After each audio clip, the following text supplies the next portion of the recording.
Good morning, everybody. Tez McKenna here, and Nuno taking you through the first heats of the day on what is going to be a mammoth day for bodyboarding fans right around the world. It is the final day of the Sintra Portugal Pro, and Nuno, the swell has dropped a little bit, but we do have some waves.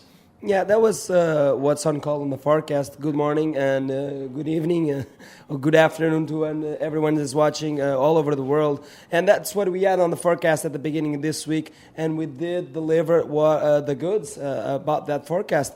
And it seems to drop a little bit for today, but still we got some contestable waves. The wind is still very slow. And we're about to start with the Pro Junior Division. And what a battle we have on our hands. David Barbosa against Tanya McDaniel. Talk about talent. Well, also, just speaking of in your hands, have a look at that one. Hold it up to the camera there, Nuno. That is the APB puck for the chuck. We're going to do the puck chuck on the semi-finals today to determine the first waves in the men's semis, the drop knee semis, and the women's semi-finals. That thing's going to be spinning around, and it's a great little inclusion and a nice innovation from the guys at APB. Okay, so the first heat of the day is underway. Tanya McDaniel and Barbosa. Let's go to the action. Nuno, it's going to be a great heat, this one. Oh my God, it's going to be a great heat. In my personal opinion, David Barbosa and Tanya McDaniel are the most technical riders in this division. If you've been watching the competition in the previous days, David Barbosa is putting on a show in the Pro Junior division and also in the men's division. So we saw plenty of him, so we can talk about a little bit about his style, his technique, how fast he is on those spins, how fast he is on those flips, and he combos them with such grace and style and the speed that we mentioned. And Tanya McDaniel already here at the World Tour, I think, is a name that you all already know. We had him in the booth a couple of times, and we were able to talk to him during this event, during the live webcast. And his intentions for a world title at the Pro Junior are on head right now as he leads the rankings alongside Socrates Santana. And let's see what unfolds here, because this is a very important heat in the semis, as we have in the next semis Mateus Bastos and Socrates Santana. So this panned out to be an epic battle, and let's see if Tanya McDaniel could join Socrates Santana in the final and make it even more epic. Hey, Teza? Yeah, unbelievable. And what a great start to this semi-final for the kid from Brazil, David Barbosa. Rojo, 6.25, first of red. And Tanya McDaniel with a 3.0, so straight on the back foot for the young Hawaiian. And Barbosa, as you said, has been turning a lot of heads. I reckon there'd be a lot of the pros looking over their shoulder at this young guy as he makes his way through the Pro Junior and into the APB World Tour. Well, if you go to the APB Facebook page, once again, just underneath where we've posted the fact that the final day of Sintra is live, you'll see the Sintra poster there. I've also asked a question just on the underneath that in the comments section, and I just said, basically, where are you? Let us know where you're watching from. Send a little cheerio through, and we'll acknowledge you as we see Tanya McDaniel on what's going to be a little better score, kind of a sticky ARS there. He just kind of got a little tied up as he twisted through that manoeuvre. Nonetheless, Tanya McDaniel locking in his second wave, and as they say, can build house from here. It's a nice little foundation. It's always good to go out and get two good scores when the waves are smaller and a little less consistent. We will see the low tide at the moment. Actually, you know what? It's the low tide exactly right now. And we will see that incoming tide pulling a bit as well. Let's check the replay, the APB replay for McDaniel. And you can see Tanner, he's just such a gymnastic kind of a guy. He's got a lot of athleticism about his riding. And his second wave score comes through at a 375. It might be short-lived, but he's gone into the lead momentarily. And a very good morning to Steve Action Jackson. Oh my God, looks like he's joining us here through our APB Tour Facebook page and sending us a message. Bom dia back to Brazil, as we say in Portuguese. And I hope that everyone in Brazil is watching this one, as you have your own David Barbosa with packing a 625 early in this heat.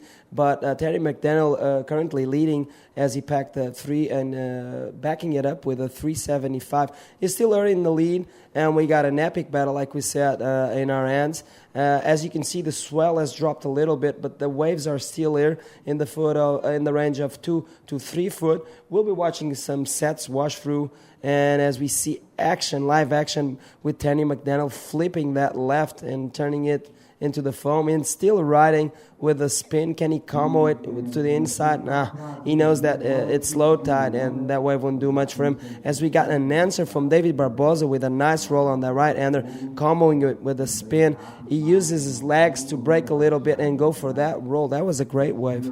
Yeah, nice exchange there. Let's check the APB replay. First off, it was Tanner, and Tanner went up and over and managed to get a little spin in here. I thought he was going to fade off the back, but he did well to just stick with it and show the judges that he completed the manoeuvre. And then straight off the back of that, we saw this wave here from Barbosa. And you can just tell by the body language on this kid that he means business.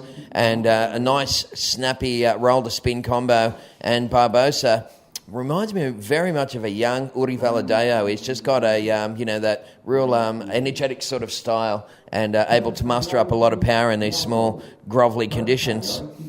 So, jump on the APB Facebook page. As I said, underneath the webcast, the fact that, there's a little notification there saying we've got a webcast on, jump in there and give us a little shout-out and we'll hit you back. Of course, we have the Park Chuck taking place throughout the day, so I'll be in and out of the booth, and the APB Puck is here in the booth, and we'll be heading on down to the Beach Marshal with Pedro, and just show it to the fans at home. There it is, and so you've got your yellow on one side, red on the other. Basically, you just throw it up, and wherever it lands, that rider gets the first wave. Mate, I reckon this is an awesome innovation, and I was watching some of the surfing contest at Cascais, and they're still hassling each other really badly at the start of the heat. So I think this is an innovation. Maybe the surf guys will look at taking from bodyboarding another one. So mate, do you want to say a quick hello to all those people in Portuguese watching in Brazil and here in Portugal? Yeah, definitely. Bom dia a todos que estão a assistir aqui live ao último dia do Sintra Portugal 2015, o 20º aniversário deste grande evento que decorre aqui na Praia Grande, e a todos que nos estão a assistir e que entendem a língua de português, queremos dizer uns bem-vindos. Este é o dia final. Temos agora dentro da água a divisão Pro Júnior, com o Tanner McDaniel do Havaí e o David Barbosa. Tanner McDaniel ganhou a primeira etapa desta divisão e no segundo hit vamos ter o Sócrates Santana, que ganhou a segunda etapa desta divisão. Por isso, eles, se por alguma razão se encontrarem, será na final, têm que ainda passar por esta fase das semifinais e depois batalhar na final pela liderança deste ranking, visto que eles têm cada uma vitória, e será uma interessante batalha aqui neste último dia do Sintra Pro. Temos também ainda, obviamente, as meias finais da divisão de homens e ainda as meias finais da divisão de mulheres, assim como as meias finais da divisão de drop knee e as respectivas finais, como é óbvio. Por isso, como podem ver, ainda temos muita ação aqui no Sintra Pro Portugal. Se estiverem em Portugal e tiverem a oportunidade de passar aqui na Praia Grande, façam-no. Temos aqui várias atividades. Este último dia é sempre o mais repleto de atividades, mais cheio de atividades. As lojas fazem mais descontos, vai haver ainda mais festa em toda esta festa, que é o 20º aniversário do Sintra Portugal Pro, e temos o pódio lá em baixo à espera de ser ocupado por estes atletas, que se encontrou agora a batalhar dentro d'água. Um pouco de menos de 6 minutos para o final desta bateria, e vamos passar para o inglês para que toda a gente à volta do mundo consiga entender o que nós estamos aqui a dizer, assim como vemos no ecrã o próximo hit a entrar dentro d'água. So like I was saying, the next hit to go in the water is Sócrates Santana and Mateus Bastos, an all Brazilian affair there, and they were battling off. As we have the top seeding riders on this Pro Junior division, it's Terry McDaniel, Mateus Bastos and Sócrates Santana, and they're all in the final day, all battling out for the victory at Sintra Pro. Yeah, that's right. It's a testimony to the talent that's coming out of Brazil, isn't it? You've got 3 out of the 4 semi-finalists here in Sintra in the Pro Junior division, all Brazilian, and of course taking on the one American, or Hawaiian, I should say, in the form of that kid there, the high-flying Hawaiian, is Tanner McDaniel. Tanner just, trying to go for the maximum extraction on that wave. A big shout out to Andrew Lewis watching in London and looking forward to a great day of action as we are. Good on you, Andrew. Once again, the APB Facebook page underneath the notification that we're live is where you can send us a couple of little messages to Nuno, to myself, Tez McKenna, and of course we've got Carlos Mariano who'll be jumping in just a moment. I'll be in and out of the booth doing the puck chuck today. So right now we're down to 14 minutes left on the clock. Tanner McDaniel's last wave, 5.25. That was his best wave. Actually, that was the previous wave number 3. Wave 4 was a 5.8. Tanner needs now 5.71. And you can see Barbosa on a real little frothy one, and that's definitely going to be a throwaway wave. That won't be a keeper for Barbosa. So Tanner will scramble out to gain priority. And, he's not too far behind the action, is he? 5.71 is what Tanner McDaniel is chasing. That last wave for Barbosa was a 2.75 and, as expected, wasn't a keeper. Didn't go in the top 2. So, just past 4:30 in the morning, and Steve Jackson getting all busy down there in Copacabana. And he's been working at the bodyboard school. Yesterday, of course, one of the projects that was kicked off back in 2003 by GT Glami Tamiga, and that's where a lot of these kids have come out of Posto Cinco. There's some real talent coming out of here at the moment. And, good on you, Steve. Keep the information flowing throughout the day, mate. We do appreciate your insane knowledge of this sport of bodyboarding. Yeah, this is how amazing the sport. Everyone gets involved. And we got Steven Jackson that unfortunately couldn't be here at Sintra for personal and professional reasons, but he's still following us and helping us and giving us those brilliant information that only Steve has packed up in his ad or in his computer or somewhere, because the information keeps flowing. As I would ask him if he had some information about David Barbosa. We already know that he comes from Rocinha, one of the largest favelas in Brazil, and the beach in front of Rocinha is a beach called San Corrado that has a very good wedge, and it's an amazing bodyboarding park, as we say it. We got skate parks, snow parks, and we got bodyboard parks, and that wave is one of them for sure. That's how this kid got this amazing. Yeah, very well said. In fact, it's pretty important to note that all 3 of these kids come from favelas in Rio, and they've come through the bodyboard school social projects, and that really emphasises the importance of those schools and clubs and stuff. The APB actually visited Professor Lay and the Escola de Bodyboard de Rochina after Itacoatiara this year, and Alex Leon went along with a bunch of pro surfers, and that was very cool stuff. And it's also this kind of social networking is happening also in Chile, of course, and it's led by Arturo Soto, and Arturo is really at the forefront of working with the bodyboard, working with the kids, and this whole concept is pretty cool. In fact, here in Portugal, there was a guy called Juan Santos. Juan is we used to be the speaker here at Sintra for a while, and we send him Cheerios because Juan was involved in a really bad accident. He actually got shot with a carjacking. So, a big shout out to Juan Santos. We hope we miss you, buddy, and we hope you're getting better. But Juan had a project here in the early days of Sintra called the Aloha Project, where he also went to some of the lower, some of the projects around Portugal and Lisbon, and he brought the kids here, and those kids, worked at the contest. They grew into bodyboards, and they grew into fine young men.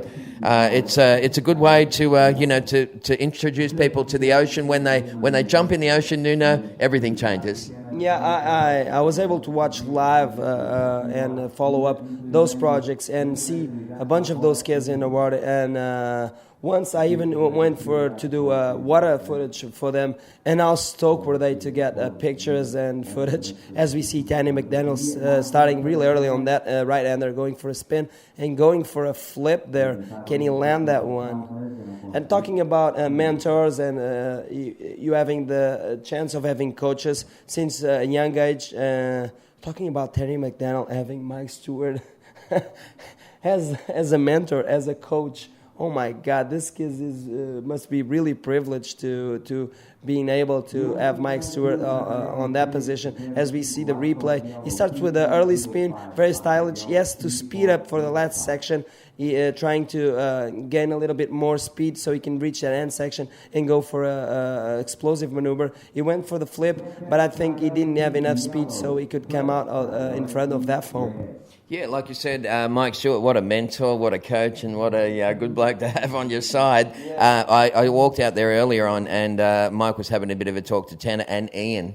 Of course, he works with Ian on some levels as well, Ian Campbell from South Africa. And the stuff that he was saying to those guys was just next level. I mean, he is really the encyclopedia. We talk about, Action Jackson being the encyclopedia of bodyboarding. Well, Mike Stewart, I guess he's the encyclopedia of technique, really. And he knows everything that there is to know about the sport. And he's fantastic. We're going to have him in the commentary booth here, by the way, throughout the day, along with Jeff and a whole bunch of a cavalcade of stars will be taking us through this final day of Sintra. Big shout out to Mark Bode watching from Coffs Harbour in New South Wales, Australia. Good on you, Mark. He's part of the probably part of the bodyboard. They've got a really strong bodyboard club in Coffs Harbour. It's a beautiful part of the world. And we were there for the national titles recently. And just a story on the side.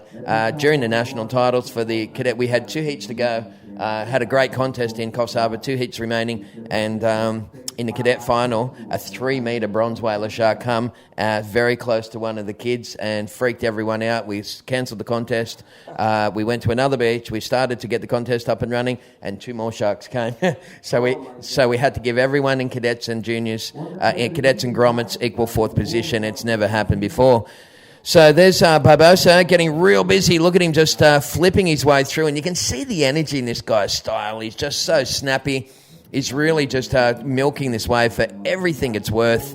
And Barbosa, nice little finishing touches on the end of that one. He was trying to replace the 525, and we'll have a look at the APB replay. And Nuno, you can take us through it. And I'm sure that Barbosa looks like he's probably going to replace one of his second best scores. Yeah, I'm not a judge, but for sure, as you see him ride this right-hander, and he goes very quick for the roll and for the spin. So he already has 2 good maneuvers on that wave, and he still has a roll here, and he goes for a reverse spin there, and still trying to find something at the end part of this wave, and he goes for another roll, and he still tries to milk this one, but the wave didn't give him much.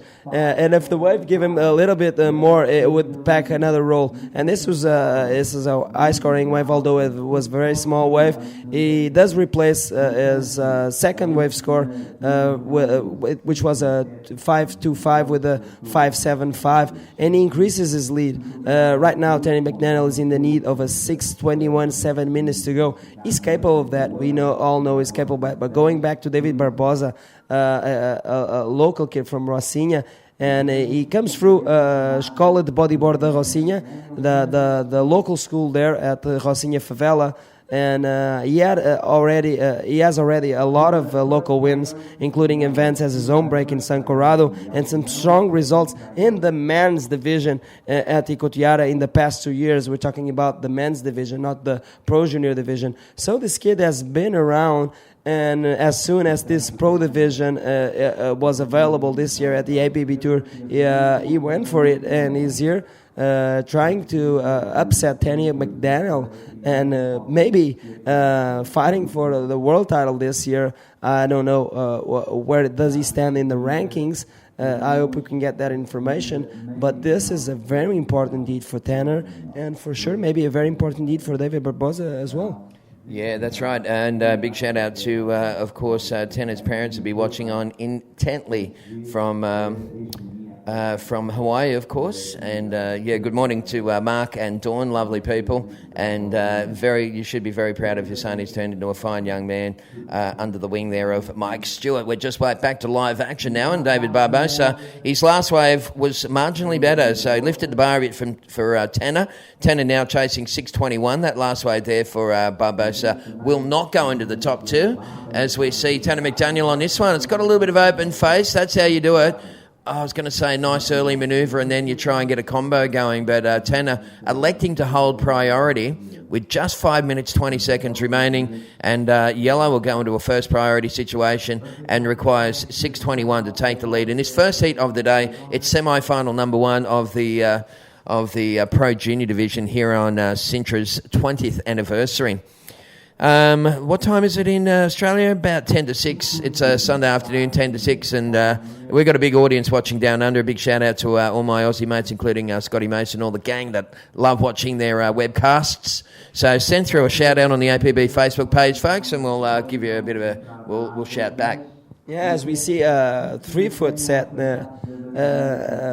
getting all the riders in this heat by surprise. Like we said, we're watching waves in the range of the 3-foot, but sometimes some sets will come in by surprise. Like we saw in the previous days there at the Sintra Pro, the swellers dropped down a little bit, but we just saw David Barbosa and Terry McDaniel just scoop underneath a surprise set, and they wish they were a bit outside on that one and maybe capitalize on those big waves that just came in through here at Pike Run.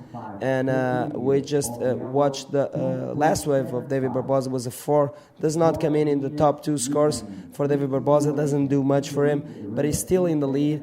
And who is in the lead of the APB rankings here in the Pro Junior Division is Terry McDaniel, now in second place. Thank you, Stephen Axon Jackson, for that information. He just said us that Barbosa is in 5th position in the rankings of the Pro Junior, and Tanner is in the 1st position. And in the next seat, we have Socrates Santana with the 2nd position in the APB rankings here at the Pro Junior Division, and in 3rd, Mateus Bastos. So, as you can see, these semifinals are packing all of the talent, all of the ranking leaders right now. As we saw Tanner having a look at that wave, but it didn't seem like to be the likes of him, and he still needs a 6-1 to overthrow David Barbosa in this heat. Yeah, well, interesting stuff. So you can see Barbosa realising that he's got the wood on Tanner McDaniel at the moment. You can see that he's going to try and use priority against him, and that's all part of the rule book. He's going to move in, and if you're in a two-man heat and you have priority, and it's coming down to the last couple of minutes, that's what you do. You stick to your opponent like Velcro, and you try and use it. Priority, when used properly, can be a very powerful weapon. But for those people that don't know how to use it properly, it can also come back and bite you. It can be like a double-edged sword. You swing it around, you end up cutting your own arm off. So, you got to know how to use priority. In Brazil, I must say that I take my hat off to them. They use their man-on-man and man-on-man heats and the priority system through a lot of their club stuff. These guys get a lot more practice than most of the other, young guys around the world. I know here in the Australian tour, we've just started to include the 3 and 4-man priority in our national tour to give some of our young athletes the opportunity to learn the system so they can use the system. Yeah, I think that's something that can come really in your favor, and I think that's something that you will need to have in the back of your mind and use as a strategy to maybe go through some rounds and some heats, because we do apply the priority system even in 4-man heats and in 3-man heats, like we saw on the previous days here at Sintra. And we saw some riders utilizing that priority against their opponents, and I think that's part of the game. And I'm really glad that that was included here at the APB World Tour this year with just style and finesse. And we need to thank all of the judge panels for making a great job applying this priority system. And during the event, they're always watching. We have a spotter watching which rider gets first to the outside, and we communicate those priorities to the outside so the riders know what they have in their hands. Righto, well, we are down to the mad minute, and you can see on screen is Red just sitting by himself. So Dave Barbosa holding first priority, looking to replace a 575, and Tanner McDaniel has moved a little way down the beach there. He's kind of rolled the dice, but he had to get away from Barbosa if he wants to try and get that 6.21 that he is after. So I'm sure that the McDaniel family would be just right on the edge of their seats there. I can imagine the gang, it'd be just a bit of a hush. It'd be falling over the crowd there in their house as they wait out what's going to be a very nervous 30 seconds. Tanner looks like he's spotted a little something. Look at this little swell coming through out the back, Nuno. Like I told you, there will be some surprise sets here at Praia Grande, and this, I think it's one of them. Fortunately for Tanner, he still has a chance to get this under his belt and have a title at winning this heat and going for a title shot at the Sintra event, as he went for 2 rolls, one to the left side and one to the right side. Let's see what the judges deem that as we hear the buzzer there next to the booth, and it means that this heat is ended. Let's see if David Barbosa overthrows here Tanny McDaniel. Well, that's going to be interesting. I mean, he didn't have much to work with, but he did the best that he could with what he had. The score that he needed probably required a little more open face, I can imagine. But the judges are having a long, hard think about that one. We'll wait for that last wave score to go in before we go to an ad break, folks. But we're going into the second semi-final of the Pro Junior. 5:25, not enough. So Dave Barbosa straight into the final, and now it's the other of the Brazilians, Socrates Santana and Matthias Bastos going at it. Socrates in the red singlet, Matthias Bastos is in the yellow, and we're going to return with more of this stuff is coming your way right after this break, so stick around.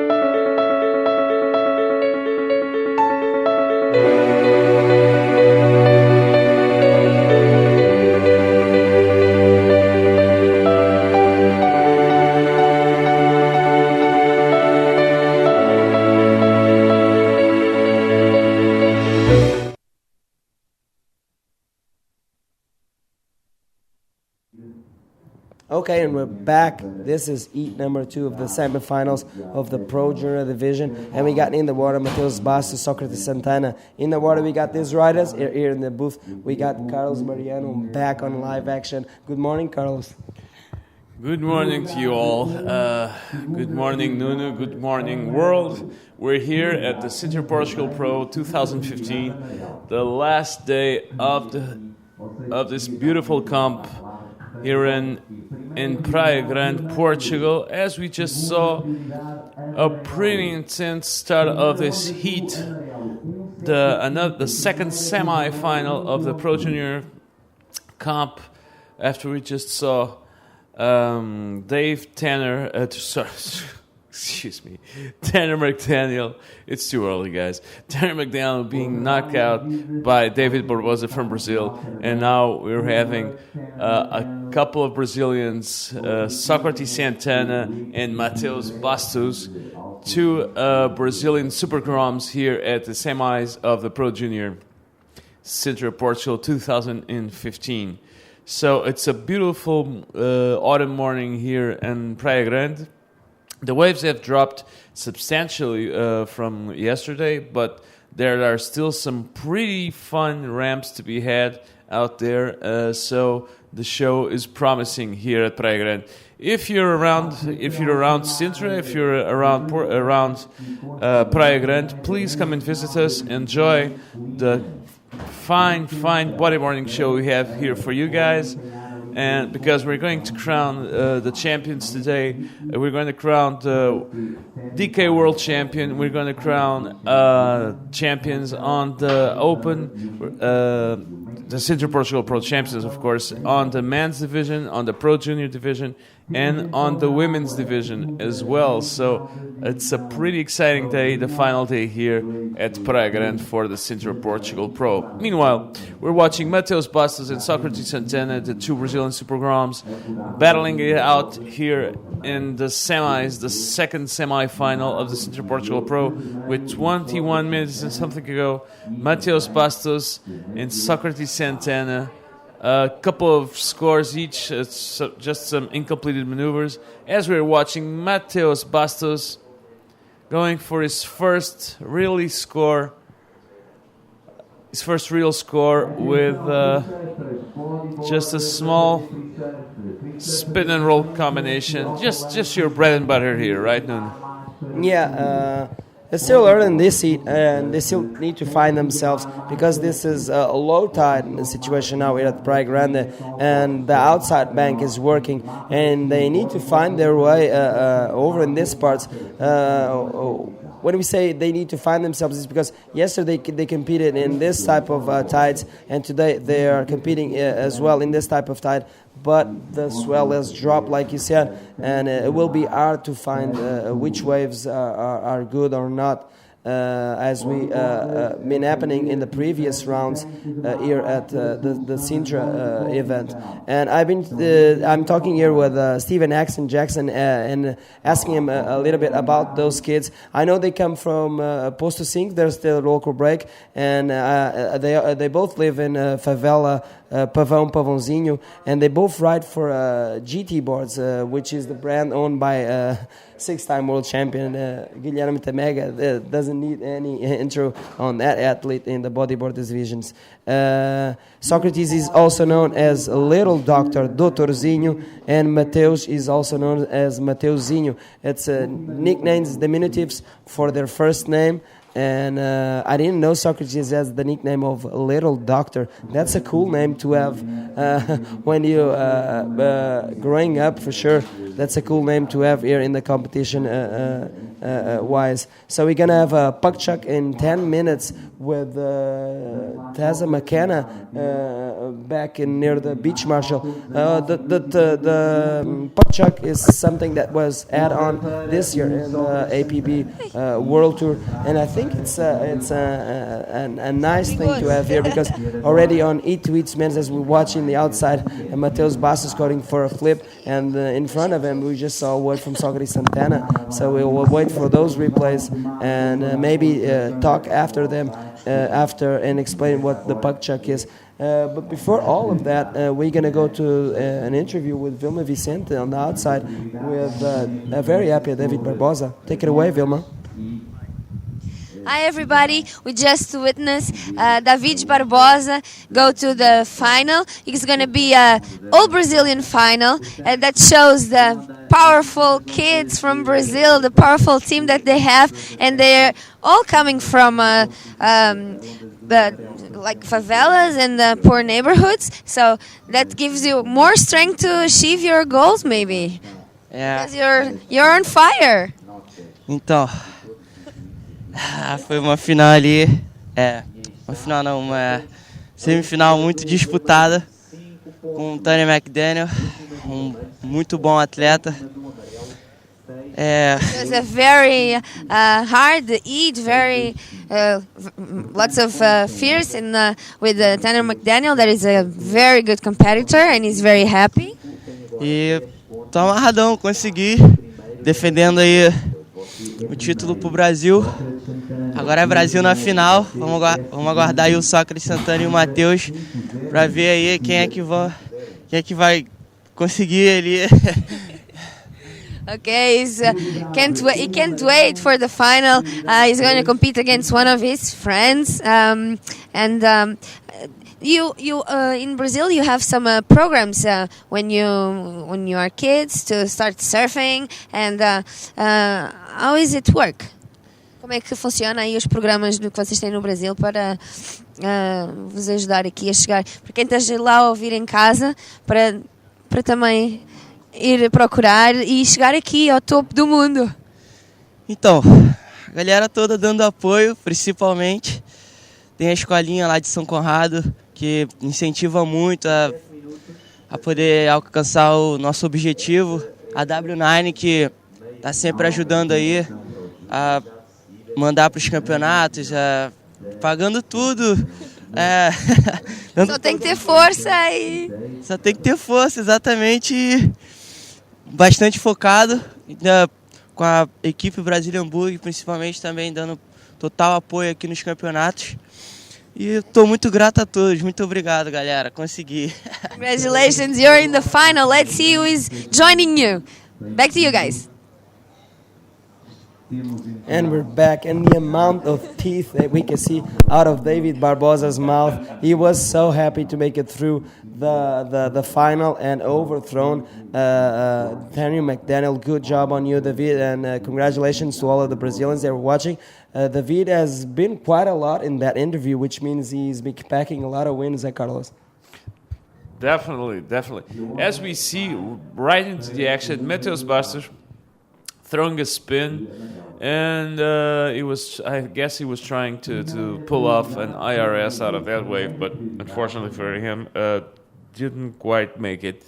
But still, all Brazilian battle here between Matheus Bastos and Socrates Santana, two young men that know each other pretty well. They're both from Posto Cinco, and they're both sponsored by the great Guilherme Tamaga. So some nice friendly rivalry here at Sintra Portugal Pro at the second semi-final of the Pro Junior. And talking about friendly rivalry, next on the first semi of men, we're going to have a pretty interesting duel, the reenactment of the quarterfinal heat of yesterday between Ian Campbell and Dave Hubbard. Yesterday, Dave Hubbard got a pretty good win over Ian Campbell on the DK. Now we'll see if Ian Campbell can take back the win, this time in prone. So it's going to be a pretty interesting heat for sure between two of the most informed riders here at the Sintra Portugal Pro 2015. Yeah, and meanwhile, while we were in the interview and we were waiting for that replay, Matheus Bastos just scored a 6.25 with that spin and flip that we saw. And in the wave of front of him, Socrates Santana pulled out of 5. Now leading the heat is Matheus Bastos because he's backing it up that 6.25 with a 3.75 already, and putting Socrates Santana on second place. Still plenty of time to go, and we go back to the puck chuck. And what's the puck chuck, you ask? It's like a coin toss, and it's a really good add-on to this year's World Tour. As we go into man-to-man heats, we'll have a puck chuck or a coin toss, as you're going to call it, and the rider that chooses the right color of the chuck, of the puck, will take advantage and have priority when they go into the water. That's a funny system. Why? Because in the previous World Tours, we would see some of the guys, not all of them. I'll take you through that after this wave. We see a reverse from Matheus Bastos. He tries to find that end section, but he couldn't do much. And we see Socrates Santana ARSing that left-hander. I don't know if he did anything previous to that move, but he's still trying to bring this wave into the inside. Let's see if he can do it. It's going to be very hard in this low tide. But these riders are capable of anything, but the wave doesn't cooperate. And going back to the puck chuck and this nice season, now we're going back to the replay. I cannot talk about the puck chuck. As we see, he didn't have any move previous to that flip. And let's see what the judges deem that as Socrates Santana still needs a backup score for that 5. And he just got a 4.5. He's still in second. Going back to the toss coin, in the previous World Tours, we would see some of the riders when they go on man-on-man heats doing like paper, scissors, rock, and fighting between them through a game, which one of them will have priority. And this is like a gentleman-like game and decision. But right now we made it professional. We toss up the coin, the puck, and we'll let everyone know who's got priority before they hit the water, eh, Carlos? Yeah. And guys, what a name. The guy who came out with this name is obviously a genius. Puck chuck. How good is that? Meanwhile, we're watching Matheus Bastos putting Socrates Santana in the spot with leading this heat with a 10-point wave, and with Socrates Santana, Dr. Zinho, Little Doctor, fighting to get a 5.1 score. Meanwhile, Steve Action Jackson, the encyclopedia of bodyboarding, is feeding us with some pretty nice information here. He's telling us that Dr. Zinho, or Little Doctor, Socrates Santana, of course, is a two-time national under-16 champion, and he brought home the bronze medal at the under-18 boys ISA World Bodyboarding Games last year. So, pretty impressive resume from this young Brazilian rider. And what a motherload of talent is Brazil, guys. They for years we always thought that Brazil just relied only on sheer competitiveness and sheer hunger for victory, but they have some pretty excellent waves for bodyboarding out there. And as we are watching Mateus Bastos, boom, going for a pretty good roll, a pretty good projected roll out there on this right-hander, milking this wave a little more. As Nuno has told you guys, the tide is pretty low right now, and the waves have dropped substantially from yesterday. It's in fact the smallest day of the comp. And as you see the replay, and that's kind of almost a tradition here at Sintra. Unfortunately, the last day is almost always the smallest day of the comp, which adds some challenge to these riders. It becomes even more technical, even a more technical break here at Sintra at Praia Grande. Yeah, definitely. And we just saw Mateus Bastos post a 6 and making things even more complicated for Socrates Santana, which now has a chance, if he progresses through the final, to overtake Daniel McDaniel in the ranking in the rankings here at the Pro Junior Division. As we watch Socrates Santana paddling out for this one maybe, but we'll go live for the puck chuck for the next heat between David Barbosa, no, Ian Campbell and Dave Albert, Prone Division. This is Drop Not Me. Take it away.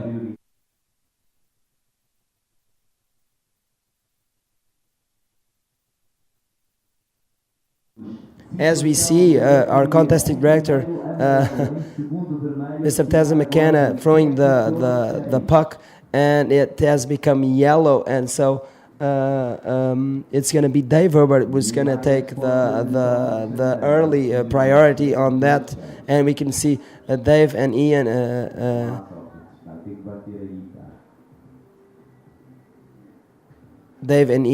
congratulating each other and accepting the decision, and this makes it more professional.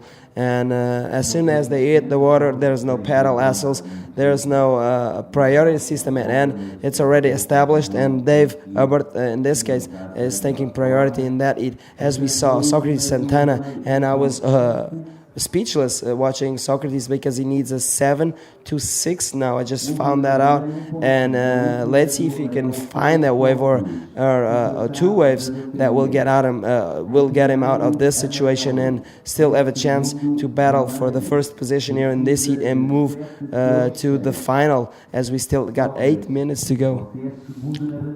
Definitely, and Mateus Bastos is really putting Socrates Santana in the ropes with a 6.25 and a 6 in these small conditions. And there he goes, Mateus Bastos, finding another. No, he opted not to go on this wave. So the conditions here, I've been saying this from day one. Conditions here at Praia Grande are pretty tricky, especially this year with the banks.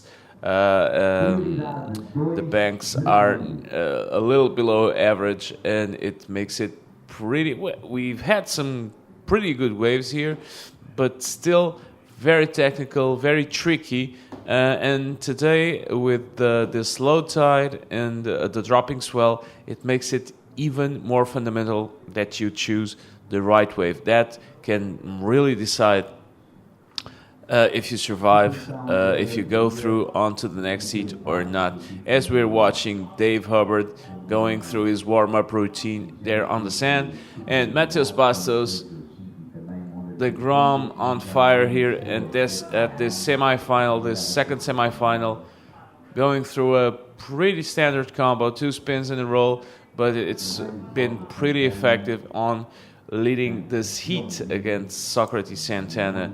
Two friends, two guys who come from the same team, who come from the same break, Posto 5, in Rio de Janeiro. As we go through the replay, two nice, impeccably served spins, and then a roll to finish things off. And Socrates Santana needs a 7:26 to go into the lead with 6 minutes to go, and things are starting to get pretty difficult for the Brazilian Socrates Santana.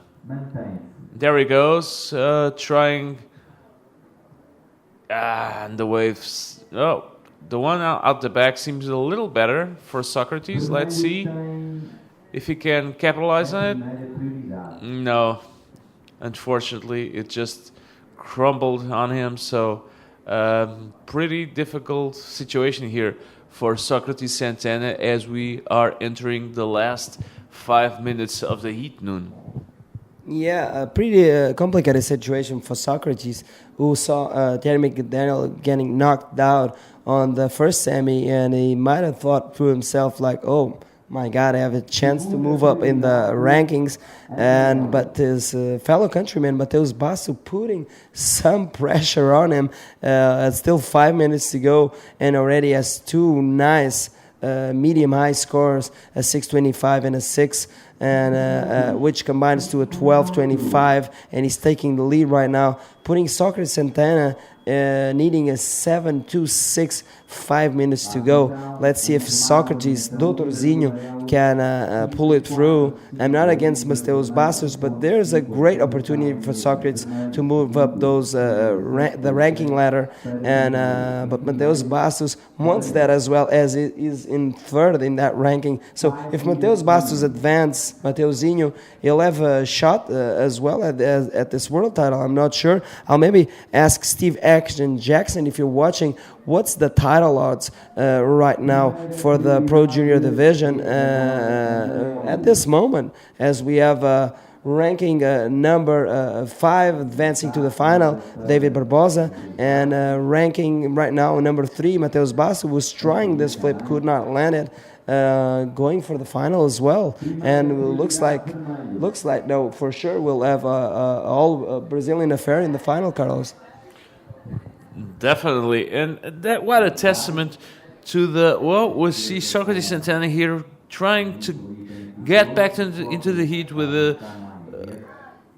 his IRS. I'm not sure, not the cleanest maneuver, but still, of course, considering the conditions, is quite a feat to pull that off here. And he's going and trying to transition onto the inside to see if he can get another move. Goes for a small roll, and that's all she wrote for this wave. As I was saying, we're going to have obviously all Brazilian final here at the Pro Junior comp here at Sintra, and that's a really good testament of the power of Brazilian bodyboarding nowadays. Of course, that's no big news.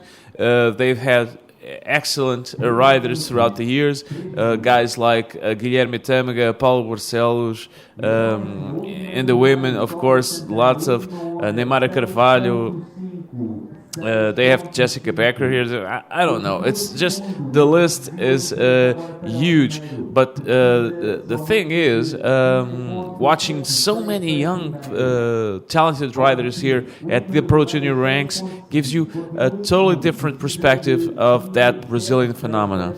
Yeah, as we watch the replay from Socrates Santana, he, as a flip on the outside, was able to bring this wave into the inside. He combos it with a roll. He now has a 6.5 under his belt, and he now only needs a 5.76 to take the lead, and 2 minutes, a little bit more than 2 minutes remaining, as we see Mateuzinho looking into the inside, like looking for Socrates Santana as he earned this last score of his mate, Socrates, and wants to defend that first position at all costs. Let's see what unfolds. 2 minutes remaining in this heat, and this is getting very interesting at the end, Carlos.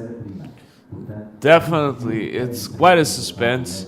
This is a semi that almost has this little perfume of a final, of an early final, as the other semi. These kids are actually some of the best bodyboarders at their age group in the world, and they're showing us here why is that with some awesome performances. And this is kind of a friendly affair between Matheus Bastos and Socrates Santana, two young kids who are sponsored by Guilherme Tamga, who come from the same home break from Posto Cinco, and so that brings out the competition in them for sure. Yeah, as we see Socrates paddling like a madman, like a mad kid into the outside as he has less than 1 minute to achieve a 5.76. Oh my God, this is an epic ending to the first round of today, the second semifinals of the Pro Junior, as we have some more information from Steve Acton Jackson, which actually living in Brazil, so he must have the scoop about these kids, and he's saying that the Pro Junior champion will be only crowned in Puerto Rico in Canto Pro in Middles, Isabella, so we'll still have another event of Pro Junior, so a lot of things are at stake here, as Turner has now a first, a second, and a third, and this 3 events that went down for the Pro Junior division, and Socrates has a first and a third, and now let's see if he has time. I don't see anything out in the horizon, and it's Mateuzinho that's paddling out into this left hand. It is up and riding, and he seems to lose his composure, but he won this heat. He had a lot of composure, and he won this heat. So Socrates has now a first, a third, and another third, and Mateus has a second and a third so far, and now it's going into the final. Amazing stuff from Mateuzinho, now winning over his friend Socrates Santana. And we're starting already the men's division and talking about talent and interesting battle. We have once again Ian Campbell against Dave Herbert, and like you said, they battled it out in drop knee yesterday. Definitely. Now we're getting into the big leagues, guys, with Ian Campbell, the South African menace here in Sintra Portugal Pro. The guy's been on fire here at this comp, on the DK and on the prone, obviously. And Dave Herbert, well, you don't need to mention how talented this guy is on the DK, of course. He's the reigning world champion and a guy who has been impressing the hell out of us with his performances on the DK. Yesterday, he was absolutely on fire with some incredible barrels and some huge turns. So much water in the air, thanks to the talent and the power of Dave Herbert on the drop knee. It was pretty impressive. And now it's the reenactment of that quarterfinal heat between Ian Campbell and Dave Herbert on the drop knee, now on the prone. And we'll see. I'm pretty curious about this heat to see if Ian Campbell can make amends of his defeat yesterday and take it on Dave Herbert, or on the other hand, if Dave Herbert gets to his second consecutive final, his second back-to-back final here in Portugal. And so we have Ian Campbell starting things off, and with this tiny left-hander going for a spin, accelerating down the line, looking for a ramp, and he goes for the roll. And that's all she wrote, with a interesting first score for Ian Campbell. And there he goes, Dave Herbert with a roll. And that's it, a one move wave for Dave Herbert. And so we'll see who takes the best out of this exchange as we are waiting for the judges to score. Yeah, I'll take you through the replay. We saw Ian paddling out in this wave in up and riding, and he combined the first part of the wave with the spin and combined it with this roll. It was a nice projected roll for the size of the wave that he had to work with, as we see live action or replay from the wave from Dave Herbert, and just did a roll on that one. Let's see what the judges deem that as we watch a 5-5 for Ian Campbell's wave and a 4 for Dave Herbert. So in this first wave exchange, Ian took the best of him. definitely, he could squeeze. He squeezed two moves on that wave, while Dave just put on a solid roll considering the size of the wave. So, and the judges rewarded Ian Campbell a little bit more because of the fact that his wave was a bit longer and he could squeeze those two moves in instead of just one for Dave. And the waves are pretty similar size in terms of size, so the scores were basically almost the same, and that's it. As we are seeing these two gentlemen, these two world-class riders, trying to find the right waves here in this pretty small surf today, but which obviously adds some difficulty to the riders. It's more of a technical challenge, one more technical challenge for the riders, as we see in Campbell on this left-hander with a roll, and we're expecting, of course, for the swell to rise a bit more as the tide comes in as well. So perhaps we're going to see an improvement in the conditions for the finals here at the Sintra Portugal Pro, the 20th anniversary edition of this beautiful, beautiful contest, this beautiful love story between Sintra Municipality and the bodyboarding world community that keeps on giving, guys. It just keeps on giving. And this might be the biggest wave of this heat with Dave Hubbard. Unfortunately, well, it was big, but it wasn't good. It just closed out on Dave Hubbard, so he understood that he didn't have anything to score there and let it go. Ian Campbell is leading the charge here. Dave Hubbard's with the priority, and he's waiting just for the right wave to get back into the fight, get back into the heat, and try to get his second back-to-back final here in Sintra. After all, he's the reigning champion here in Sintra. He's the man in the poster. Is the guy who has been absolutely on fire here at Sintra, especially on the DK, but been doing pretty well on prone division as well, Nuno. Yeah, definitely. Both of these guys have been doing a great job here at Sintra, and oh my God, they're in the semifinals of the men's division, and Ian just lost in the quarterfinals of the DK division, and Dave Weber is still on there, as we see Ian Campbell driving through this left and punching out an invert. We've been seeing him do that in the quarterfinals and pulling out the good scores and advancing, so that must be a good strategy, as he already packs a 5, joining us 5-5, and we'll wait for this wave to come through and see if he can even consolidate his first place here in this first heat of the semifinals, as we saw the last wave of Dave Robert being an in and out and won't do much for him. And we can watch right now some sets still going, coming through here at Praia Grande.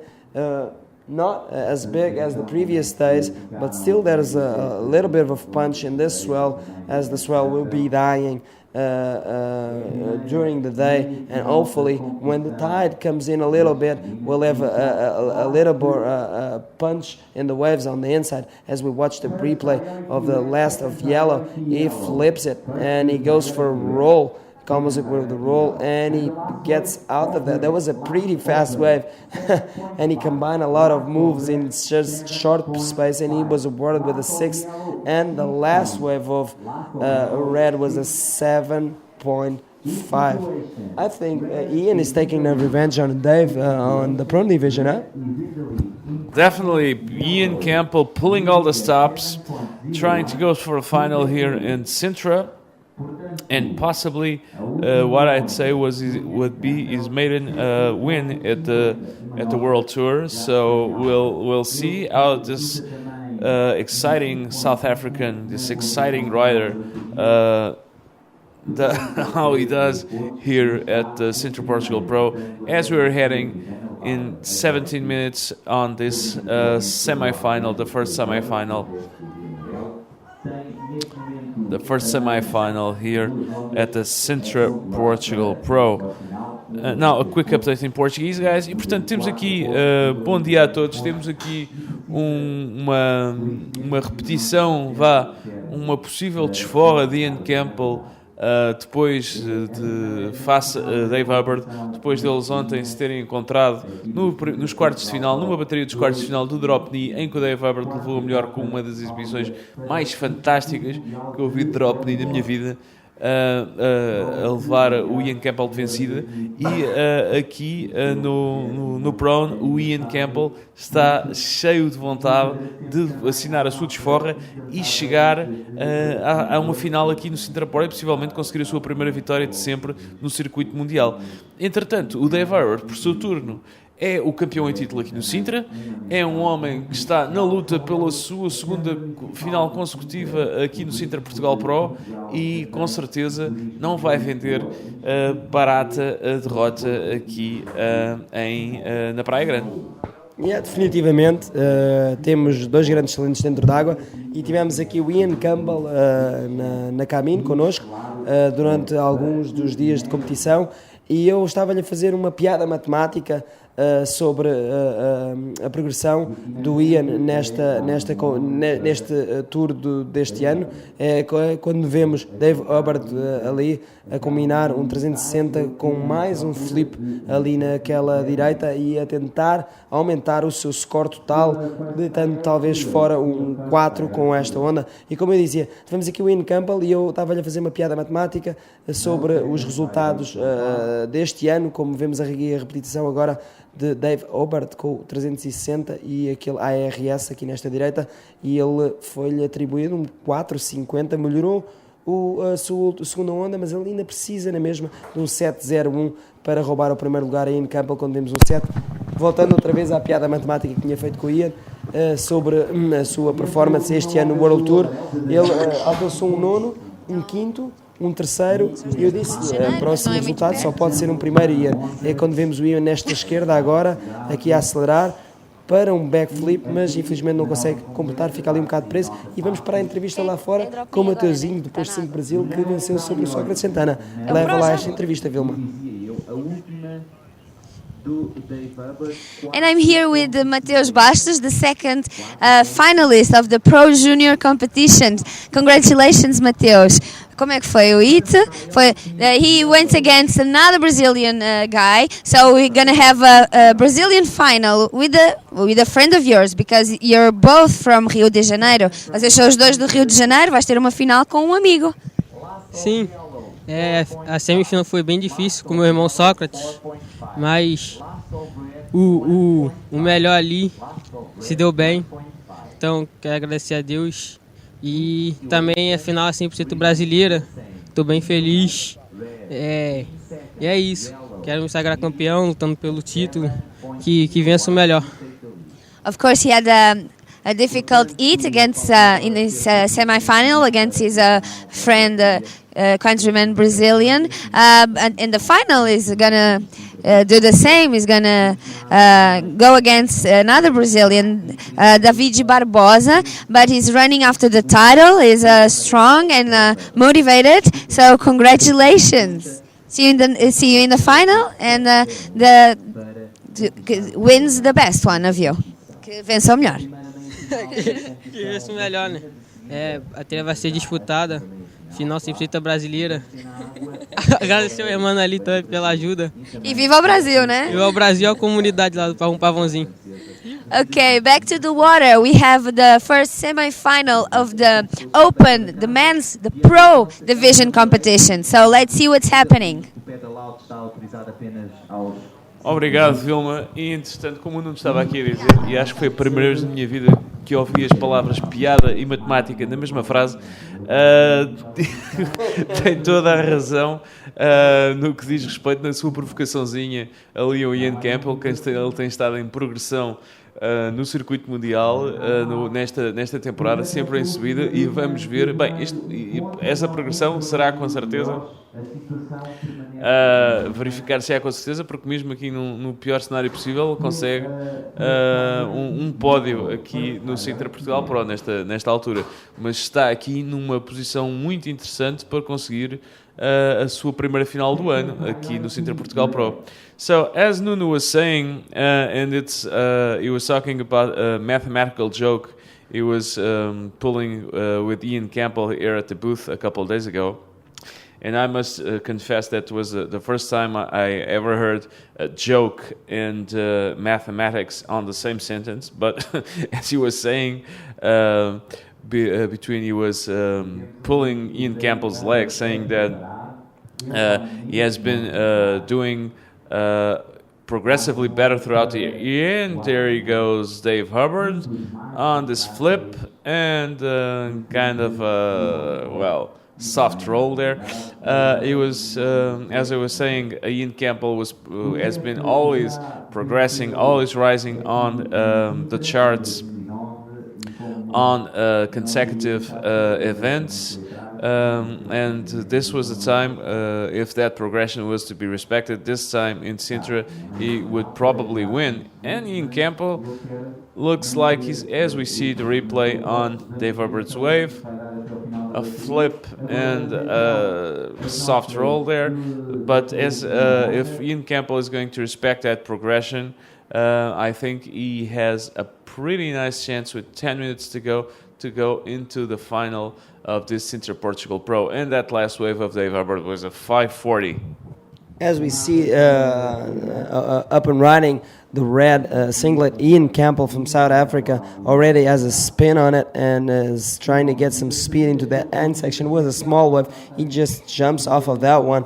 That won't do much for his top two scores. And like I was saying, I was talking to Ian here in the booth, and I was talking about his progression in the World Tour, and he just scored a 9th place in the first event, a 5th place in the second event, a 3rd place in the 3rd event, and now mathematically he will get first if all the stars and the planets align, and he's doing a great job so far with a little less than 10 minutes to go. He's taking the lead over Dave Hubbard, but Dave Hubbard is a rider to watch out, is the previous winner here at the event in Sintra, and he makes it look so easy.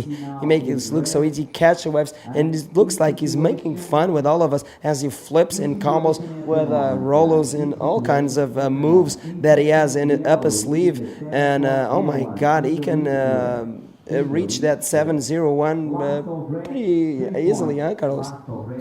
Definitely. Dave Hubbard is one of those guys. I kind of call him the plastic man, because I'm not talking only about his physical prowess, because the man is so damn nimble and flexible, but even psychologically, he's a very open-minded guy, a pretty flexible. He adapts pretty well to when you're talking to him. You can see the way he listens to you, and he adapts to the conversation. You can see that almost through his eyes. You can see that incredible mind he has, and that reflects pretty well on the surf, because he's so flexible, so nimble, so adaptable, and always so unpredictable that it serves him pretty well on the surf. Yeah, definitely. I was having a chat with Jared Houston and Louis Finnegan yesterday in Pierre Louis after they fight yesterday. They ended, and Louis was telling us that he found that Dave was a great rider, and once he have met him personally, he liked him even better as a rider, because that's how cool and collected Dave Hubbard is, and he does it with such grace and such style, and makes it look so easy that makes everyone want to jump into a bodyboard and do what he does. And what he does is not easy. I'll let you know. I've been bodyboarding for 20 plus years, and I'm still trying to find my way into some moves that he's pulling off in this very hard conditions today here at the last day at the Sintra Portugal Pro. And going back to the interview at Mateuzinho, he must have been so happy to defeat Socrates, and kind of a revenge of the last event for Pro Junior, as he battled and faced off Socrates in the semifinals as well in Antofagasta, but Socrates took the best of him and took the win there. And this is the best result so far for David, who is going to be battling out with him in the final. As we see the puck chuck between Ellington Loureiro and Pierre Lee there at the podiums there at the Sintra, and you see Pierre shaking the hand of Ellington Loureiro and taking it away from him. And that puck chuck looks like the yellow color is a favorite in the puck chuck so far. And as you can see, Pierre in the next heat will have priority, but it's a 25-minute affair. They will be exchanging priority as these conditions allow you to have a couple of waves under your belt after the buzzer goes off. As we see Ian Campbell with 6 waves already, and David Albert with 5 waves already. And like we were saying, Mateuzinho will find David Barbosa in the final of the Pro Juniors, and David Barbosa is the dark horse here. His best result is this event so far, and if he wins the Sintra Pro Junior event and the Encanto Pro, he might be crowned the junior champ. As we see Dave Albert battling for this right-hander, what can he do? He kicks off. Yeah, and it's pretty interesting. We're watching some riders who are consistently successful here at Sintra. Dave Hubbard, of course, it's no brainer. He's the guy who is in the poster, so he won here last year.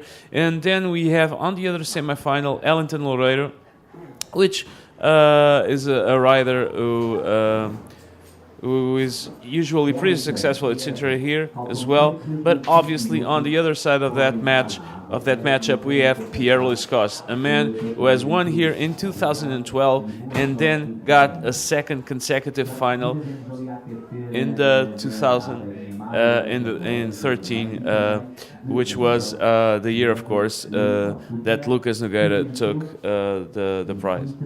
Yeah, and talking about Pierre Louis and Ellington Loureiro, Ellington is coming all the way from 16 in the rankings, and it's about to take Pierre Louis Costa in the semifinals and have a chance of moving into the final. A final that's no strange to Brazilian riders here, and we've got Hermano Castro here in the booth, and he's going to talk to us a little bit about that, as we've been seeing Pierre Louis Costa flying a little bit under the radar this year, is occupying the 7th position here at the APB ranking tour, and for a rider with his style and grace and having a world championship under his belt in 2011, he seems to be flying under the radar, and right now he's in the semifinals, and he could easily win this, hey Carlos, as we take you to Carlos and Hermano Castro here in the booth, live action, final day, Sintra Portugal Pro 2015. Yeah, as he's been saying, Pierre has been, as he so well put it, flying under the radar. He's been kind of a silent killer here at Sintra Portugal Pro because he's been surfing so well that he just strikes. He comes in onto he surfs his heats, he strikes, he wins. He even skipped. He won his heat on the third round and skipped to the round 5, but he hasn't been quite hanging around here. He just comes to the venue, he surfs his heat, he wins his heat, and he just leaves. So he's been kind of quiet and quite reserved, and that has been, I think, a pretty intelligent move by PLC, by Pierre Lescos, a man which, I remind you guys, won here in 2012 and was a defeated finalist in the final against Lucas Nogueira in 2013. But I have here with me Hermano Castro, and I'm going to take advantage of this situation and try and switch to Portuguese for the benefit of our Portuguese and Brazilian audience as well. Então, tenho aqui connosco o Hermano Castro, que me vai ajudar aqui a comentar um bocadinho estas meias finais. e estava a falar aqui um bocadinho do domínio histórico dos atletas brasileiros aqui no Sintra Portugal Pro, Hermano. E qual é a sua explicação para esse fenómeno? Primeiramente, bom dia a todos aí que estão vendo na internet o Mundial de Sintra, 20 anos de aniversário. Realmente, é uma história bem grande nesses 20 anos e temos muitos brasileiros vitoriosos, né? Saíram vitoriosos aqui do Sintra Pro. Eu não sei, acho que é a conexão Brasil-Portugal, aqui o clima das pessoas que sempre nos tratam muito bem e com ondas ótimas também, e muitas vezes bem parecidas com as ondas, por exemplo, da Bahia, Espírito Santo e até nós do Rio de Janeiro. Às vezes as ondas se põem parecidas. Então, acho que é isso, é um conjunto de coisas que... E claro, a raça brasileira que vem lá do... A gente vem, né, meu irmão, com muita raça mesmo, desde o Guilherme Tâmega e todos os brasileiros que representaram esse longo desses 20 anos do Sintra Pro.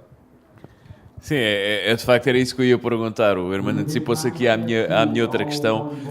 O GT, o Guilherme Tâmega, foi um homem que fez escola no bodyboard brasileiro, no seu estilo que influenciou tantos atletas brasileiros depois dele, mas também, sobretudo, nessa raça.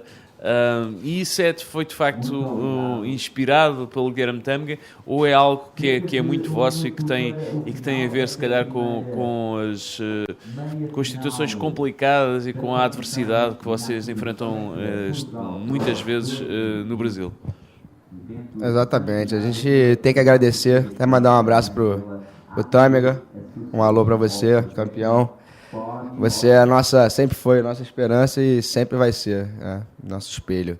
E agora com os dois moleques, né, os dois putos aí representando a sua marca, e é um prazer para nós brasileiros ter você como espelho. Você é o cara. E é isso, vamos tocar. E agora na semifinal, faltando 40 segundos, Dave Hubbard precisando de 7:01, num mar bem difícil de hoje.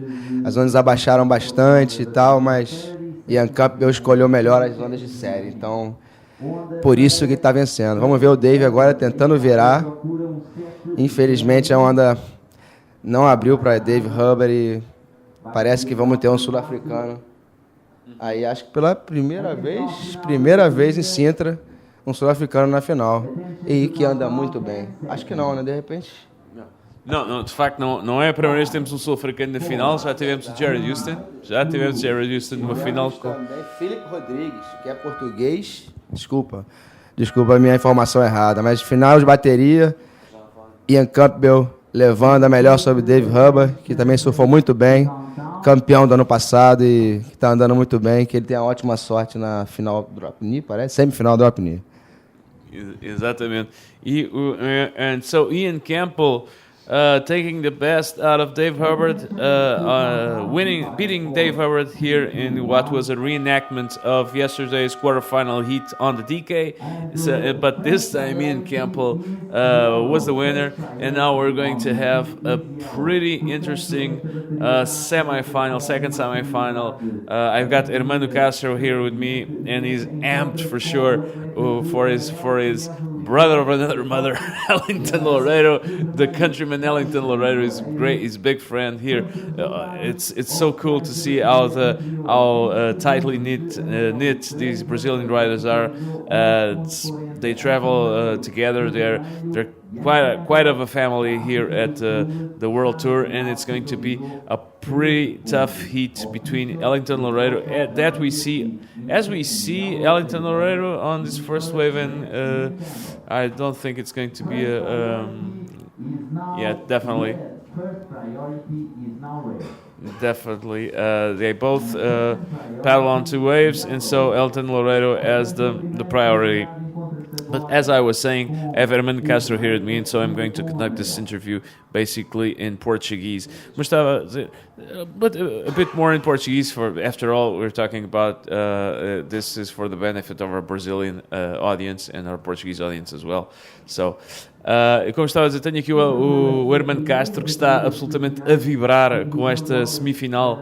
Pessoal, bom dia. Que está a vibrar aqui com esta semifinal entre o Pierre-Louis Coste, o francês mais português do circuito mundial, e o Wellington Loureiro. Portanto, em virtude disso mesmo, vamos conter esta entrevista um pouco mais agora em português. E Hermano, ajude-nos a comentar aqui esta onda do Wellington. Wellington Loureiro abrindo com 360, finalizando com o rolo ali na junção. É para abrir, tem que construir a casinha, né? Primeira onda aí, já que o Pierre falhou, assim, digamos, perder a prioridade que ele tinha ganho na moeda, no coin flip. E vemos o replay da onda do Wellington, 360. A onda que não tem muita qualidade, ele conseguiu pelo menos fazer um rolo para finalizar, para começar bem a bateria. Mas vai ser uma grande bateria, porque o Pierre vem num ano meio inconsistente para o nível dele, né? Normalmente está sempre nas cabeças, e vem Pierre na onda. Abrindo com o rolo, vai seguindo na linha, buscando mais um rolinho ali na passagem, e infelizmente as ondas não estão muito boas. Mas só para finalizar, cara, é uma bateria entre o Pierre-Louis Coste, que está em 7º no ranking, mais um replay da onda dele para vocês. A primeira onda do Pierre-Louis Coste contra Wellington Loureiro, que vem também em 16º no ranking, querendo melhorar o seu ranking na APB Tour 2015. E Wellington é um competidor nato. E mandar um abraço para todos os capixabas que estão aí nos ouvindo, e os brasileiros, que eu sei que os capixabas estão de olho aí na telinha. Sem dúvida. E o Wellington Loureiro com o Pierre-Louis Coste, e o Pierre, como o Hermano Castro aqui disse muito bem, tem tido um ano um bocadinho inconsistente para aquilo que nos habituou. Ele que já foi inclusive campeão mundial, mas que é um atleta. Falamos muitas vezes aqui da perícia e da vocação quase que os atletas brasileiros têm aqui neste tipo de mar, neste beach break, se bem que o mar hoje não está bom para ninguém, seja lá qual for a sua nacionalidade, está muito complicado. Mas estava a falar que os atletas brasileiros costumam ter muito sucesso nestas condições, mas o Pierre é alguém, é um dos melhores bodyboarders do mundo, e com certeza conhece muitíssimo bem, há vários anos que vive aqui em Portugal, conhece muito bem este spot, conhece muito bem as ondas portuguesas, e pode tirar vantagem disso, irmão. Não, com certeza, eu concordo com você, porque Pierre é um bodyboarder completo. Ele não é só um bodyboarder que você vê nos filmes, quebrando backflips e tudo mais. Ele, quando a onda está pequena, ele tem o poder da concentração de, com certeza, soltar uma manobra inesperada. Coisa que o Wellington faz dormindo nessas condições de onda. E Wellington também evoluiu bastante em ondas pesadas, em ondas grandes, tem surfado muito bem e está refletindo no circuito mundial no ranking. E temos na prioridade 1, parece que Wellington Loureiro, parece? Não? Mas é isso, Wellington Loureiro vem representando o grande amigo dele, Lucas Nogueira, vencedor 2 anos atrás, mantendo aí a história dos brasileiros, dos riders brasileiros no Sintra Pro. Grande abraço para Lucas Nogueira, grande campeão, sentindo a sua falta aqui. Sim, o Lucas teve aqui uma vitória sensacional na última onda, 9 frente ao Pierre-Louis Coste. É uma recordação especialmente agridoce para mim, porque eu estava aqui já quase a cantar a vitória do Pierre-Louis Coste, fazendo o funeral ao Lucas, dizendo que isto com alguns segundos, e estava um mar muito parecido com este hoje, com alguns segundos para o fim, eu já estava a fazer o funeral ao Lucas Nogueira, a dizer que era impossível ele conseguir superar, precisava de um 9 para passar. E atenção, Pierre-Louis Coste, um bom primeiro rolo, outro rolo, uma onda bastante razoável. Exatamente, muito parecido com a primeira onda, uma onda muito razoável ali por parte do Pierre Liscoste, que se cruza ali com uma atleta feminina, mas dizia eu que nessa final tive que me cobrir de vergonha porque faltavam aqui alguns segundos e o Lucas Nogueira precisava de um 9 e eu dizia, bem, então o Pierre ganha pelo segundo ano consecutivo, isto não me parece que o Lucas Nogueira, e pronto, foi um bom competidor, chegou aqui e de repente o Lucas Nogueira inventa um backflip e tira um 901 e eu quase que incluí o microfone. Mas pronto, um grande abraço para o Lucas que nos está aqui a ouvir. Foi de facto um momento que não vamos esquecer. Eu, pelo menos, não vou esquecer aqui no Sintra Portugal Pro. E uma vitória fantástica do atleta brasileiro, que infelizmente este ano não está connosco, não é, irmão?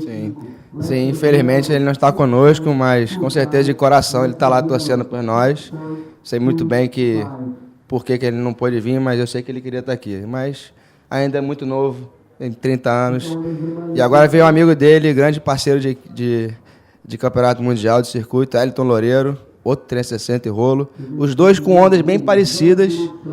O Elton abriu também com 360 e rolo. E o Pierre também abriu com 2 rolos. E na segunda com um pouquinho mais de qualidade, 6,25. Agora já abriu um pouquinho de margem do Elton, que vai abrir agora, vamos ver a sua segunda nota.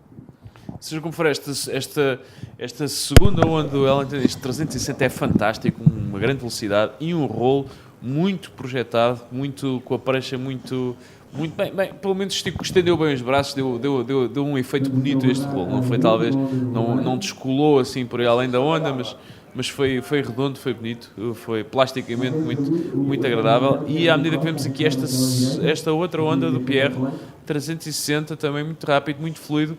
E este rapaz consegue fazer backflips num copo d'água, meus amigos. E passamos agora para a entrevista com a Vilma Vicente, que vai entrevistar o Ian Campbell.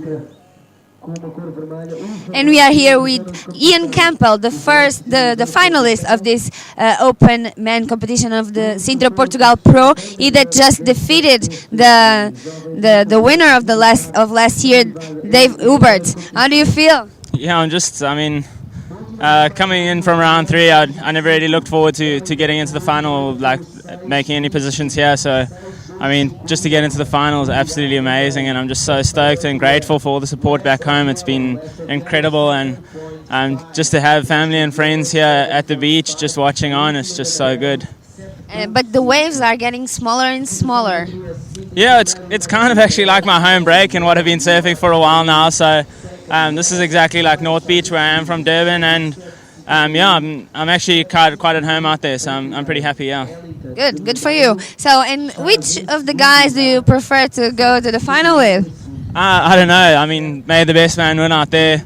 It's going to be a tough final, I'm sure, because the conditions are dropping a little bit. But I'm just happy to be here, happy to be in the final. Congratulations and good luck that the best man wins. And back to the water. Let's see who is going to the final with Ian Campbell. Back to you guys.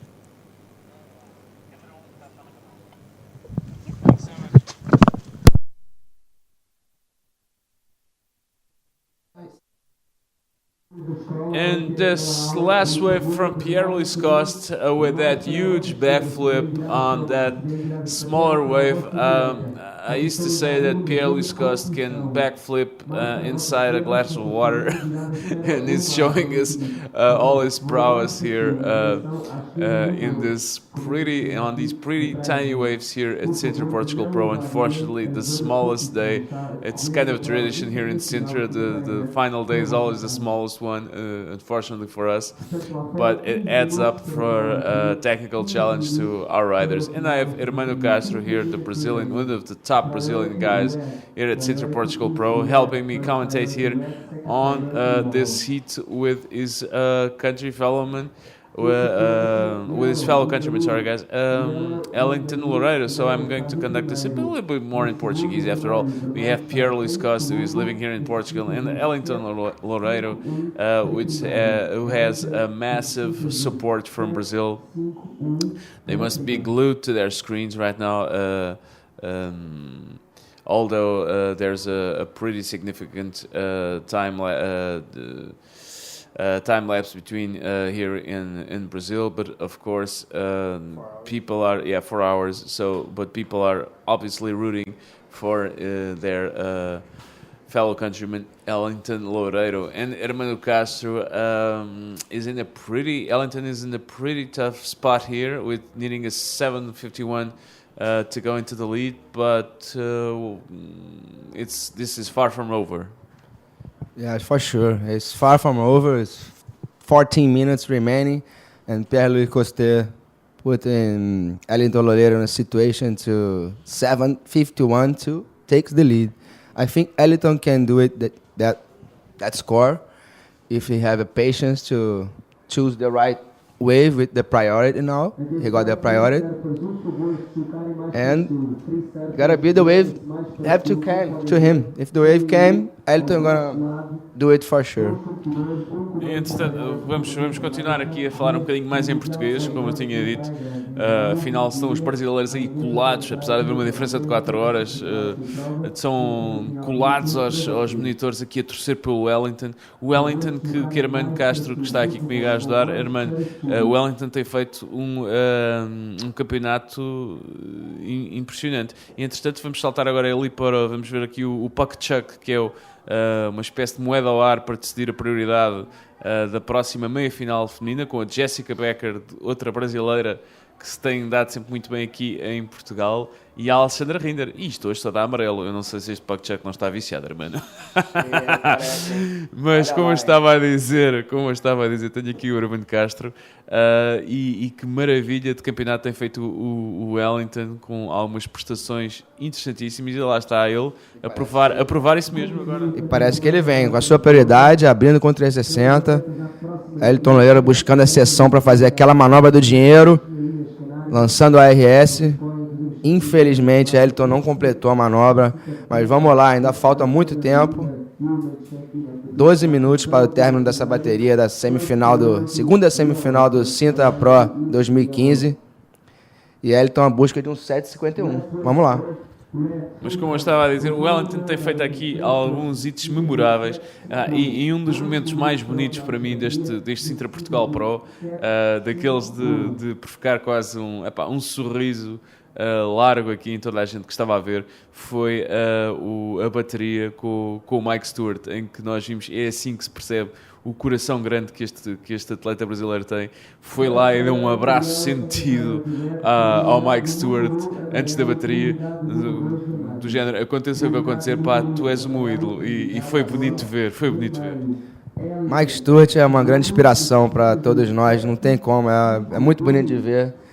Ele está aqui comemorando esse 20º aniversário do Sintra Pro, e nós todos temos o prazer de vê-lo andando. Infelizmente a onda não está como ele gosta, né? Como todos nós, né? Gostaríamos que tivesse, porém andou bem, andou a onda pequena, mostrou que com 53 anos você pode ainda andar aí a brincar e desfrutar do circuito mundial de bodyboard. Exatamente. E é engraçado, nos anos 80 e 90 havia ali sobretudo no princípio dos anos 90, ali uma rivalidade fortíssima entre o Mike Stewart e o GT. E Guilherme Tâmega, uma rivalidade entre o gringo e o brasileiro, e é engraçado ver como, com o passar dos anos, agora há precisamente ver os brasileiros abraçarem também a herança de um senhor que já transcendeu estas fronteiras e que é uma figura do bodyboard mundial. E por falar em figuras do bodyboard mundial, vemos Pierre-Louis Coste aqui nesta onda, à procura exatamente, é a sua manobra trademark, o seu backflip, isto agora começa a ficar complicado para o Wellington. É verdade, agora Pierre usou muito bem a sua prioridade, escolheu uma onda da série, bem limpa, e executou, na verdade, foi um ARS, porque esse campeonato nós estamos vendo o Pierre fazer bastante ARS. Parece que está mudando um pouco o estilo para poder diversificar, variar, até porque não ficar aquela coisa minha backflip toda hora. Eu creio que agora o Wellington vai precisar de uma nota, olha lá, grande cavada, um bom bottom, executou perfeitamente. E a nota refletiu na cavada e na escolha que eu te falei de onda perfeita. 8 pontos para Pierre-Louis Coster, e agora Wellington precisando de 9,26. Estamos aí com a mesma situação do Lucas Nogueira, 2013. Exatamente, não vou falar não. Eu não vou falar não, meu. Mas como eu estava a dizer, o Pierre-Louis Coste e o Wellington fez aqui muito bem a correção. Fez ali um ARS, portanto, a tentar diversificar um bocadinho o seu repertório, porque ele percebeu, e eu já tive a oportunidade de ter algumas conversas com ele aqui sobre isso mesmo, a procurar diversificar um bocadinho o seu repertório, porque ele consegue fazer praticamente qualquer manobra de bodyboard, mas convém, e ele foi premiado ali com um 8 naquela manobra, a colocar ali o Wellington numa situação complicada, mas foi o que eu lhe disse, tive a oportunidade até de dizer algumas vezes: Pierre, tu fazes backflips tantas vezes que às páginas tantas os juízes já nem ligam, já estão tipo, este tipo isto já não tem dificuldade para ele, e pontuam-te os backflips como se pontuassem um 360 de um atleta qualquer, quer dizer, já não acabam por ficar saturados, já não lhe dão, ele faz aquilo parecer tão fácil que os juízes já não lhe dão o devido valor, quer dizer, e acaba por ser mau para ele, não é? É, verdade. Eu acho que o atleta ele tem que ter uma variedade de manobras até para, né, melhorar o nível técnico do evento e não ficar aquela coisa monótona, sempre a mesma manobra. Eu acho que tem que variar mesmo para poder até os juízes verem coisas novas, né? Porque o bodyboard vem evoluindo ano em ano, então temos que mostrar todos os tipos de manobras no repertório dos atletas. É isso. Exatamente, torna-se um bocadinho monótono, e isto, acima de tudo, é um espetáculo e é uma modalidade como outras em que existe um grande grau de subjetividade. Os juízes têm que avaliar uma série de critérios, mas não é como no futebol, se a bola entra bem ou mal na baliza é golo. Aqui é preciso avaliar muitas coisas, e vemos aqui o Pierre-Louis Coste está a acelerar. Outra ARS e a completar com um 360 bonito ali, só para pôr um bocadinho de açúcar em cima daquela um bocadinho de canela naquele pastel de Belém, e portanto parece exatamente. Como é que é? Você já teve a oportunidade de passear aqui um bocadinho por já agora que falamos da nossa gastronomia. Ei, vemos aqui a repetição. Pierre-Louis Coste, aquela velocidade que ele imprime, e lá está um RS, e ali um bocadinho some whipped cream on the last after that move on that wave. Mas estava a perguntar aqui ao Wellington, você já teve a oportunidade de passear aqui um bocadinho por Portugal, experimentar a nossa gastronomia? Como é que é? Gosta de vir aqui a Portugal e a Sintra? Com certeza, já tive a oportunidade. Claro, pastel de Belém comi, com certeza, muito bom. Bacalhau com natas, bacalhau, é isso? É, muito bom. Foi a Ana e o Pescas, a esposa do Pescas, fez um bacalhau com natas maravilhoso. Muito obrigado. Aproveitar para agradecê-los, agradecer ao pescador, ao Pescas, a Ana e todos os portugueses que me deram uma grande força aqui no Sintra Pro, e por todos os dias que estão por vir aí para o Nazaré e depois também. E agora Elton Loureiro, com a sua prioridade, buscando 9,26 a RS para o Wellington.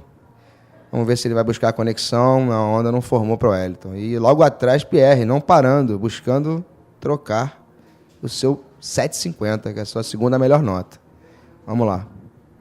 Enquanto estamos a falar em trocar um 7,50, percebe-se perfeitamente o nível que estamos aqui a falar. O Wellington a lutar muito bem ali com a ARS, mas infelizmente, e a escolha de ondas aqui é fundamental, a escolha de ondas do Wellington não tem sido tão boa, não tanto a qualidade das manobras, mas a escolha de ondas do Wellington tem tido um bocadinho mais de azar no que diz respeito aqui à escolha de ondas aqui nesta bateria, não acha, irmão? Eu acho que o fator principal é esse mesmo que você acabou de dizer. O Pierre, ele está escolhendo melhor, está tendo um pouquinho mais de sorte na escolha das suas ondas quando tem a prioridade. O Wellington teve só uma boa, que foi o 6,25. Já Pierre encontrou os ARS limpos com boas cavadas. Isso reflete na nota. Os juízes gostam muito de um bottom turn bem feito e variando as manobras. Um foi em 360 backflip e o outro foi só um ARS bem feito. Refletiu e temos aí 4 minutos e o Wellington Loureiro vai buscar 9,26 com a prioridade 2, se não me engano. Né? Parece que sim. E nível o Wellington tem para tirar. O problema são as ondas. Então, vamos rezar aí bastante para o Wellington pegar essa onda 9,26. Temos lá uma batalha ali pela disputa, nada. Realmente o mar está muito difícil, a maré subindo, a maré seca. E o mar hoje deu uma baixadinha, então é mais difícil para conseguir esses high scores, né? As notas altas. Mas vamos lá, né? Vamos buscar. Esperar 3 minutos e 40. O que você acha? Acha que Elton vira dessa vez ou o que vai ser? Eu sei, so, o Herman está aqui. Herman is pulling my leg because a couple of years ago, at 2013, when Lucas Nogueira won here, he needed a 9 for his final wave on the final seconds of the heat. It was the final. Pierre-Louis Coste was leading this final. It was his second consecutive final here in Sintra, and I was practically chanting Pierre-Louis Coste for the win, saying, "Oh, then the second consecutive win here at Sintra for Pierre-Louis Coste on with some seconds to go. And I'm sorry, Lucas, but I don't think he's going to make it," and so on and so on. And suddenly, Lucas Nogueira took a rabbit out of his hat and pulled a 9:01 and practically shut me up here on the. I had to basically swallow the mic here and the mic and said, "Okay, that's that's something I have to go and carry onto my grave that memory." But big shout out to Lucas Nogueira, and I think it's the exactly people absolutely celebrating here the Sintra Portugal Pro 2015. Today, unfortunately, some smaller waves, and we're seeing Pierre-Louis Coste. He's been pretty active on this heat with now this incredible. This guy can do this with his eyes closed, sleeping, drunk. I'm not sure. Definitely. Yeah, so, but he sacrificed his priority in Wellington Loureiro needs at 9:26, and who knows what this Brazilian rider can do. He's been one of the most informed riders on this event. So take us through this replay here, man. How do you commentate this? Yeah, another backflip for the right-hander, and Wellington Loureiro, nice set wave.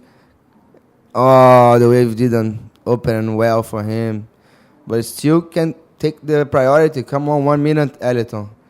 You can handle. Come on, 1 minute. Yeah, for Pierre-Louis Coste last wave was a 7.9, a nice backflip, but didn't change anything. Oh no, yes, changed the second wave. Now he's a 7.9, and the things got worse for Wellington Loureiro now. In 1 minute, the last minute on the clock, and Pierre-Louis Coste, another wave. No. Yeah, now Wellington Loureiro needs 9.66 with the priority in the back. But look, Wellington Loureiro, replay. The nice bottom turn, but the wave closed in front of him, and he did just a roll. It's a 5 point, and 25 seconds remaining. Oh my God! All the Brazilians watching 4 hours in the back, you know. Oh my God! Come on. E pessoal aqui a roer as unhas 10 segundos. Vamos ver se temos aqui outro episódio. Lucas Nogueira com o Wellington Loureiro.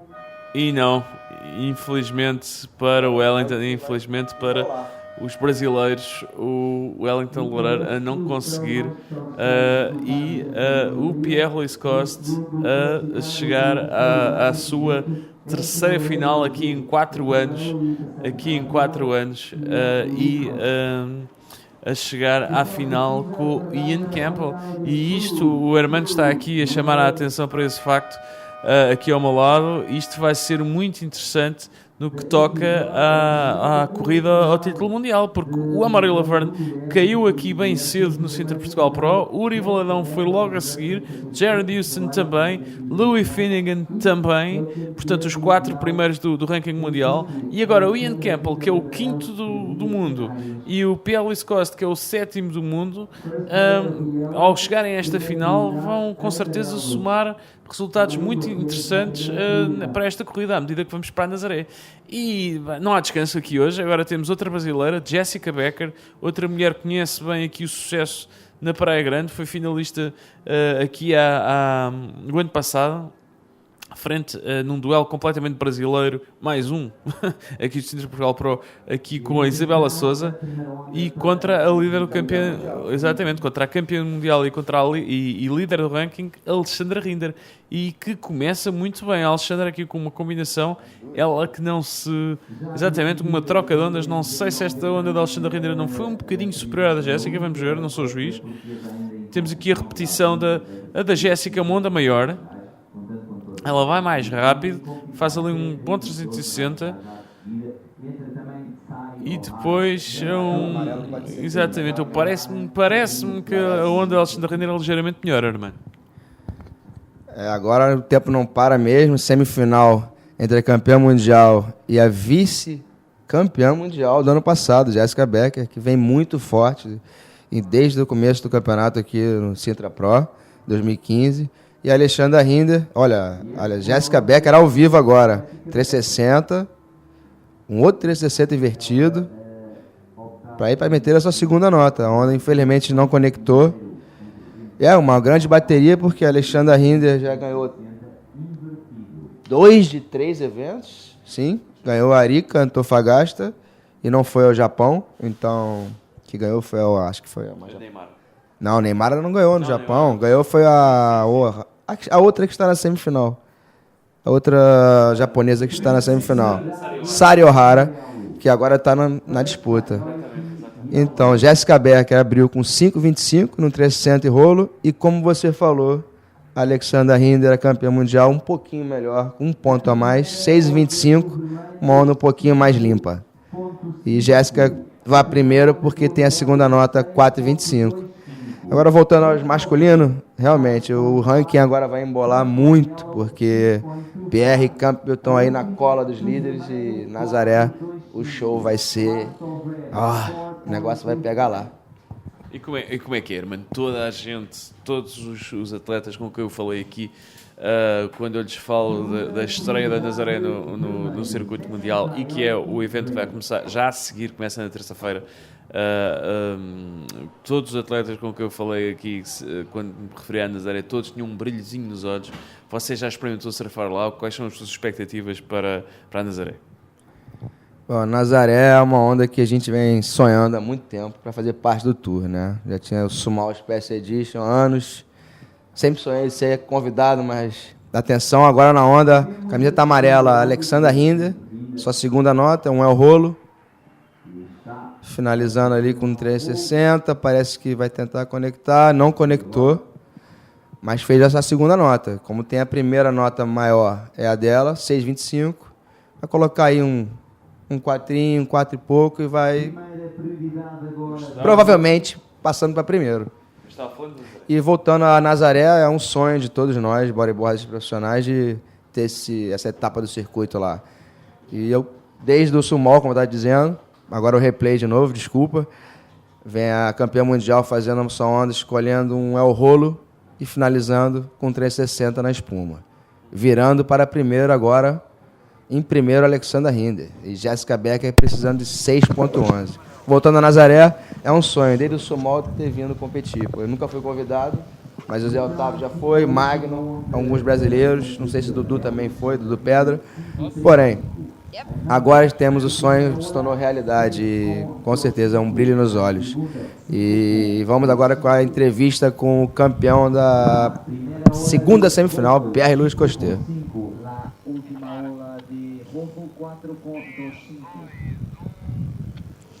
And the second finalist of this pro men's competition of the Sintra Portugal Pro is here with me, Pierre Luis Costa. Now the two finalists are the 5th place and the 7th place of the ranking. That will decide much after this day. What do you think? Do you feel the pressure, or you don't want to think about it? Yeah, I don't know. It's a mixed feeling, but yeah, both Ian and I haven't won the comp yet, so there's gonna be a new winner this year, and yeah, the waves are not helping, but yeah, the waves are getting smaller, right? yeah, but I mean, same condition for everyone. We had different conditions throughout the event, and well, we're gonna have to deal with it.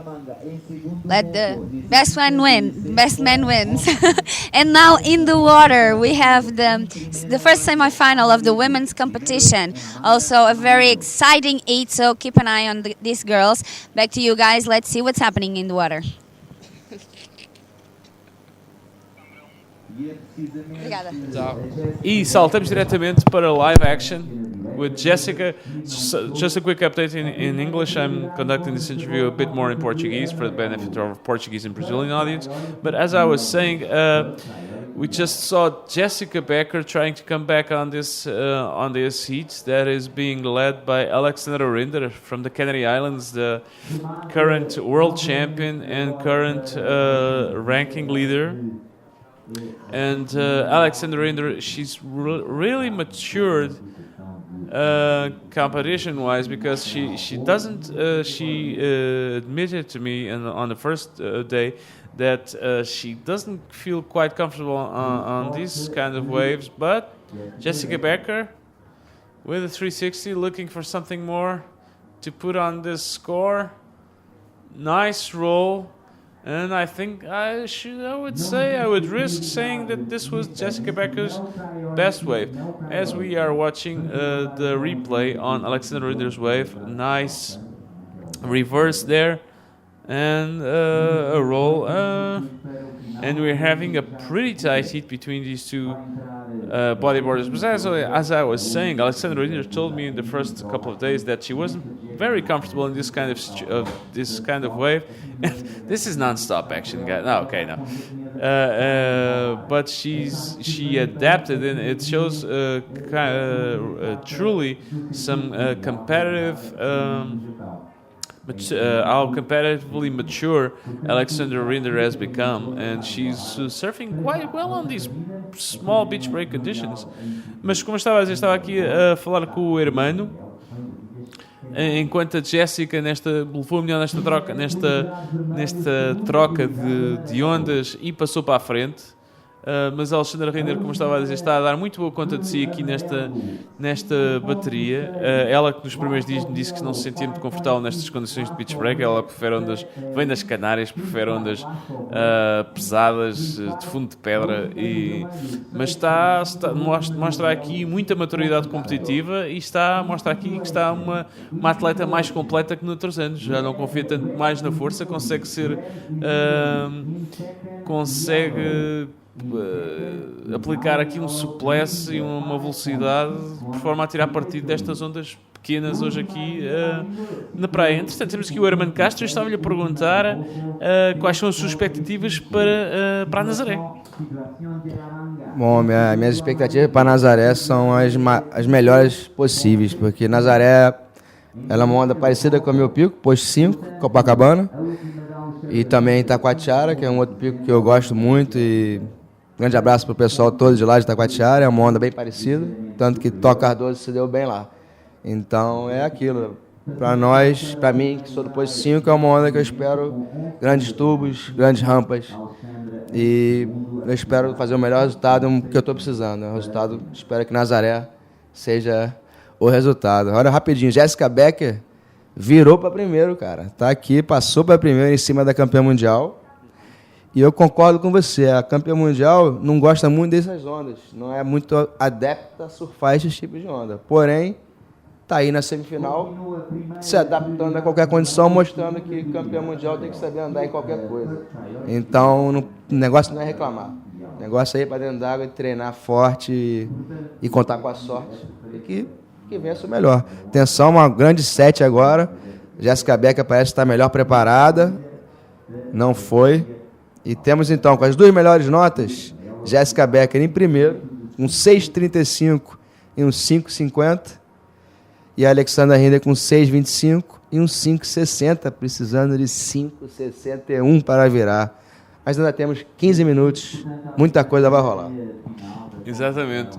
E o Hermano estava aqui com uma análise ali no ponto, dizendo que, de facto, a Praia do Norte tem muitas semelhanças com o posto 5 e se calhar sobretudo até com Itacoatiara, tem o mesmo tipo de fenómeno geológico. Há também ali o canhão da Nazaré provoca ali aquele tipo de ondulações, uma wedge ali muito interessante naquela esquerda, e depois ondas muito power, muito tubulares, grandes tubos e grandes rampas ali na Praia do Norte, uma onda fantástica para bodyboard e consegue manter aquela forma até tamanhos muito interessantes. E vemos aqui um split peak, a Alexandra a ir para a direita e a Jéssica a ir para a esquerda. A nossa câmara optou por seguir a Alexandra. Não sei se a Jéssica, se a direita da Jéssica não tinha um bocadinho mais de potencial. Parece-me que, exatamente, eu estou a ouvir os brasileiros ali a celebrar e parece-me que sim, que a Jéssica fez um 6,35 e a segurar e a consolidar a sua liderança. Mas estávamos aqui a falar da Nazaré com o Hermano, e eu não sei se o Hermano tem falado com o pessoal de lá, mas espera-se muito boas condições para ali 2 dias de prova, pelo menos para quarta e quinta-feira, se não estou em erro, com umas ondas não tão grandes como estamos, se calhar, habituados a ver noutras circunstâncias ali na Nazaré, ali com 1,5 m, qualquer coisa assim, mas com grandes... não, aquela última nota de Jéssica não foi 6,35, de facto, foi o 7,75. E por acaso estou ansioso para ver ali a repetição, para saber o que é que a Jéssica fez naquela onda. Mas, portanto, estamos à espera de 1,5 m muito interessante, muito bom, muito tubular, mesmo uma onda muito divertida para os melhores bodyboarders do mundo, irmão. Você perguntou se eu tinha falado. Devo falado com o Tó Cardoso praticamente todos os dias para saber que ele está lá com o Calano Natanz, surfando diariamente, né? Porque quer dar duro assim, dentro de casa, claro. E as previsões parecem ser muito boas. E eu acho que não tem nada assim muito grande. Já parece que vai ser entre 2 a 3 metros. E jogaram ali a moeda, eu não sei quem levou, você viu? Catarina, portuguesa, levou a prioridade. Dessa vez o vermelho levou a melhor, tá vendo? E então, estamos esperando ondas boas. Parece que não vai ter nada muito passado, então o show está garantido, por exemplo. Pelo menos o que eu vi ontem no podcast. Agora, voltando aqui a Jéssica Becker, eu tenho que te falar, Jéssica Becker, ela é uma das bodyboards brasileiras mais duras de vencer. Ela é totalmente preparada, entendeu? Ela, ano passado, não ganhou por detalhes. Pode ter certeza que eu estava aqui assistindo a onda que ela tinha que ter feito, a manobra que ela faz. Sem errar, tô te falando, RS, não deu RS, perdeu por causa disso. Então ela veio com muita vontade para o Sintra Portugal esse ano, não é coisa que eu posso dizer. E um grande abraço para Tiagão, que é o namorado dela, que tá lá no Havaí. Boa, moleque, tamo aí sentindo tua falta e aí, tua esposa garantindo. Vambora. Muito, de facto, a comunidade aqui, os atletas brasileiros, é espetacular ver a maneira, a família que eles compõem aqui, são muito unidos, sofrem todos uns pelos outros. Eu vejo muitas vezes atletas brasileiros que já perderam aqui a sofrer pelos seus colegas que estão na água e a celebrar como se fossem eles a vencer. É de facto muito bonito, e aqui o Hermano Castro, que está aqui connosco, a mostrar-vos precisamente isso, com este apoio incondicional, neste caso à Jéssica Becker, que ele tem razão, é uma atleta, claro que conhece como ninguém, é uma atleta muitíssimo bem preparada do ponto de vista físico, do ponto de vista mental, muito focada. Nós tivemos a oportunidade de falar aqui com ela há 2 dias, tivemos a oportunidade de entrevistá-la aqui e ela de facto mostrou isso mesmo no seu discurso, que é uma atleta muito focada, muito concentrada, muito profissional. E por falar em atletas focadas e profissionais, lá vai a Alexandra Rinder nesta direita. que não proporcionou nada de especial para ela e, portanto, a Alexandra aqui a lutar. Mas mesmo que a Alexandra seja eliminada nesta meia-final, já foi muito, muito longe, já foi muito bom, ainda por cima beneficia da eliminação da Neymar Carvalho e da Isabela Souza.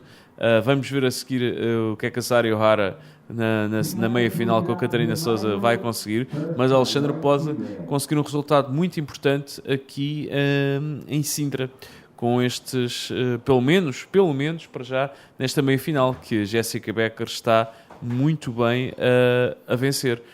E o Hermano estava aqui a falar que como ela perdeu por detalhes o ano passado, mas também, atenção, aqui enquanto vemos a Alexandra tentar também um ARS, mas não completou.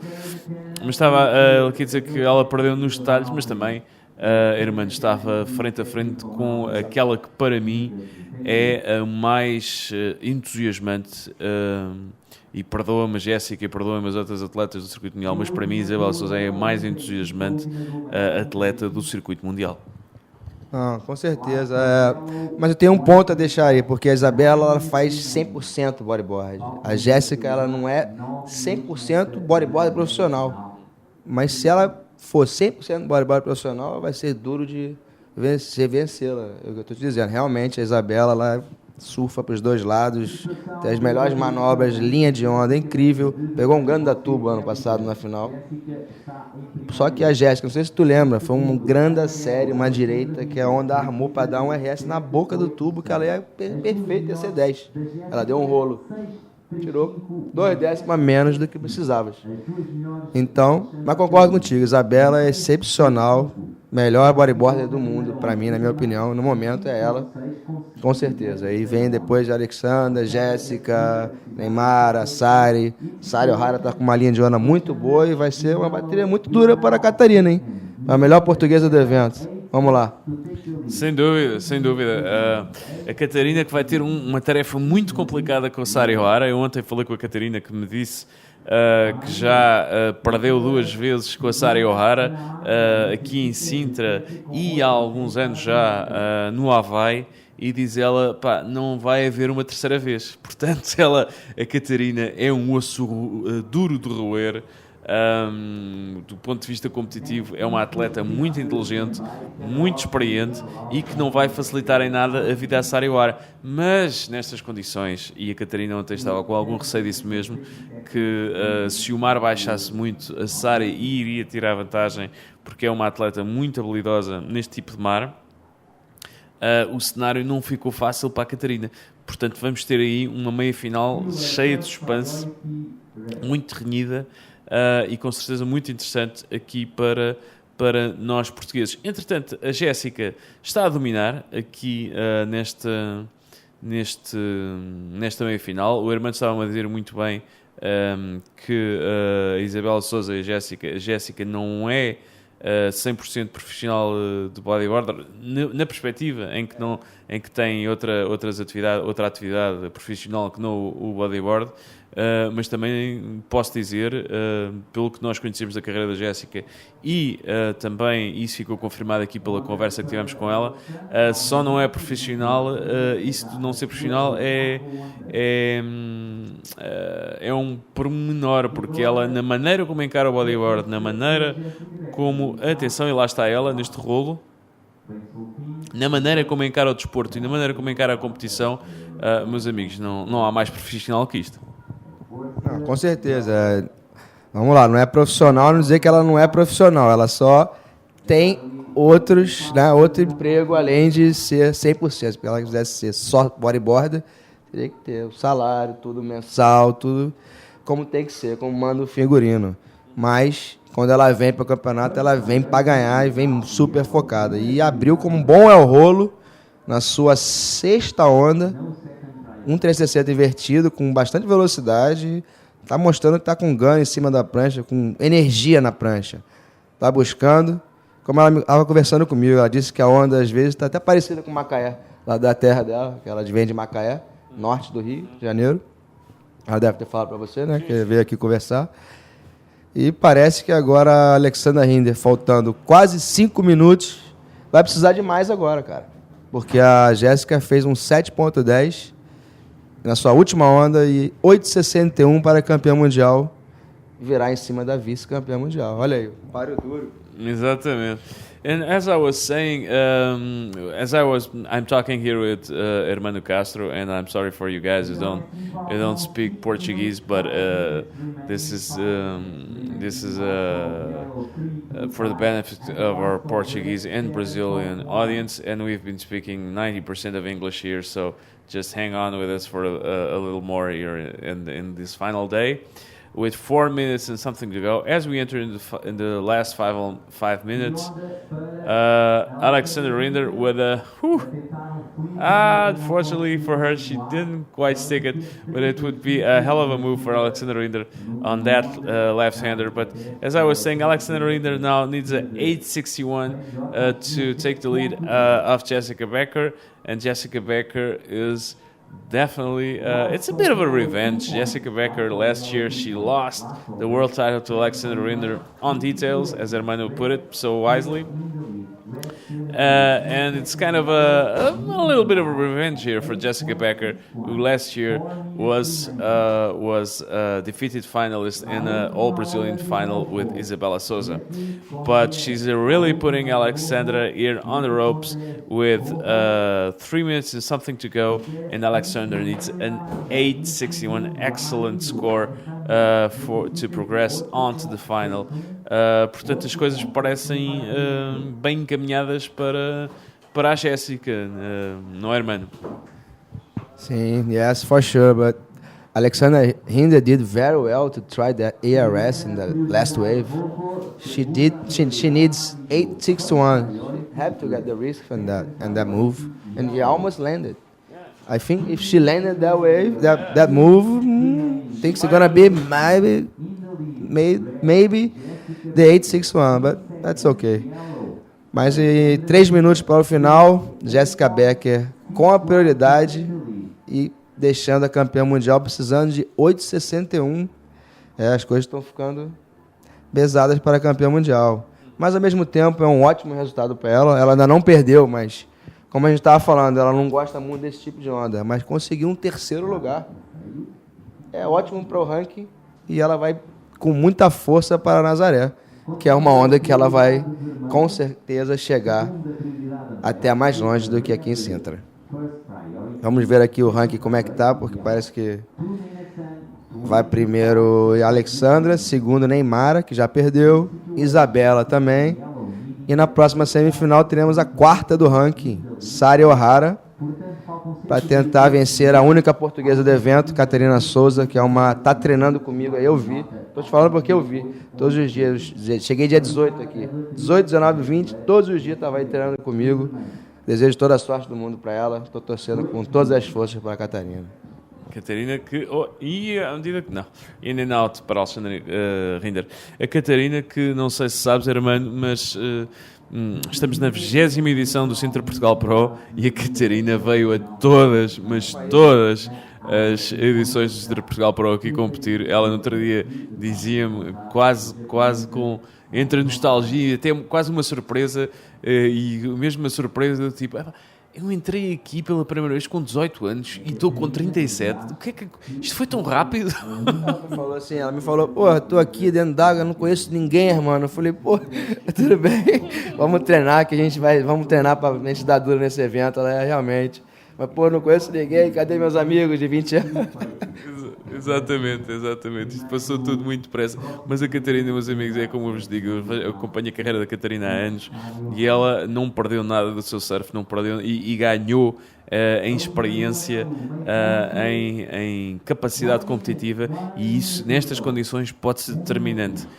Se bem que tem à sua frente a Sari O'Hara, que é também uma competidora temível e que nestas condições, eu não quero agora a Catarina, mas nestas condições parece-me que a Sari tem uma ligeira vantagem sobre a Catarina. Vamos ver, a Catarina é uma atleta que prefere mar grande, prefere ondas com power, E a Sari é uma atleta mais de linha, que tem uma linha muito bonita, muito perfeita, tecnicamente, e que consegue fazer coisas muito, muito boas neste tipo de mar, o que é muito complicado.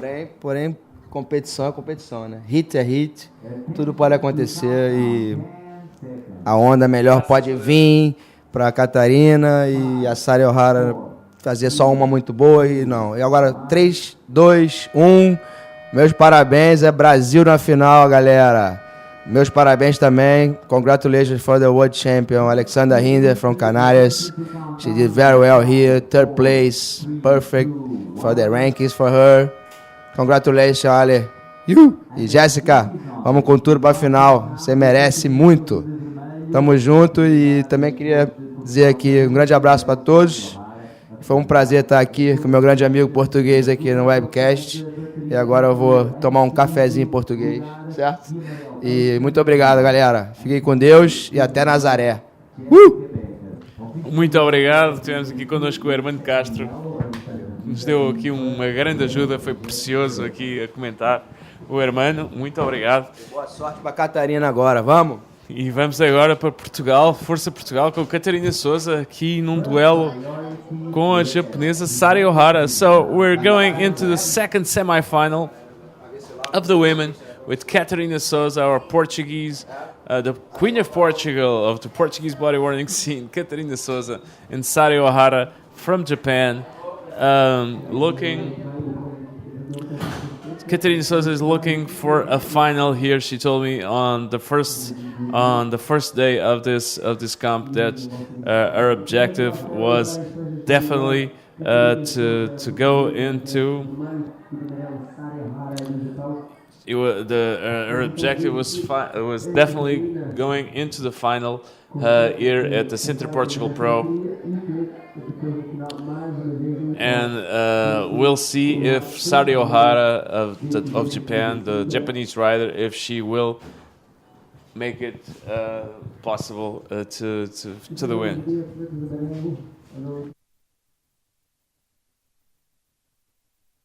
Meanwhile, I have Andrea Carvalho Diaz from Hawaii here with me on the booth, helping me commentate on this semi-final, this Portuguese-Brazilian semi-final. Hi, guys. Hello, everybody. She's going to help me commentate here on this heat between our own Catarina Souza and Sari O'Hara. So, welcome, and I'm going to switch between English and Portuguese. After all, we have a Portuguese rider here on this semi. And what do you say about this semi-final?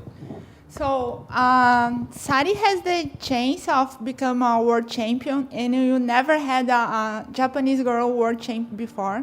And I love Catarina. She competed for so many years. She's an idol to so many bodyboarders. So I don't know if I'm more on the Sari side, because I would like to see a Japanese girl as a world champion, or Catarina, because she's so nice and example for two other girls.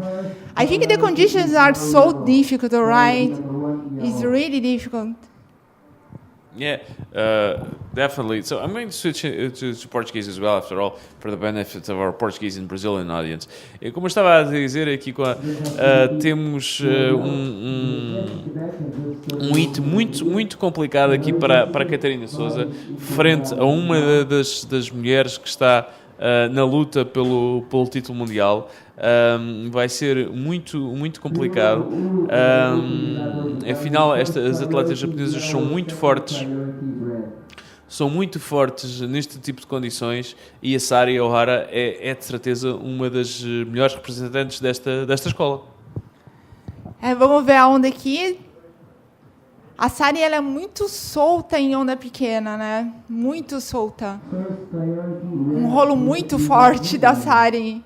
Ela vai com certeza tirar uma nota bem alta. Vamos ver como que a Catarina pode devolver essa onda. As condições estão muito difíceis, muito difícil de ler a onda antes de dropar, né? Vamos ver o que a Catarina pode fazer. Exatamente, ela tinha dito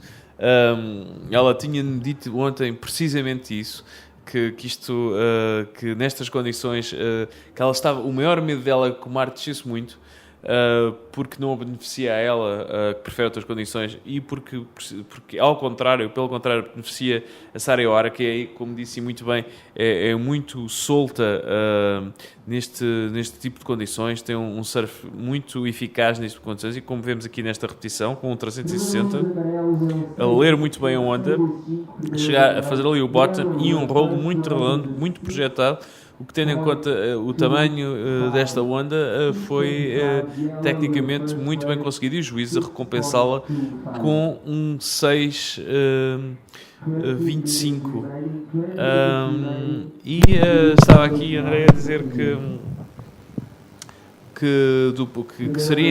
estava um pouco dividida, porque gostaria de ver uma atleta japonesa ganhar o título mundial, elas que durante anos foram uma força grande por trás deste circuito mundial e que têm animado muitas provas deste circuito mundial, mas por outro lado também é muito amiga da Catarina, segue também há muitos anos, a Catarina, que vem aqui há 20 anos ao Sintra Portugal Pro, é incrível, e portanto é um dilema complicado. Com certeza, eu amo o trabalho que a Catarina faz com as outras atletas, ela ensinando as menininhas, ela é um ídolo aqui em Portugal e um ídolo para muitas brasileiras também.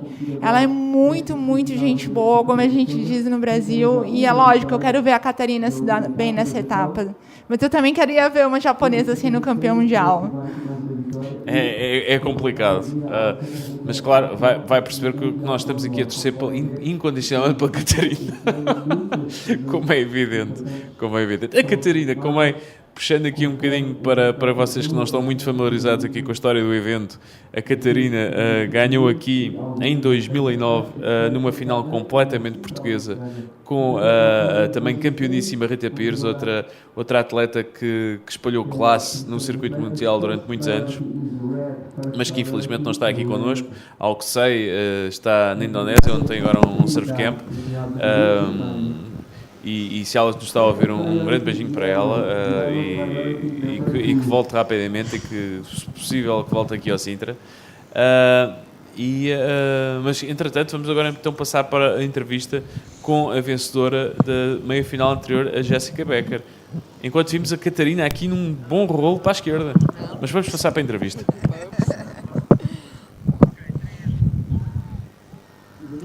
And it was a very exciting second semi-final with the world champion Alexander Rinder from Canary Islands and the runner-up Brazilian Jessica Becker. Congratulations, Jessica. Thank you so much. I'm pretty happy with this hit. You know, it was a good hit with the world champion Alexander hit, and I was really excited to go. Okay, do you want to leave a message? We have in the men's 2 Brazilian guys in the final, and now 1 Brazilian girl in the women's final. The Brazilian team is on fire. Yeah, I think because these conditions really similar with Brazilians waves. We have this kind of waves, short breaks.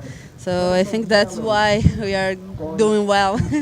Muitos parabéns a todos os brasileiros, a todos os atletas, mas nós torcemos pelos nossos irmãos também, não é? E podemos ter ainda a hipótese de ter uma, não brasileira, mas que fala português, Catarina Souza, que é o IT que está na água neste momento. Por isso, muitos parabéns e vamos ver que ganha melhor. Obrigada, vejo vocês em breve. Até breve. Okay, guys, back to the water. The second semi-final of women's are in the water. We have a Portuguese girl, Catarina Souza, that already won here once in 2009. She was telling to us that she participated in all the 20 events here in Praia Grande, Sintra, since she had 18 years old and now 37, I guess. So let's cheer Catarina Souza, that is up against Sari Hohara from Japan, that is actually the number 4 of the ranking. So back to you guys, back to action. Let's see what's happening. And so we're back with live action. The second wave of Catarina Souza was awarded a 525. So these 2 bodyboarders on this pretty tight semi-final Catarina and Sari Ohara are technically in a draw, but obviously Sari Ohara has the biggest scoring wave of the heat, 625. So she's she's with the advantage here from a scoring standpoint. Yes, she's paddling. Can you help me now to commentate this? Oh, no, fortunately. So, no, Sari Ohara on the wave. So Sara got the right. Let's see what she can put here. A good roll. I like the projection that she puts on the roll. Let's see that. I don't think that is a higher score than her previous waves, but let's see. I think that Catarina still have a chance. The scores are tight, so let's see. Yeah. With 15 minutes to go, and Sari Ohara is really doing a number on Catarina with a couple of nice combination waves. This pretty good reverse. Then she transitions onto the inside, and it's that section for a pretty projected roll. And it's going to be definitely a pretty good score to add to her 625. Portanto, estávamos aqui a dizer mais notícias para a Catarina para já, com 14 minutos e qualquer coisa. Sari Ohara, esta segunda onda não é difícil para ver que vai ser uma boa nota, uma boa combinação. 5,85, um bocadinho mais baixa que a sua primeira onda, uma 6,25, mas com certeza a solidificar a sua liderança aqui neste hit. A Catarina para já ainda tem um 5,25 e um 1, portanto precisa de uma boa onda, de uma segunda boa onda, ou uma onda até melhor que aquele 5,25, tem aquele 5,25 para descartar, ou um para descartar e mais qualquer coisa para juntar àquele 5,25, por forma a atacar a liderança da Sari Ohara. Ela, aliás, precisa de um 6,86 para passar para a frente.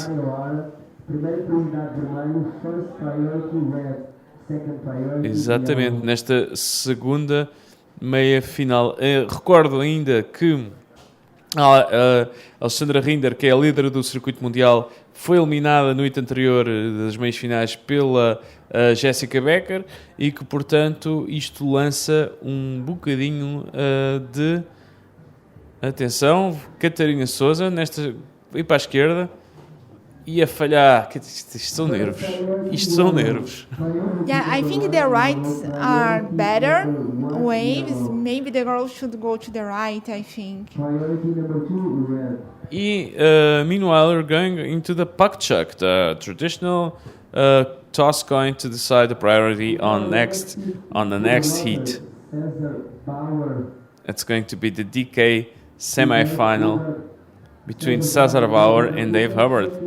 And it's yellow for David Hubbard. So Dave Hubbard is going to have the priority on the next heat of the DK. It's going to be the semi-final of the DK. But I'm talking about the women's World Tour. So Jessica Becker just beat Alexandra Rinder on the first semi-finals of this Sintra Portugal Pro, semi-finals of the women's competition, and that means this is going to be a pretty interesting.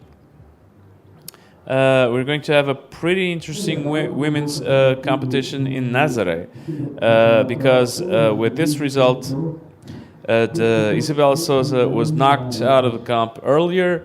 Neymar Carvalho was knocked out of the comp earlier as well, and Sari Ohara is fighting for a place here at the final. So it would be pretty a pretty good advantage for Sari Ohara to beat Catarina here. Yeah, and another thing is that Jessica, I believe she was second place last year in the World Tour, so she's a really strong competitor. And I think it's going to be a great final. Jessica, and I don't know if it's going to be Catarina or Sari, but we are here hoping that Catarina is going to find her really good wave. For sure. For sure. E a Catarina neste momento precisa. Eu vou comentar um bocadinho mais em português, afinal de contas temos aqui a única atleta portuguesa ainda em prova. Catarina ali a forçar um rolo. Meus amigos, isto já é nervos. Estávamos aqui a perceber que estas diretas estavam um bocadinho mais longas e com um bocadinho mais de potencial para pontuar, mas a Catarina ali percebeu que aquela onda não ia dar mais nada e tentou forçar um rolo e pronto. E a escolha de ondas aqui pode ser determinante. Eu acho que as condições, com o vento aumentando, as condições estão ficando mais difíceis ainda, muito mais difícil ler a onda, saber se a onda vai ficar em pé ou não. Então vamos torcer que a Catarina ache uma ondinha ali, uma valinha de direita, porque parece que as direitas estão proporcionando manobras mais fortes. Exatamente, uma boa análise. Há um 6, ela precisa de um 6,86. É uma nota que, com estas condições, não é uma nota particularmente fácil de conseguir, mas a Catarina precisa de ter cabeça bem fria e conseguir ter a calma suficiente para pôr o seu surf ali em jogo. E quão difícil é manter a calma nestas circunstâncias? Ela tem bastante tempo ainda. Eu acho que a Catarina é super experiente. Eu acho que ela vai simplesmente esperar a onda boa para fazer a nota que ela precisa agora. Ela ainda tem muito tempo aqui para mudar a bateria. Sem dúvida. Mas Sara O'Hara também não é uma atleta fácil de bater. E acha que para a Nazaré, quem é que, olhando para este lote de candidatos ao título mundial, quem é que poderá ter melhores hipóteses na Nazaré? A gente não sei, mas é difícil analisar, porque Nazaré a gente nem sabe como vão estar as condições. Se o mar estiver grande, de repente algumas atletas têm melhores condições. Se tiver pequeno, pode ser outra. Se tiver com vento, eu acho super difícil analisar.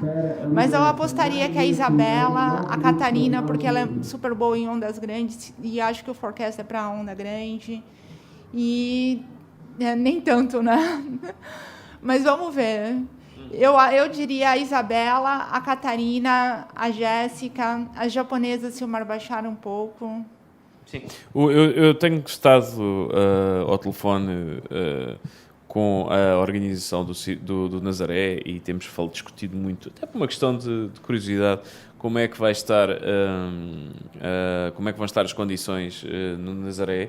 E no início deste campeonato estavam à espera de ondas muito grandes.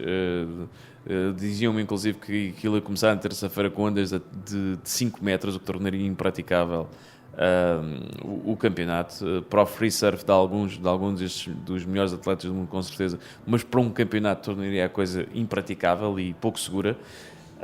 Mas curiosamente as condições têm mudado drasticamente. O mar tem descido muito e sei que esperam ondas, vá lá, até 1,5 metro, o que na Nazaré dá, e para este nível de atletas, não é grande, mas dá umas condições muito, muito engraçadas para um surf de alta performance. É incrível como o mar aqui em Portugal muda muito de uma hora para outra, né? Nós tivemos grandes ondas ontem e hoje está praticamente flat. E quando a gente vê o forecast de Nazaré, eu vi realmente essas ondas grandes para o começo da semana e a gente olha agora, já não vão ser tão grandes assim. Então, eu espero que tenha ondas de boa qualidade para os atletas mostrar o melhor potencial possível. Você está residindo no Havaí já há 10 anos, não é? Conte-nos um bocadinho o que é que motivou essa sua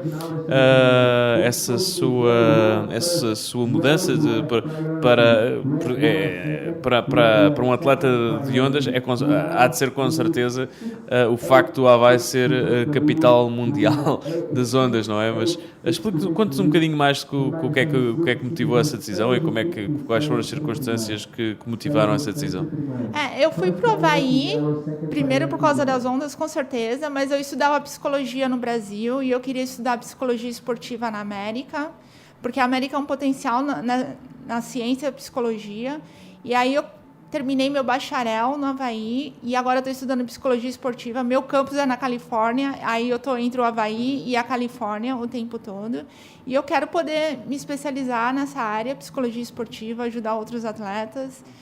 E eu estou gostando bastante. Até que ponto é importante, e é engraçado que referi isso, até que ponto é importante esse campo da psicologia quando se fala, bem, um pouco em todo o desporto, mas muito especificamente no desporto de ondas, que tem tantas variáveis e tanta coisa, e em que o próprio campo de jogo, chamemos-lhe assim, muda com tanta velocidade. Uma coisa que você falou é super importante. Tem várias variáveis no surf. E o que é interessante na psicologia esportiva é que tem várias pesquisas em vários esportes, mas pouquíssimo em esporte tipo surf, bodyboard. E agora nós temos alguns cientistas, alguns deles, tipo o Dr. Michael Gervais, que fez trabalho com surfistas e faz trabalho com os atletas da Red Bull, atletas de action sports, e eles estão reescrevendo a história da psicologia esportiva. Isso é super interessante. Porque se a gente comparar, por exemplo, hoje as condições que as meninas estão competindo, com o environment mudando o tempo todo, e, por exemplo, o que tem de pesquisa em basquetebol ou em natação, que não importa onde o atleta está competindo, o environment não está mudando. Então, é muito importante para a gente e para esses surfistas que se especializaram em psicologia do surf, e psicologia esportiva do surf. É muito importante o que eles estão trazendo para a gente de novo em termos de ciência e preparação de atletas do action sports.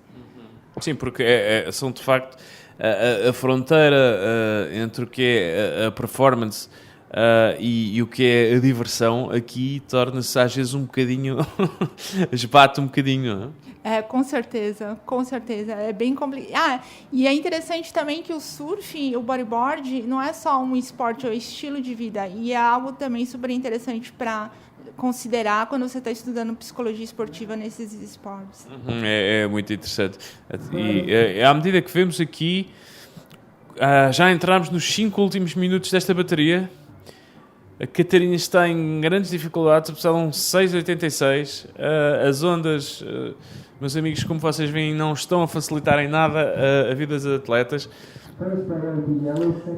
A Catarina já está a tentar com todas as suas forças, já fez 4 ondas, mas apenas uma com potencial para pontuar, e o seu score reflete isso, enquanto a Sari O'Hara foi muito mais eficiente e fez 2 ondas, mas 2 ondas bem pontuadas, e um bocadinho o quão ansiosa parece a Catarina nesta meia-final. Com certeza. Parece que a Catarina está procurando ondas aqui e ali e está bem complicado, bem complicado. Mas vamos ver agora. Remou para uma onda. Parece que está vindo uma sériezinha lá atrás. 3 minutos para a final desta bateria. Oh, meu Deus. 3 minutos. Vamos ver o que ela pode fazer nessa direita. Parece que o mar simplesmente parou de vir ondas e era aquilo que veio no começo da bateria. Vamos ver agora. Ela já desceu, já está um pouquinho mais atrás. Vamos ver se vem uma ondinha mais de pé para ela poder conseguir os 6 pontos que ela precisa. Está muito complicado. O swell está a cair a olhos vistos durante o dia. O vento está a separar onshore e a Catarina vai precisar de ser muito, muito eficaz, ter muita calma, e vai ter que ser muito eficaz na próxima onda. E cá está, a dar o tudo nesta esquerda. O 360, a lutar com todas as forças para conseguir ali entrar uma secção. Outro 360. Vamos, Catarina, a tentar tudo por tudo para o rolo.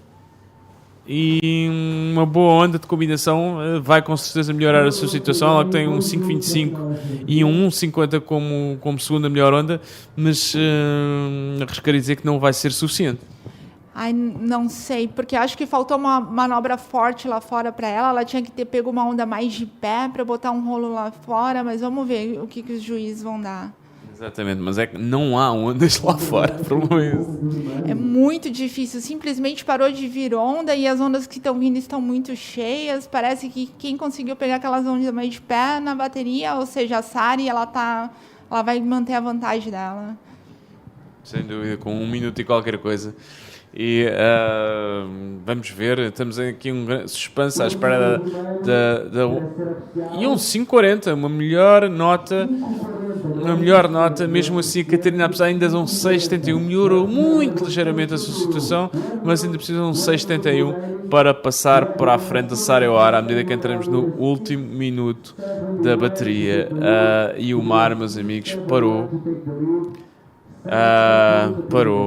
E estávamos aqui a falar há pouco um bocadinho do quão especiais são os esportes de ondas, precisamente porque os atletas têm que lidar com mais uma variável, além da sua preparação física, além do estado mental, a ansiedade, etc. Também têm que lidar com esta coisa que torna estes esportes também tão especiais, que é a imprevisibilidade das condições, e torna isto às vezes um pouco ingrato, não é? Com certeza. Se você é um nadador, não importa onde você viaja no mundo, você vai nadar sempre na mesma piscina, a mesma temperatura, e você já sabe teu tempo, mais ou menos a tua performance. Aqui no bodyboarding, infelizmente, a gente depende das condições. Às vezes você é melhor em ondas maiores, às vezes melhor em ondas menores, e dessa vez quem se deu melhor foi a Sari. Exatamente. E infelizmente para a Catarina, infelizmente para Portugal, foi a Sara O'Hara quem venceu esta meia-final, e vamos despedir da Catarina Sousa neste Sintra Portugal Pro, no 20ª edição do Sintra Portugal Pro. Teria sido maravilhoso, teria sido muito bom para este 20º aniversário do Sintra ter a Catarina, ter uma atleta portuguesa numa final, mas infelizmente as coisas não lhe sorriram. Ela já temia precisamente este tipo de condições hoje, e confirmou-se o pior cenário possível, e a Sara O'Hara surfou muitíssimo bem e mandou a Catarina mais cedo do que desejaríamos para casa. Entretanto, saltamos diretamente para o drop knee com o César Bauer do Peru, com um duelo de campeões. César Bauer do Peru, antigo campeão do mundo da especialidade, e Dave Hubbard, um homem que se tem surfado aqui maravilhosamente este ano no drop knee, ele que é o campeão do mundo em título. E lá vai ele, up and riding. So we have here Peruvian versus Hawaiian versus the Hawaiian Dave Hubbard, and a very interesting semi-final. I'd call it almost an early final of the drop knee competition here in Sintra Portugal Pro between César Bauer and Dave Hubbard.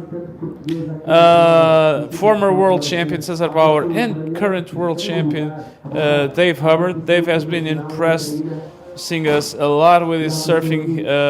As we see the first wave of nothing to be too proud of César Bauer's first wave, but the waves are pretty difficult here in Sintra. So as I was saying, Dave Hubbard has been impressing the hell out of us with his surfing here at Sintra Portugal Pro. The man's been on fire on the DK. He was knocked out of the prone here at the semi-finals with Ian Campbell. But his best bet is definitely here the DK comp. Are you a fan of the DK? Com certeza, e eu acredito que o Dave e o César, eles estão competindo, fazendo finais e chegando às semifinais juntos por muitos anos. Infelizmente, as condições não vão ajudar os atletas a mostrar o potencial deles, mas vamos ver o que eles podem fazer nessas ondas pequenas. Sem dúvida, as condições não estão fantásticas para bodyboard e para o drop knee especialmente, mas vai ser penoso. O Dave Hubbard para já sai à frente desta troca de ondas com o César Bauer, um 2.25 do César Bauer contra um 4.25 do Dave Hubbard. O Dave tem estado a surfar incrivelmente durante toda a competição. No prone foi agora, chegou às meias finais e está aqui também na meia final do drop knee. Ele que é o campeão em título aqui do Sintra Portugal Pro, o homem que está no cartaz aqui do Sintra. e que tem, na minha modesta perspectiva, tem tido, pelo menos, na minha modesta perspectiva, o melhor surf em drop knee aqui da competição. Vamos ver o que é que o César Bauer, que tem surfado o suficiente apenas para vencer, se calhar uma gestão também da performance por parte de César Bauer. Não tem dado grande espetáculo, mas tem surfado o suficiente para passar os seus hits. Vamos ver se ele vai ter que subir um pouco o seu jogo, vai ter que apertar um bocadinho, e neste duelo com o Dave Hubbard, que são dois velhos conhecidos aqui do circuito mundial, são dois veteranos, não é? Com certeza, eles estão competindo por muitos anos no circuito mundial. Eu sou muito fã do Dave, do surf dele, e vamos ver o que eles podem fazer nessas condições muito difíceis, e parece que está ficando cada vez mais difícil ainda, pior, as ondas estão ficando muito cheias, e vamos ver o que eles podem fazer aqui. Precisavas a falar um pouco do seu trabalho, no que diz respeito à psicologia do desporto. É uma área ainda pouco explorada?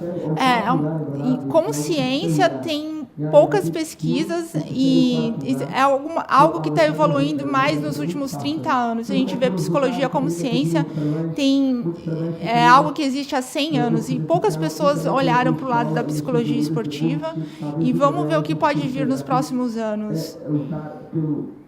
Mas aqui, relativamente às especificidades do surf e do bodyboard, há alguma diferença entre, fala-se muito, há sempre esta rivalidade surf-bodyboard, há alguma diferença entre os praticantes de uma e de outra modalidade, por exemplo?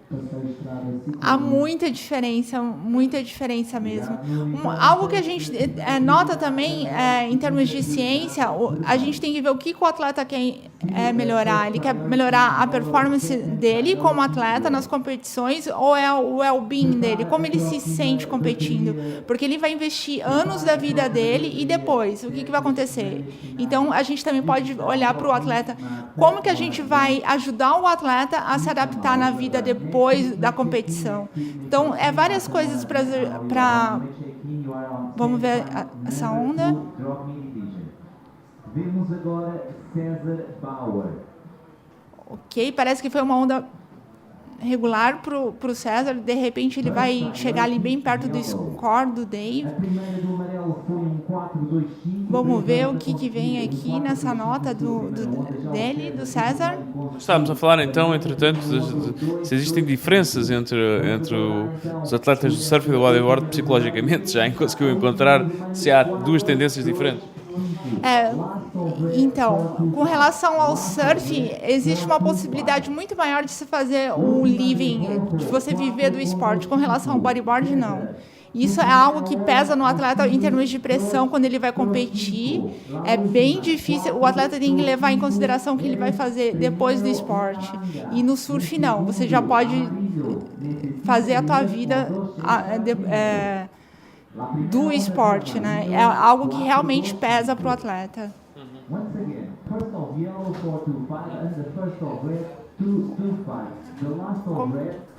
Como que tá esse score aqui? It's 225 and César Bauer got a 425 here on this second wave, while Dave Hubbard is as a 425 as well. So it's a pretty tight heat here between both of them. And meanwhile, there was Dave Hubbard in the wave, riding backside on this left, with a couple of check turns there, trying to do take something. Whoa, pretty good. Considering this wave, this was a pretty good wave for Dave Hubbard.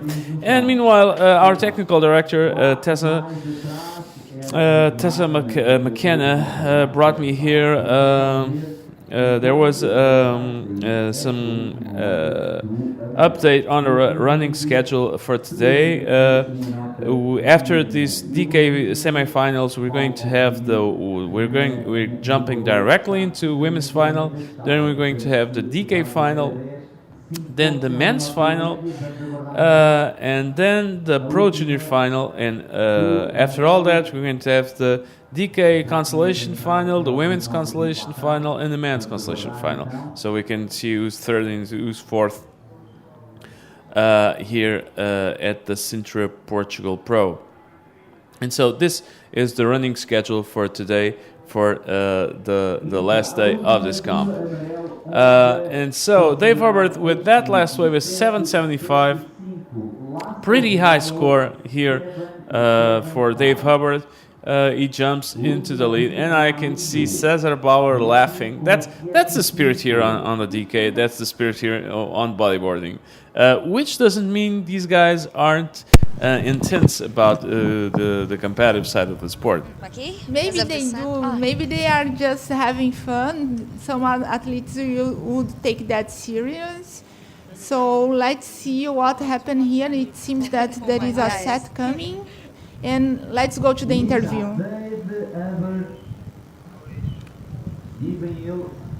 And the second finalist of the women competition is Sari Ohara from Japan. Congratulations. You are actually now in number 4. So have you started doing the math if you win this competition? Yeah, I just so stoked because, it's... I don't know. You can be a world champion. I don't know how to say my feeling, but probably she's stoked, she's happy, she's not believing in what's happening, something like that, right? So last year I got the chance for the world champion, but I lost. So I want to make my chance this chance. These waves are quite, today at least, because they are so small. Do you think that's similar to Japan, and you have an advantage here? Yeah, it's so different from yesterday, but I used to serve this condition, so lucky. Okay, but in Nazaré, pay attention to her because she could make some damage too, right? What are you expecting to Nazaré? Nazaré, big waves? I never been there, so I don't know how I can do. So. Well, but forget about that now. You're focusing in this one. So congratulations and see you in some minutes. And now in the water, we have the drop knee competition. Let's see what's happening because we have Dave Hubert and Cesar Bauer, two great riders. So let's check it out. E agora vamos despedir aqui da André. Muito obrigado pela sua colaboração aqui no webcast e vamos devolver o microfone aqui ao Nuno. Muito obrigada aqui pela oportunidade. Eu estou indo lá fora para falar com as meninas e fique aqui. Muitíssimo obrigado. Até mais.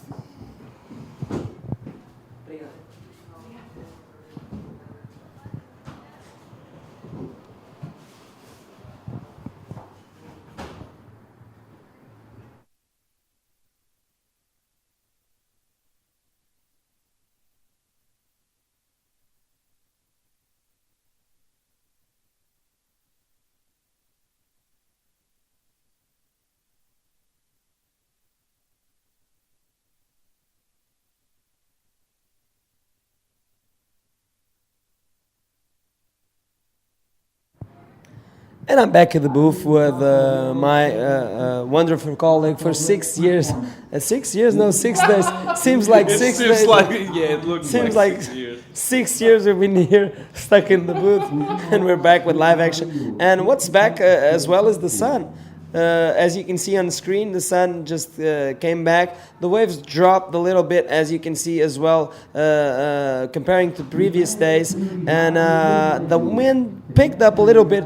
We were expecting this, Carlos. So this is no news for us. As you can see, the flags just pushing that north wind through. And you can see a couple of surf schools, bodyboarding schools, and some people rocking up in the beach for this final day here at the Sintra Portugal Pro. Hey, Carlos? Definitely. Pretty difficult conditions here at Praia Grande. We got the best guys in the world and the scores by Mr. Dave Hubbard. And I call him Mr. with all due respect because the way this guy has been surfing is awe-inspiring. His respect inspiring. He has been surfing like a bat out of hell here on the Sintra Portugal Pro with some incredible performances. And he's putting Cesar Bauer, former world champion from Peru, in a pretty difficult spot here. Cesar is in a combination situation. He needs a 15.41 total score to overtake Dave Hubbard. That's how good this Hawaiian guy surfs. I don't know how many times he has won the DK world title, and the curious thing is he doesn't know either. Because it looked like Cesar Bauer on the wave. I interviewed him a couple of days ago, and I was asking him just that. Sorry, Dave, but I don't know how many world titles you have won on the DK. And he looked me in the eye and he said, "You know what, Carlos? I don't know as well because I don't." He confessed that he's more in. He does DK for the sheer fun of it, and he is not too concerned. Obviously, he likes to win and he likes to the titles, but he's not obsessive about it. He's not that concerned about amassing a quantity of trophies over his fireplace at home. So that's the kind of guy we're talking about. But one thing's for sure, this guy is surfing on another level here at the Sintra Portugal Pro. We're talking about the semifinals, and he's putting Cesar Bauer, former world champion as well, in a combination situation. That's how good this guy is. And he goes, as we're seeing some paddle action, but no one's going for these waves. No one is going for this wave. And Dave Hubbard has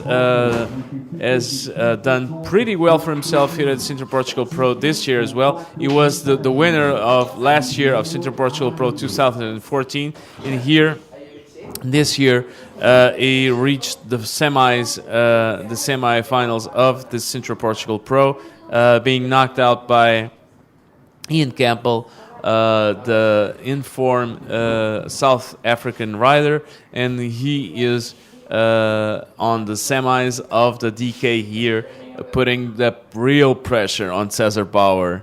As you can see through his body language, the man really doesn't know where to go next, you know? Yeah, it's kind of hard when you get put into the corner like this, especially as we see that the chuck puck getting stuck. How funny was that? Anything can happen here at Sintra Pro. And we tossed the chuck once again, and it looks like it's a red priority. Thank you guys there. It's a red priority for the next heat, which is going to face Amaury Laverne against Martin Moridien from Guadalupe. We've been watching some good performance from Martin. I have been having a little chat with him yesterday, and he seems quite inspired for this event. Let's see how it unfolds for him, and Amaury as well, which is title trophy hungry in this event, as well as he lost prematurely in the men's division. As we watched, you call him Mr. I'm going to call him something different. I'm going to change the I for an A. I'm going to call him Master. Master Dave Hubbard, Master DK man here, putting Cesar Bauer in a combination situation. And this is not a normal thing to happen because Cesar Bauer is a former world champion. He has a lot of experience in the tour. And to be stuck in this situation must be pretty bad and complicated right now. Still 8 minutes. He needs a combination of two waves, summing up 15.41, and oh my God, let's see what unfolds here with this action. Yeah, and I have an information here. Dave Hubbard doesn't know how many titles he has won in the past, DK titles. I don't know either, but I think it's Steve Action Jackson who just gave... Oh, sorry, Craig Hayden just gave us the numbers on Facebook page, through the Facebook, sorry guys. He has won, Dave Hubbard has won 6 world titles, so that's it for you guys. that's something interesting to tell Dave Hubbard for sure. So meanwhile, Dave Hubbard with 6 minutes. Sorry guys, with 6 minutes and 30 seconds to go. 38 seconds to go. The clock on your screens has stopped for some reason. We're having a bit of a problem on the. Okay, it's restarted, but. Yeah, so it's 6 minutes and something to go on this heat. We are having the smallest day here at the Sintra Portugal Pro. The smallest day here at the Sintra Portugal Pro final day. It's kind of a tradition here in Sintra. It's always the first day that's the smallest, unfortunately. But the riders, and especially we're talking about Dave Hubbard here, is dealing pretty well with the small stuff. He's already amassed a 775 and a 765 on the score and on the scoreboard, and putting Cesar Bauer on the ropes, the Peruvian big rider, the Peruvian former world champion. You can see him scratching his head there, completely flabbergasted. He must be thinking, how the hell am I in this position? Well, it's simple. On the other side, in the yellow jersey, you got Dave Hubbard, the man who has been surfing on a whole different planet here at Sintra Portugal Pro. The guy's been incredible all throughout the event, posting some awesome scores, doing some incredible surfing, and really doing magic here on the knee at the Sintra Portugal Pro as we enter the last 5 minutes of the heat. Yeah, true. Cesar Bauer has still got his back against the ropes here and still needs to find a two-wave total of a 15.41. My God, Dave Hubbard wants this final real bad and wants another title, the Sintra Portugal Pro, and eventually take another world title again in the DK division this year. Yeah, because I remind you guys that this year the Sintra Portugal Pro is the only DK stage of the tour, unfortunately, because the DK is going through a bit of a transition. Hopefully, or most definitely, next year we're going to have more DK events. But since Sintra is the only DK stage of the DK World Tour, that's that's even good news for Sintra, because we're going to have the opportunity to crown the DK World Champion, and that's always good news for Sintra. Last year we had the opportunity of crowning 4 World Champions, which was obviously one of the best pages, one of the most golden pages, one of the most prestigious pages on the history of this event, of this 20-year story of the Sintra Portugal Pro. As we saw first Dave and then Cesar Bauer paddling for that wave, but unfortunately couldn't quite go on it. But it was one of the most prestigious pages on the history of this Sintra Portugal Pro, having 4 world champions being crowned here. This year we are only going to have a DK World Champion, but well, that's always brilliant, and it's always good for the fans here in Portugal. Yeah, definitely. That was an historic mark there last year. And this year we have an historic mark celebrating 20 years of the Sintra Portugal Pro. And if you go into the APB Tour Facebook page, some of the biggest names in drop knee are head-to-head right now. And so join us live.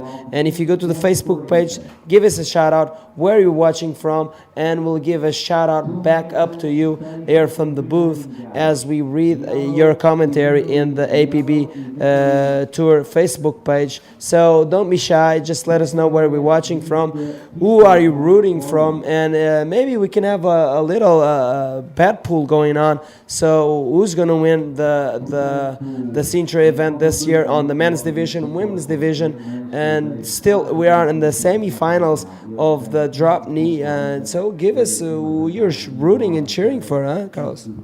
Yeah, definitely. And Cesar Bauer was almost like clapping his fins there, like almost like clapping for Dave. I think it's not difficult to read Cesar Bauer's body language as he's almost okay. No, but he's not giving up. He gives it his all on this last wave, this left-hander. After all, talking about champion, two nice smashes there on his backhand and then a spin. But of course, he needs a 15-41 total score, a combination of two waves to get back on this heat, to get back on fighting for this heat and for a berth on the final of this event, of this DK comp here at Sintra Portugal Pro, and it's definitely not going to be an easy task for the Peruvian rider as we enter the final minute of the heat.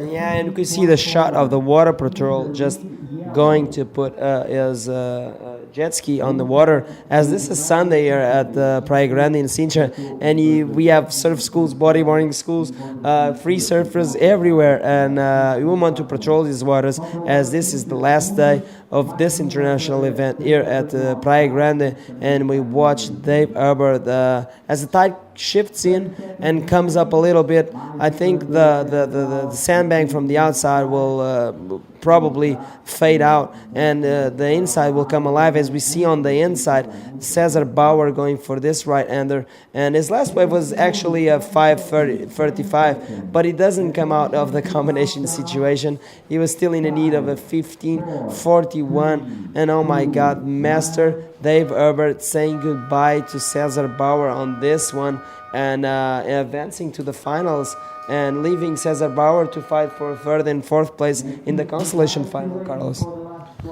Yeah, and talking about the finals, we're going directly, meanwhile, we're going directly into commercial break. After all, we have bills to pay, people, okay? See you in a couple of seconds.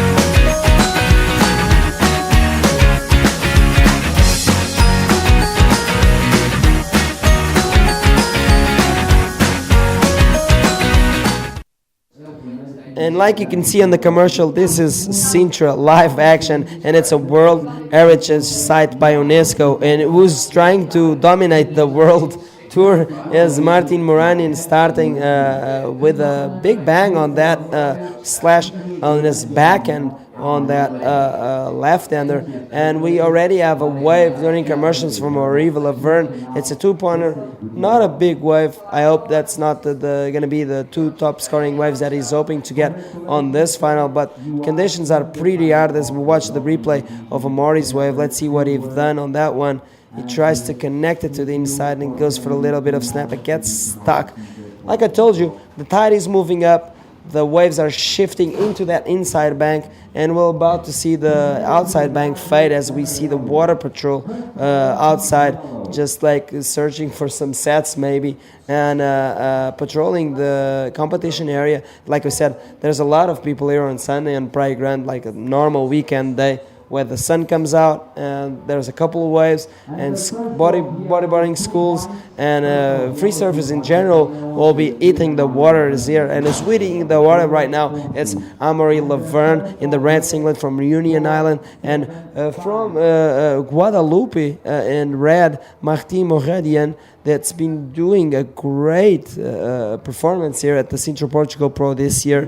When we're watching him since the early rounds, and he's all the way up in the semis against a very seasoned rider, Amaury Laverne. Let's see what pans out as Martin already packs a 475. That's a nice score. Let's see if Amaury is going to put a battle on him, and Martin could back up the score and maybe put Amaury in a complicated situation, Carlos? Definitely, but we're talking about good performances here at the Sintra Portugal Pro, and Amaury Laverne is surfing pretty well on the knee, as we can see. Unfortunately, he couldn't stick that landing. But Amaury Laverne is surfing surprisingly well on the knee. He's not a DK specialist, but as Martin Moradien, who shows us just how a specialist he is, doing what Amaury couldn't do, landing that. But Amaury has been surfing pretty damn well on the knee here at Sintra Portugal Pro. And it's been a very pleasant surprise after he was knocked out,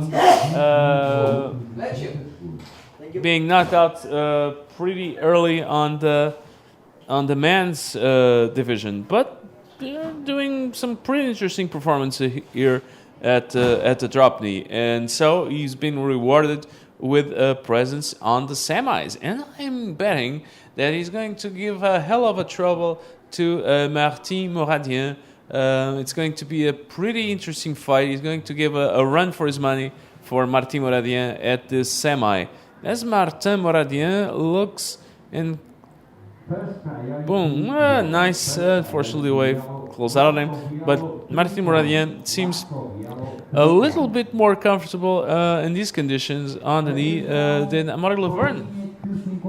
Yeah, it looks like Martin has found his space on these small waves on the inside. Like I said, as the tide comes in, the competitor is going to move into this inside bank, and we're watching all the competitors, Amaury and Martin, getting stuck on this inside area, and maybe the outside is not breaking anymore. The sandbags in the outside are not working as the tide is getting full now. And Martin just scored a 625. And he's having a pretty good lead with 20 minutes to go. He started early, and there he goes again for another wave. I think we're going to get a lot of waves, what normally happens with high tide, because it's really close to the beach, and you can just do waves and just get back out there in quite a quick time. As we watch Amaury Laverne going for that wave, and not much on offer there. And like we see, I think we're going to see a lot of waves on this semi-final as they move up into the inside bank. And I think that's a good strategy. And we're watching that strategy all through this competition in the previous days, where when the tide gets full, the riders tend to go to halfway into the outside and try to find the best scoring wave potential here on the inside. We've been watching the previous rounds from drop knee, and we're seeing some great performance from Amaury Laverne on big wave sets, and he seems to have a lot of control on this drop knee division as well, and landing some great moves, especially floaters, and those ice scores have been getting him through all the way into the semis. As we watch now, Martin Moradien and from Guadeloupe and Amaury here in this semi-final, and we're going to go to the winner of the first semi-final, back on Vilma. The man, I think, this year has been done more interviews so far. Take it away, Vilma. And the second finalist of the DK competition is Dave Hubert, that we saw and talked so many times before. And let's talk once again, because it's always a pleasure to talk to you. How was the heat? You had two more than 7-point rides. How was it with these small waves? Yeah, so it was really tricky. We paddled out the back, and the waves kind of stopped breaking during our heat out there. So I was able to get the 7s kind of more on the inside. So I was really surprised that the conditions changed like that fast, and that kind of caught Cesar off guard, and he wasn't able to... Eventually he got some scores on the inside, but wow, from the start of the heat to the end, it changed a lot. Thank you very much. Let's see what's happened. Let's go back to the action. Guys, back to you. Thanks for that interview, Vilma. You've been interviewing Dave Weber quite a lot in this event. Probably Ian Campbell as well and David Barbosa.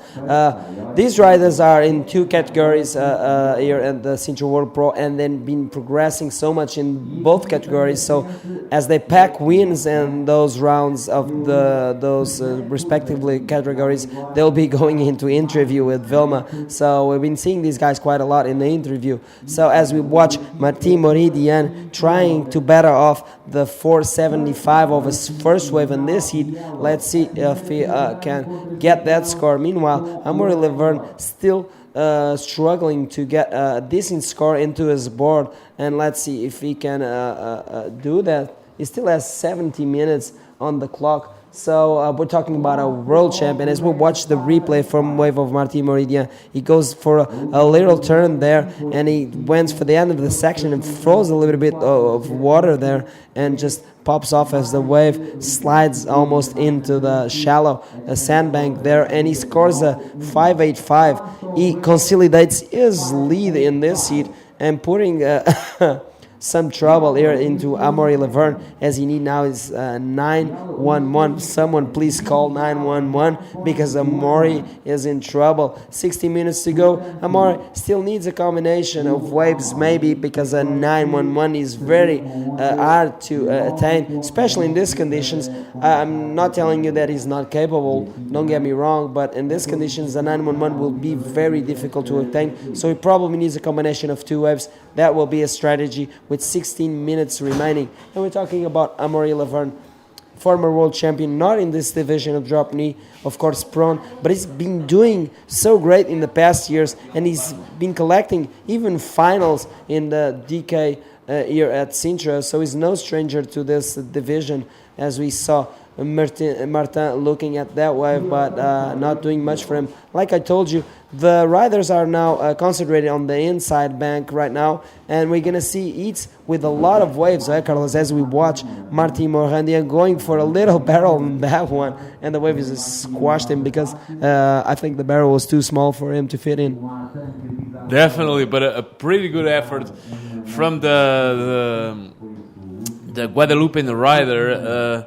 Martin Moridian comes from the Guadalupe Islands, a pretty small island in the French Antilles, and it's pretty interesting to have someone coming from a bodyboarder coming from such a tiny island, and it illustrates the diversity of the world bodyboarding scene. And as we are going for another puck chuck, the traditional coin toss for the women's final between Sari O'Hara and Jessica Becker, and it's Jessica celebrates enthusiastically. She was a finalist here last year at Sintra Portugal Pro, and she definitely wants to win this year against Sari O'Hara, the Japanese rider who is fighting, who is racing for the title, for the world title on the women's tour. Meanwhile, we're back on the DK second semi between Amaury Laverne and Martin Moridian, all French-speaking semi between a guy from the Reunion and another one from the Antilles. So two islanders here at Sintra Portugal Pro, and Amaury, who has recently, some years ago, moved in 2011, if I'm not mistaken, moved into the Canary Islands due to, a number of circumstances. First, he was running away from the sharks, and this looks like a joke, but believe me, guys, it's no joke, because as some of you might know, the Reunion Island is been plagued with a number of unusual shark attacks in the last 10 years or something. It's a situation, a very complex situation. Amaury Laverne explained this about, because for years and Martin Moridian signs another wave there. Martin is leading the heat with a 625 and a 585. and Amaury Laverne trying to answer back. But Amaury was explaining to us that shark situation, that in the Reunion Island, he said there was always a lot of sharks in the Reunion, in the eastern side of the wave, in the southern part of the wave, in the northern coast of the wave, the island, and on the northern coast of the island as well. But the western coast was basically a little cleaner of sharks, and so they started surfing traditionally on the west coast. Meanwhile, some years back, there was the government decided to start a shark reserve on the western side of the island, although and they prohibited fishermen from fishing. And there he goes, Amaury Laverne. On this left-hander, nice little floater. But as I was saying, they prohibited the fishermen of fishing sharks and consuming shark meat there on the island. And as a consequence, on the western side of the island, the shark population rose dramatically, and the shark attacks started happening, and at the western side of the island as well, because of a population surplus of sharks on that side of the island as well. And so Amaury Laverne, who doesn't want to be shark bait for sure, jumped onto the plane and ran into the Canary Islands. But unfortunately, the situation there in Reunion Island is no joke. Is no joke for sure. There have been some tragic fatalities there, some tragic shark attacks, and so our sympathies go to the family of the victims, and our biggest support goes into the people of Reunion Island. As we see Martin Moradien surfing pretty well, pretty smooth there on that wave. He's a specialist of the DK, and that's pretty noticeable on that exchange with Amaury Laverne. Amaury Laverne is surfing pretty well on the knee as well. He's doing an outstanding career on the DK competition here at Sintra Portugal Pro. But Martin Moradien is not making it easy for Amaury Laverne, for Moz, the leader of the men's world title race. He's not making it easy for this talented bodyboarder as he goes. A nice spin there, but I don't think it's going to be. I'm almost positive it's not going to be enough for Amaury Laverne, who needs a 7.1. Nuno. Yeah, he's got his work cut out for him, and he's in a chase of a 7.01. I don't think that the judges will deem that as a complete maneuver, but that was one of the biggest waves here on the inside so far in this heat. Let's see what the judges think of that. As we watch the replay, he pedals out in for it, gets on the inside, he goes for that reverse, quite nice and stylish. As he tries to hold on and complete that maneuver, he just lost his balance and fell down. He scored the 5.1, which improved the situation as he needed a 9.11. But let's see, still plenty of time.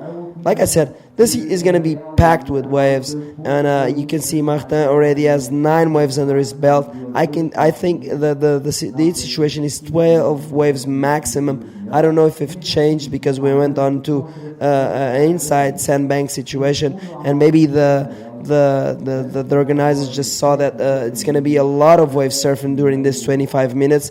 But the information you have is that it's a 12 wave maximum. So Martin only can do 3 more waves, as he goes for 1 more here on this right-hander as he utilizes priority. He goes for a floater there, nice and stylish, and he uses the hand to grab the rail though. But let's see how the judges deem that. As we see Amaury Laverne spinning to this left, nice floater there, but as the wave crashes there in the shallow sandbank, it just explodes underneath his board, and he is not able to hold on. As we watch the replay from Martin's wave, that was a nice floater. I don't know if that's going to be the wave that's going to replace his 585, but I'll leave that to the judges as we watch that foam bomb there on the inside. The wave's not that big, but as soon as that wave hits that shallow sandbanks, and if you do not land your maneuver properly in front of that foam, you will have some lift under your board, like happened to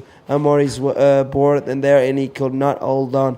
Going back to Amaury's homeland, Reunion Island, how tough is it for you that you are world champion at a sport and you cannot practice that sport in your home country, Carlos? Yeah, that's pretty dramatic situation. That's basically what motivated Amaury Laverne to go into the Canary Islands. He said he did quite a bit of research to see where we could go and surf and live peacefully and have the best conditions to surf. And he chose the Canary Islands. And of course, I understand perfectly. That place is a paradise. It's like. It has a lot of similarities with Hawaii, but not quite as much crowd, and it's a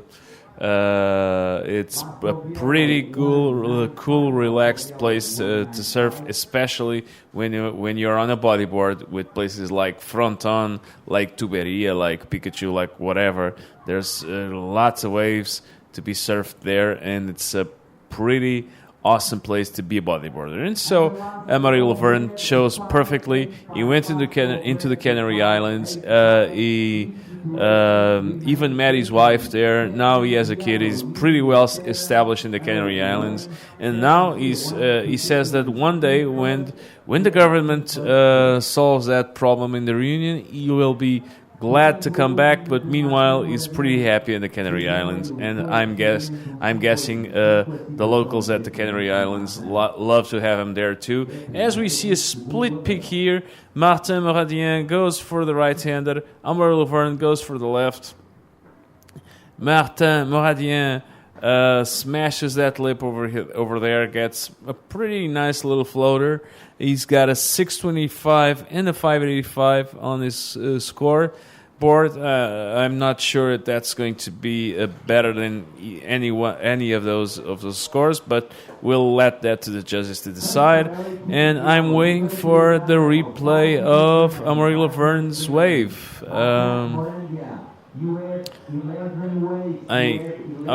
Meanwhile, Martin Moradien has already surfed 11 waves. He only has one more wave to surf. There's a lot of waves out there on this heat. He already surfed 11 waves. He only has one more wave to surf and try to put something on the scoreboard. Yeah, and the last wave of Amaury Laverne, our director, chose wisely. Amaury Laverne's wave was only a 1. It was in and out. And so as we enter the last 5 minutes of this semi-final, Martin Moradien leads relatively comfortably the heat. And next we're going to the women's final between Jessica Becker from Brazil and Sari Ohara from Japan. It's going to be a pretty interesting final. Jessica Becker was a finalist here last year. She lost only to her country fellow woman Isabella Souza, and Sari Ohara is racing for a world title this year, so it's going to be pretty interesting heat for sure. Yeah, definitely. There's money up for grabs. There's point up for grabs. Ranking position up for grabs. As Sari Ohara moved into that final, and she packed the win on the last event.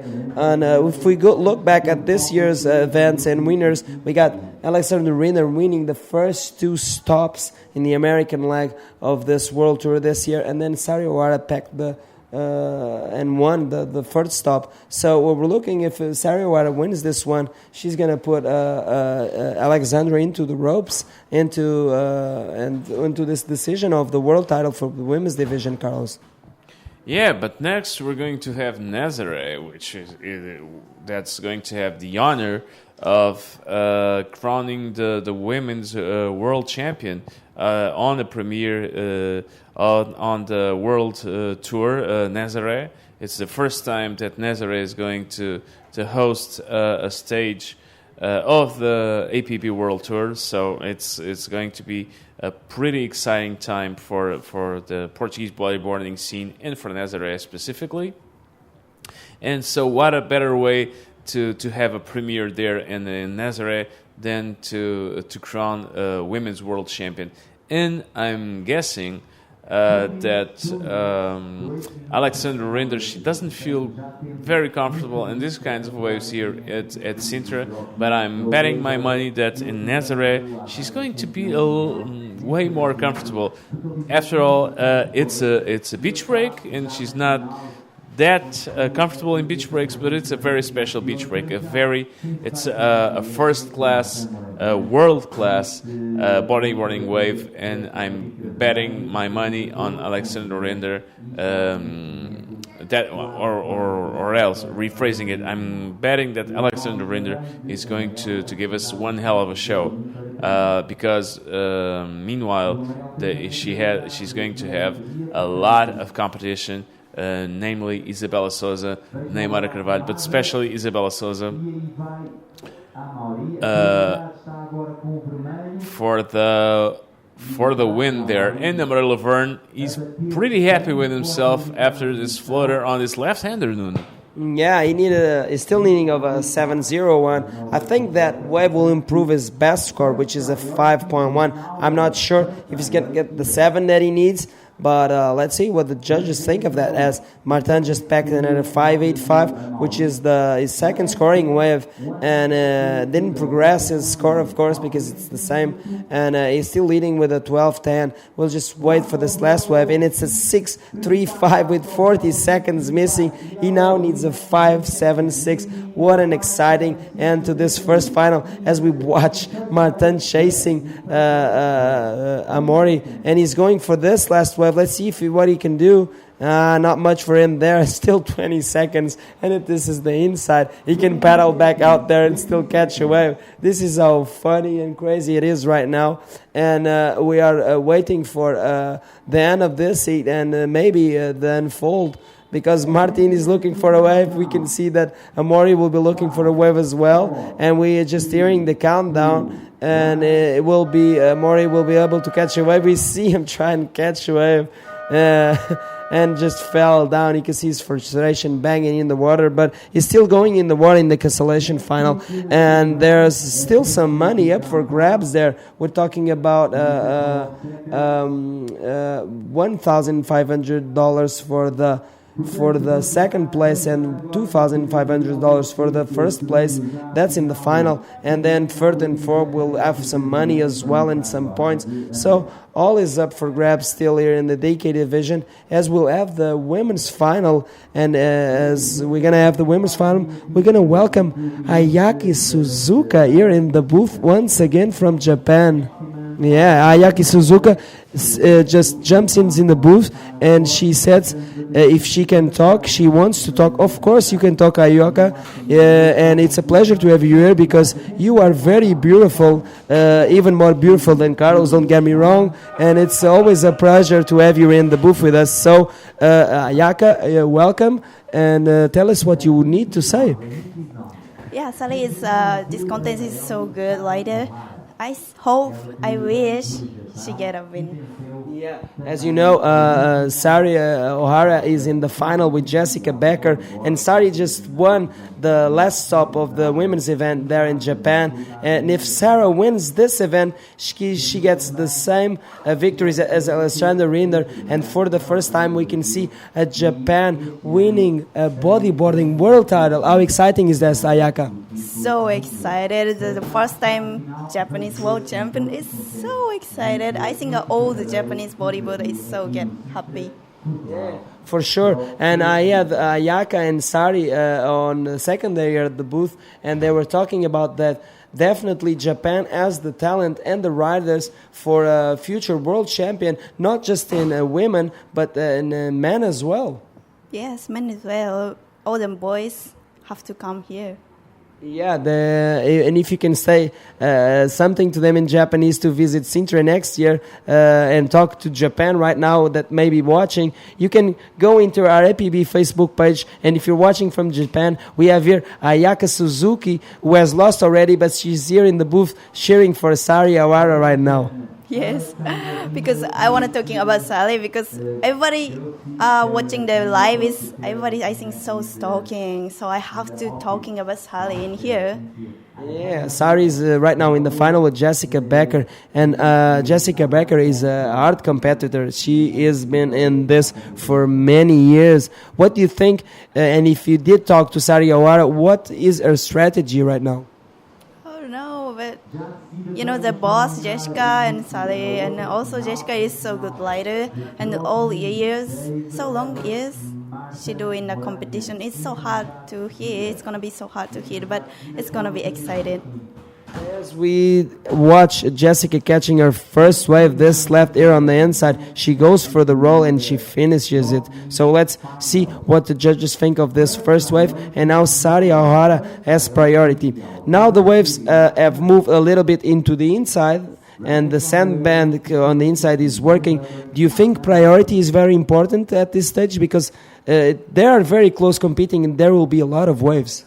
Yeah, it is difficult, but there's so many waves coming. But it's just so difficult because windy and then small waves. But it's same like Japan, I think. Yes, Sally can go in. But Jessica is in Brazil, also beach break and then windy and then small waves. I think Jessica gonna be good one too. Yeah, as we see Jessica going for a 4.75 there, and we watch Sari kicking out of that wave. And meanwhile, we go for an interview with the winner of last heat, Guadalupe Martin Moradian. Take it away, Vilma. And in the final, we're going to have the Martin Moradian. You have a chance to be the world champion of the drop knee competition. How do you feel? You just defeated Amaury Laveur. Voilà, c'est juste énorme quoi. J'en reviens même pas quoi d'être arrivé jusqu'en finale. Pour moi, c'est comme si j'ai déjà gagné en quelque sorte la compète quoi. Enfin, quel que soit le résultat après là pour la finale, c'est juste énorme d'être à ce niveau-là et d'avoir pris ma petite revanche sur Amaury aussi quoi. Okay, I think I understand everything. He's very happy to be in the final. He's already a winner for being in the final. So congratulations, and let the best man win. Your final heat is just right next to this that is in the water. So please go and rest a bit, concentrate, and good luck. Thank you. Back to you guys.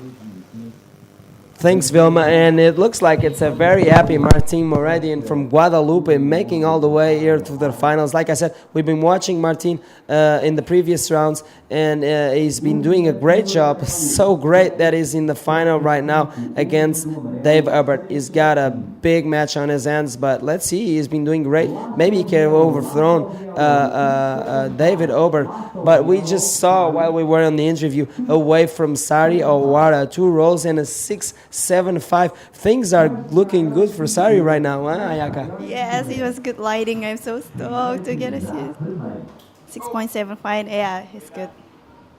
Yeah, it's not easy to find a wave that opens up and allows you to perform those 2 lip movers like Sari did, 2 rolls. That's a very good way for Sari to start, as we watch Jessica Becker going for this left-hander here on the inside, and he goes for a roll as well, and it looks like a wave pretty similar to Sari's, and she will try to find another inside section. He goes for another roll, and she even looks like she was trying for the 3rd roll, but she cannot do it.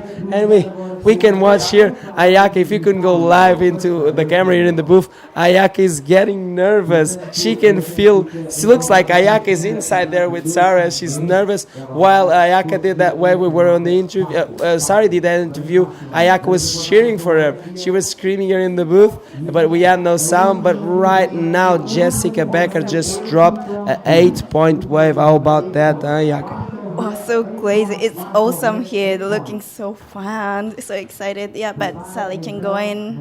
Good hit. And there it goes, Sari Ohara looking at this wave, but looks like she didn't like it, so she paddles back so she get priority back.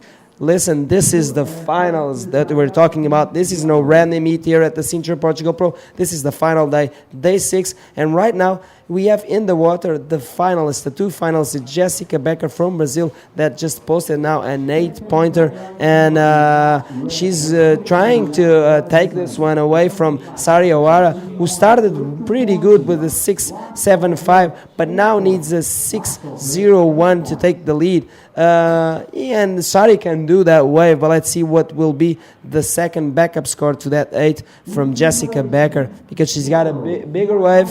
She did the 2-roll combo as well, and she was rewarded maybe for that big wave. What do you think, Ayaka? Sorry, what did you say? I thought that Jessica Becker's wave was a little bigger, no? Yeah, a little bigger than Sally, but that small wave, so Sally can go in about a good combination. Jessica have a good power. It's a good fighting, like him. Yeah. Does Sari Ohara already makes ARSs? Yes. In Japan, she always do it.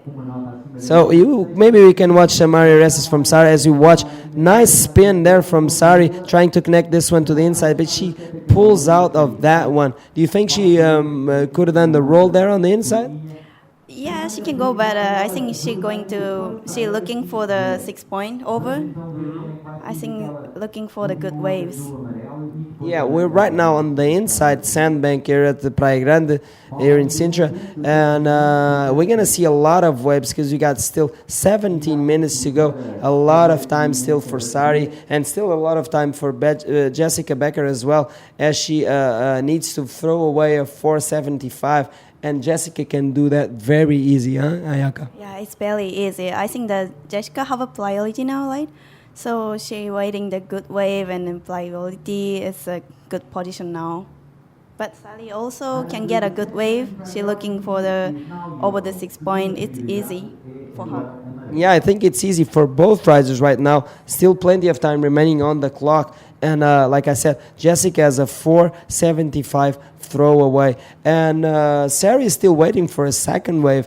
If she does a wave above 6.01, she will take the lead. And then things start to get interesting, because I think then the priority will be very important, Yaka? Yeah, it's really important because not so many good waves coming, so have to wait a wave, and then she have to use priority. But she got a wave now. And Sari got a wave now. Let's see what she can do on this one. She goes around that foam. She's trying to look for the lip, but it didn't make it for her, that right-hander. She's paddling out back. She still has time. That last wave from Sari was a 360, and then she got out was a 375. That was a nice and stylish spin, Yaka? Yes, I really love her style spin. She also, in the big waves, small waves, also good spin, and then combination is really good. So, you were talking about early that you and Sari are from different regions in Japan, right? So, can you tell us what is a favorite wave for Sari back in Japan? I think the Sari's home lake in Chiba is a really good wave, but old beach and the same like this wave. She loves that. Yeah, so Sari is used to this kind of conditions, as we talked about early when we had Ayaka and Sari here on the booth. They say that Praia Grande is really similar to the waves that they have back in Japan. And let's see if Sara can take some pressure into Jessica Becker. As Jessica Becker as well is from Brazil, she's used to beach breaks where she comes from, and she's a very experienced competitor. She's no stranger to the competition here at Sintra especially, and she will try to block off Sari from that win here at the Sintra Portugal Pro. And if Sari does win here, oh my God, we have a title race on our hands, and Sari could be the first ever Japanese to win a world bodyboarding title. And as I say that, I see here Ayaka with a smile on her face, because she wants this really bad for her friend. and it's so funny to have Ayaka here. Thank you for joining us here at the booth, because it looks like that's Ayaka that's surfing out there, and when every time Sari catches a wave, Ayaka is cheering for her and rooting for her and hoping that Sari gets the score. Meanwhile, there are no waves on side. Can you say something in Japanese to all the Japanese riders so they can send energy to Sarah? Okay.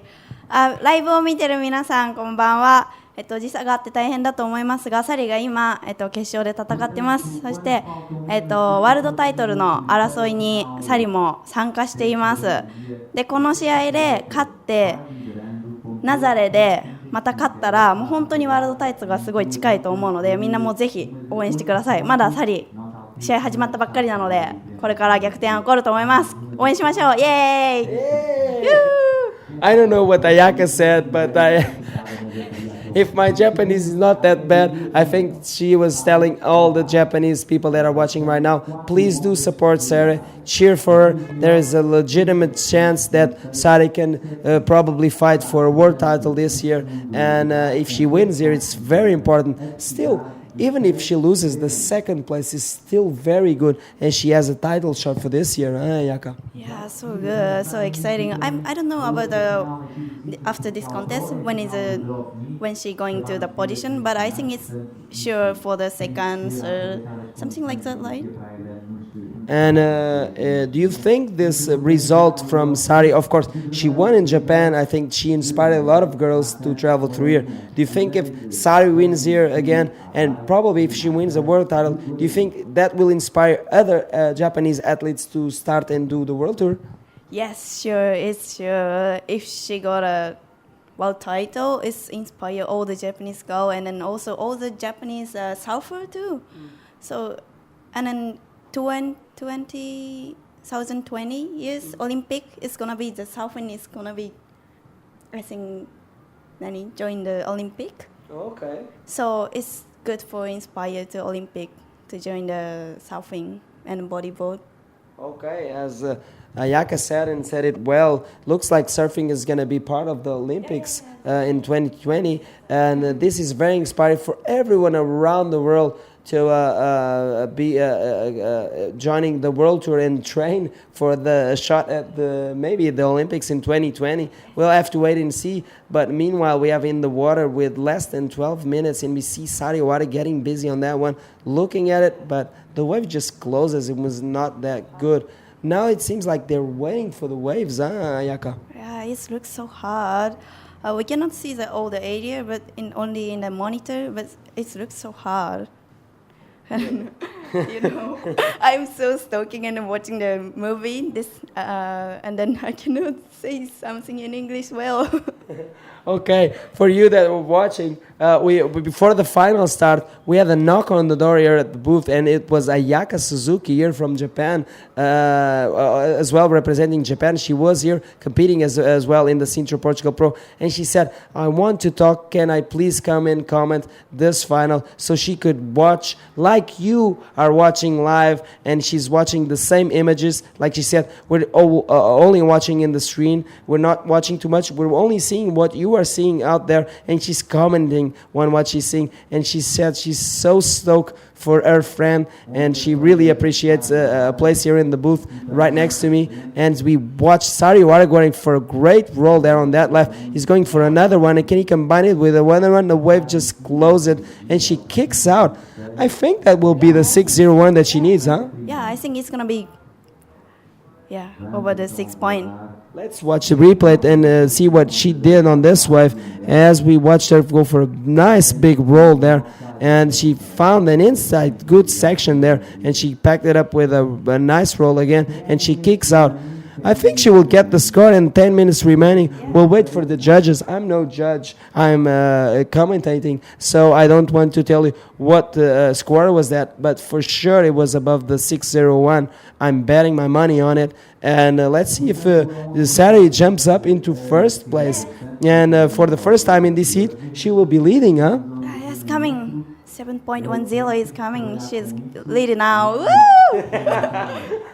This is how excited Ayaka gets when the score from Sari Awara just dropped through is a 7.1, and she's now in the lead. Now Jessica Becker needs a 5.86 to take the lead back away from Sari, but now Sari's in a more comfortable position leading, and she still can throw away that 6.75 Ayaka. Yes.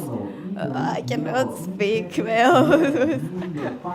Now, Ayaka is for the loss of words now because she's so excited that Sari is leading this heat as we watch the set approaching and we see Jessica Becker positioning herself. This is one of the bigger waves as well here. She cannot catch it. So the wave just reels in through all by itself. And Jessica lost a chance there to get that 5.86 that he needed. And as we listen to the beach commentator, Sari got back her priority. So this is a very important time during this heat as Sari has priority now and she can choose a wave over Jessica Becker. And Jessica Becker is now in second and Sari Awari is leading. What do you think about this situation so far, Ayaka? It's so hard, but Sari have a priority and then Jessica needs 5.86. It's still really close to get a lead. So hard, but she got it. Sari got a wave again. She tried the ARS there. Not much of a punch on that right-hander, but Sari is trying now to get the new moves and maybe improve that 6.75. That she asked to throw away as she has a 7.1. She's now with a total score of 13.85, as you can see on your screen, on the strength of the 7.1, like I told you, and the 6.75. Jessica Becker has the highest scoring wave of the heat so far with the 8 point, and she's got priority back now, and she needs to replace the 4.75. Let's see Jessica on this wave, and he goes for a roll. She will try to combo with another roll there on the inside, and she did. And I think this will be the 5.86.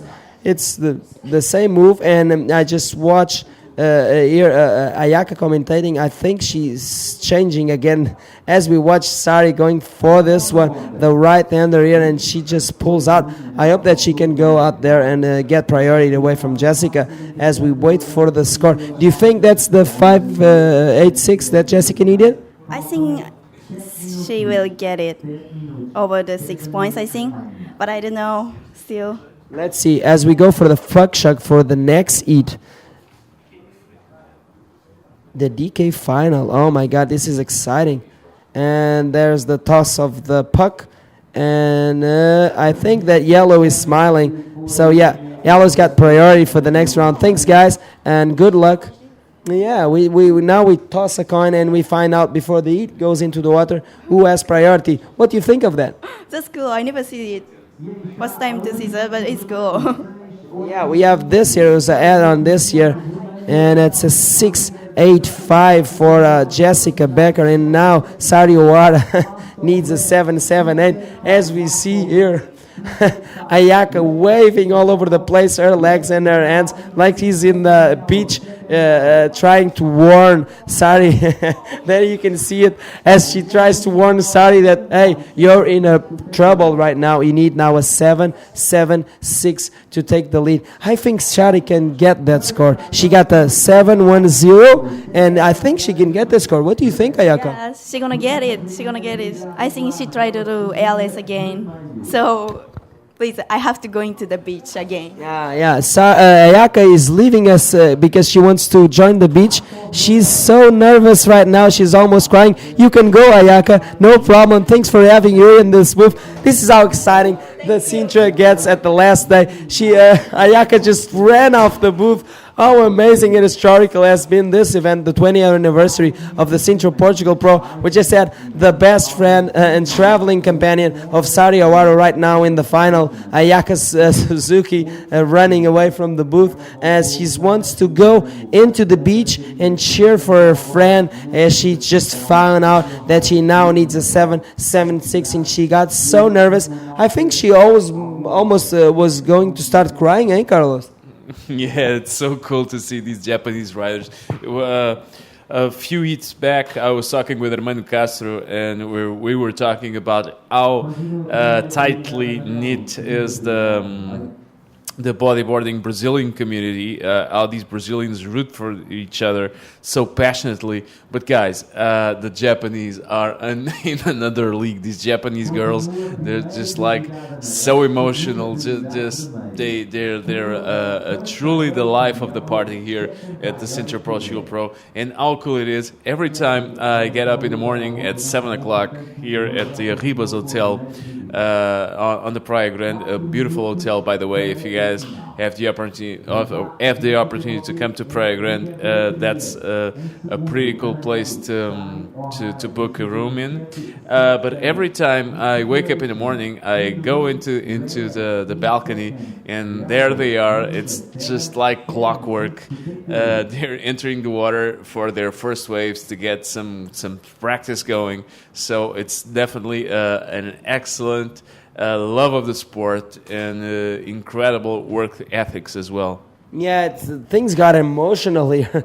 Things got emotional the other day with Galdo from Puerto Rico storming the booth here live and direct as you watch Jessica Becker trying to improve that 685. She goes for the nice first roll. She gets stuck on that second roll. I don't think that will replace the 685 that she needed. And 3 minutes to go. We see Sari O'Hara out there waiting for some punch of some pulse of this dying swell here at Praia Grande to turn it into a 7.6 that she needs. Is watch the replay from Jessica Becker. She's got 5.75. That's not enough to overthrow her second best score, and she's still in the lead with a strength of 14.85. She sums up a 8.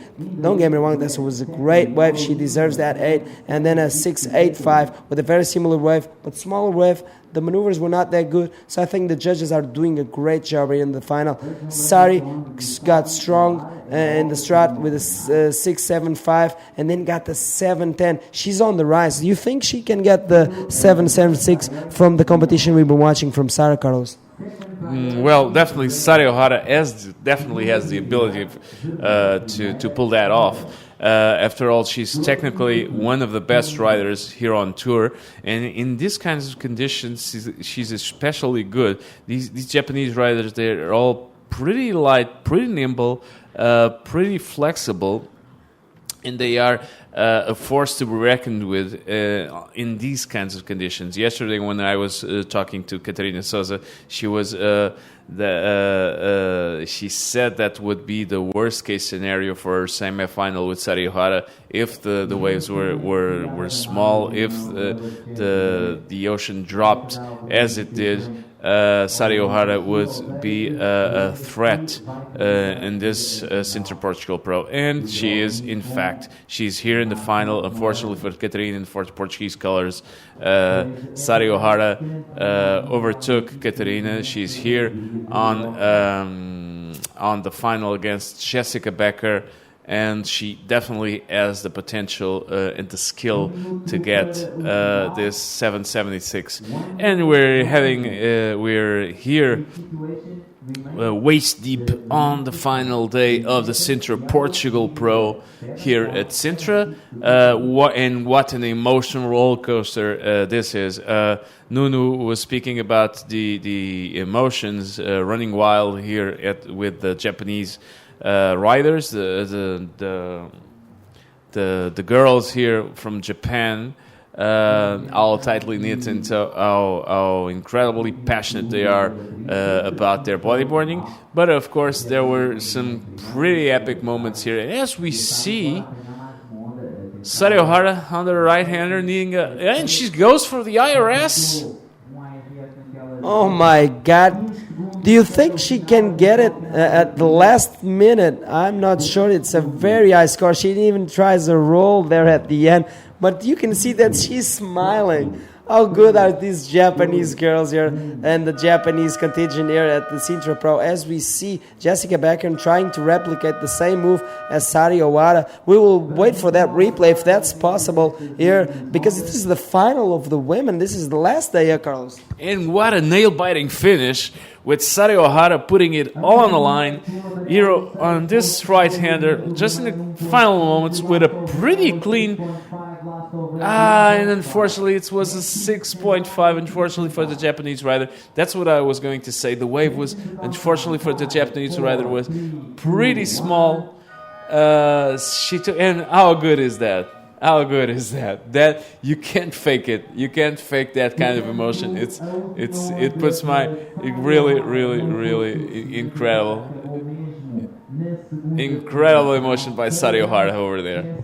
Oh my God, what an emotional final, as we see like 100% sportsmanship there from Sari Ohara. Congratulations, her fellow competitor Jessica Becker there. And you could see the Brazilian storm going in there in the sand, and you could see even hear Jessica Becker scream as Martin getting busy on this DK final. No, it's Martin Moradian getting busy, and outside we'll see Dave Weber getting busy as well with a little chandelier there, and Martin just got a floater. But going back to the final of the women, talking about fair play, talking about sportsmanship, they congratulate each other in the final. They're both winners here, and Sari got the second place. She's doing a great job this year at the World Tour. She packed the first place on the last SUP, and this SUP she packed the second. I think Alexander Rinder got a run for the title this year, and Carlos.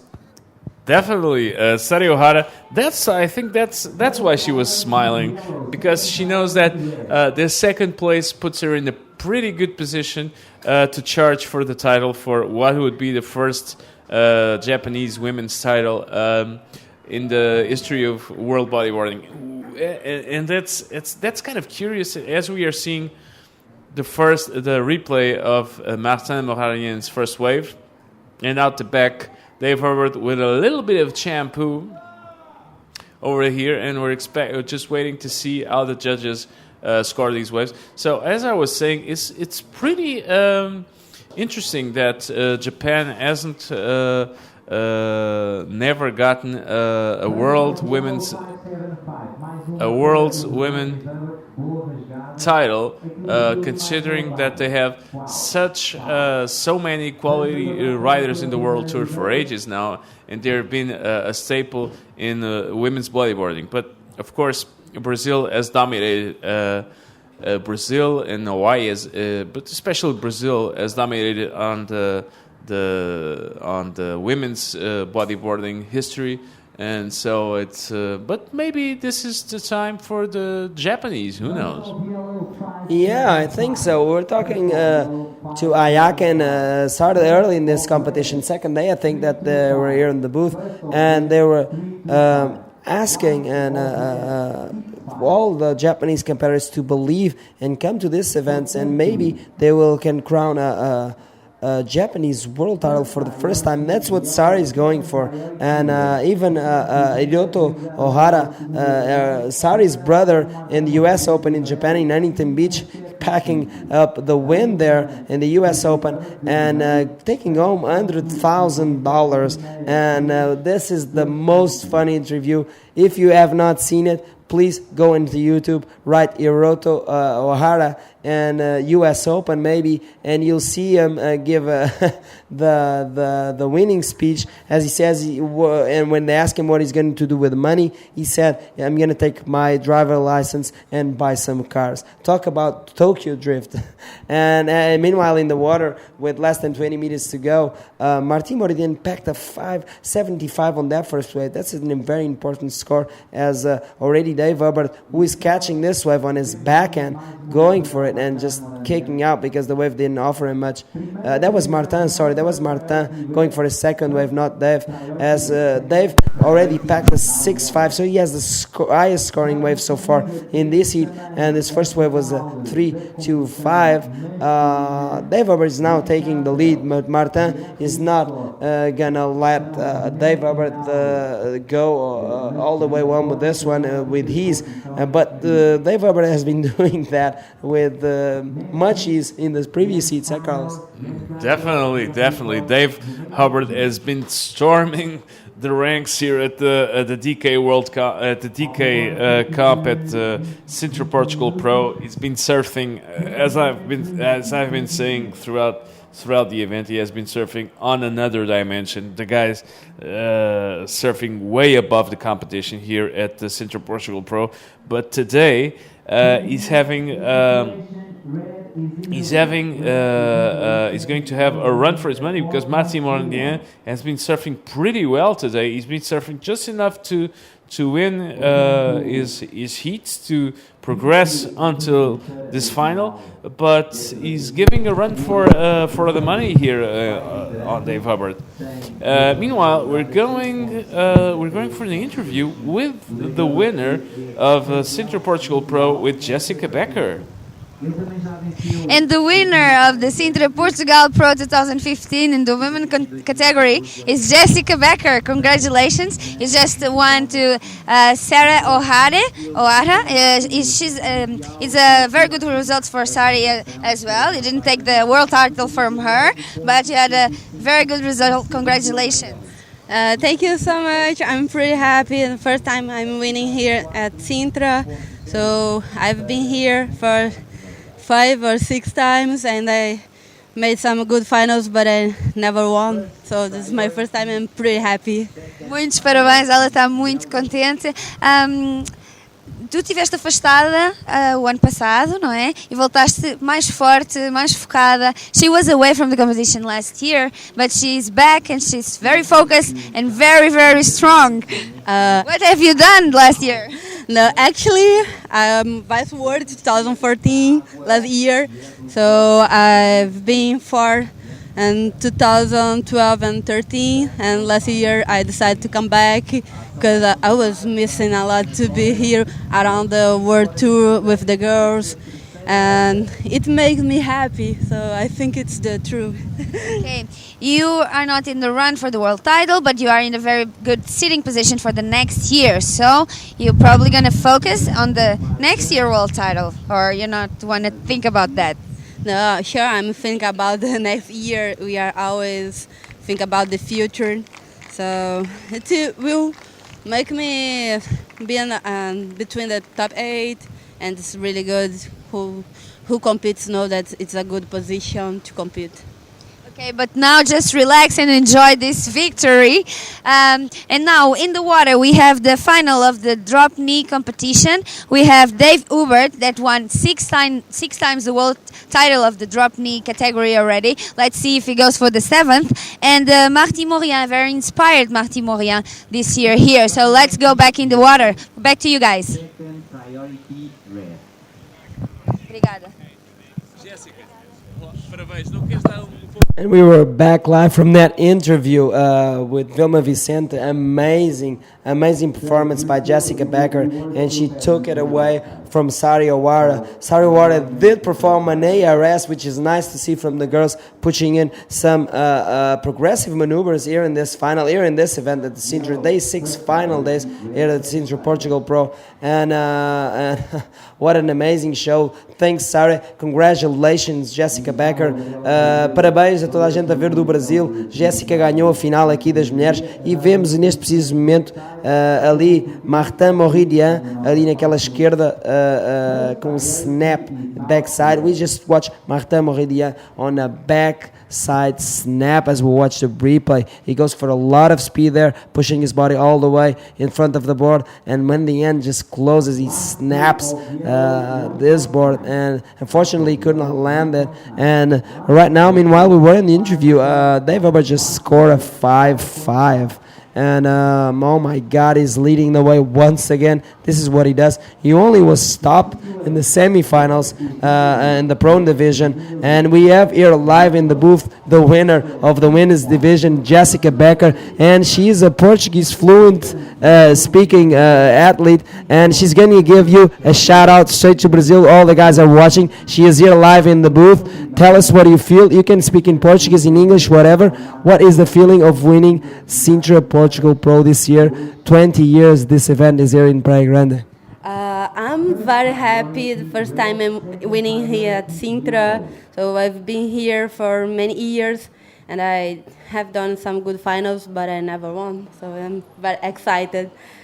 Muito feliz com o resultado. Com certeza, ter uma vitória importante no circuito mundial é estimulante. Eu já tenho algumas finais aqui em Sintra, mas é a primeira vez que conquisto esse resultado de primeiro lugar. E agora é só festa, é comemorar. E como é que está a tua situação no ranking agora, Jéssica? Para todos que estão a ver, conta um bocadinho qual é que é a tua intenção ainda este ano neste circuito mundial de bodyboard.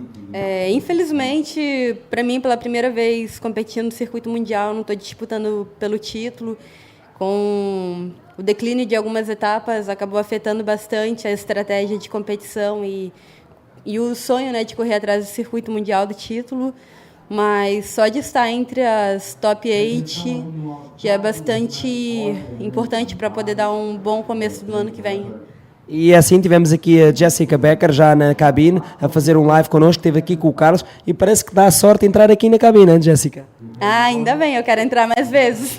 Foi por isso que eu te convidei e agora vou-te dar a oportunidade de agradeceres aos teus patrocinadores, a quem tu quiseres, basicamente, por esta tua vitória e eu desejar-te pessoalmente os parabéns.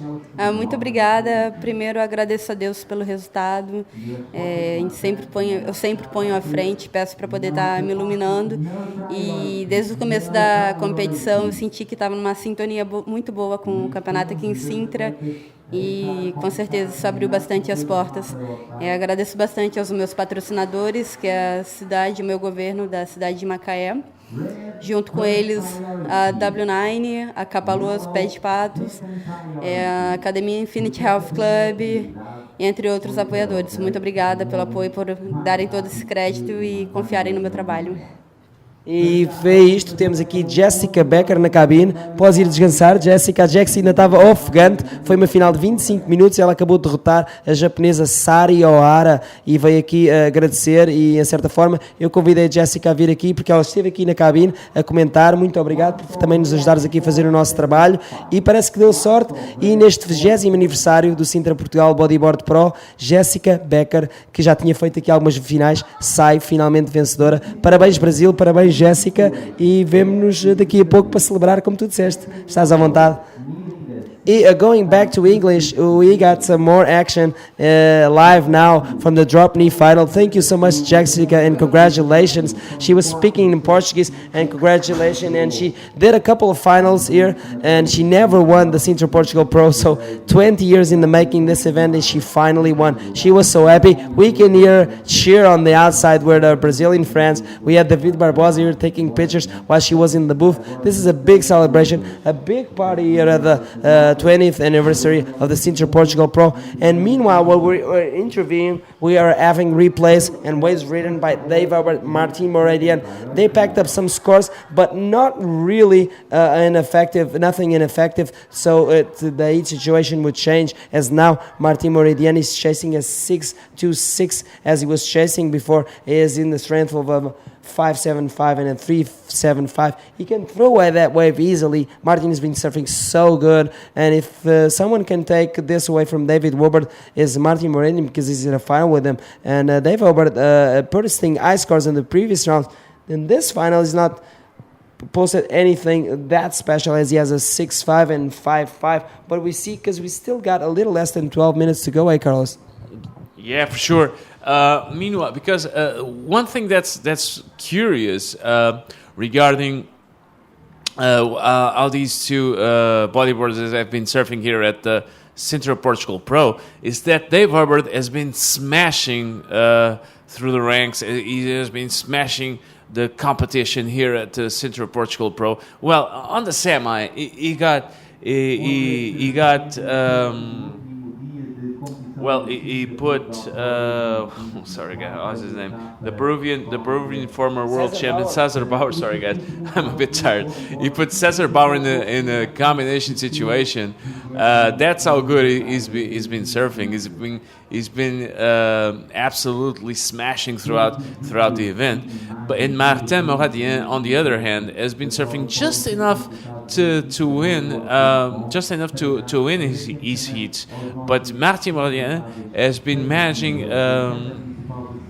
This is a kind of like he's been managing his performances, saving the best for last, as they say, and he's putting one incredible fight here from Dave Hubbard, because Dave's leading the heat, that's for sure, but with 10 minutes and something to go, and Martin Martin needing only a 6:26 to go into the lead, that's definitely not a very advantageous position for Dave Hubbard, and he mustn't be too comfortable on the lead of this final here of the DK at the Sintra Portugal Pro. Meanwhile, I remind you guys that this final is not only going to decide the champion of Sintra Portugal Pro, but in fact the world champion on the drop knee. So big responsibility here for the Sintra Portugal Pro.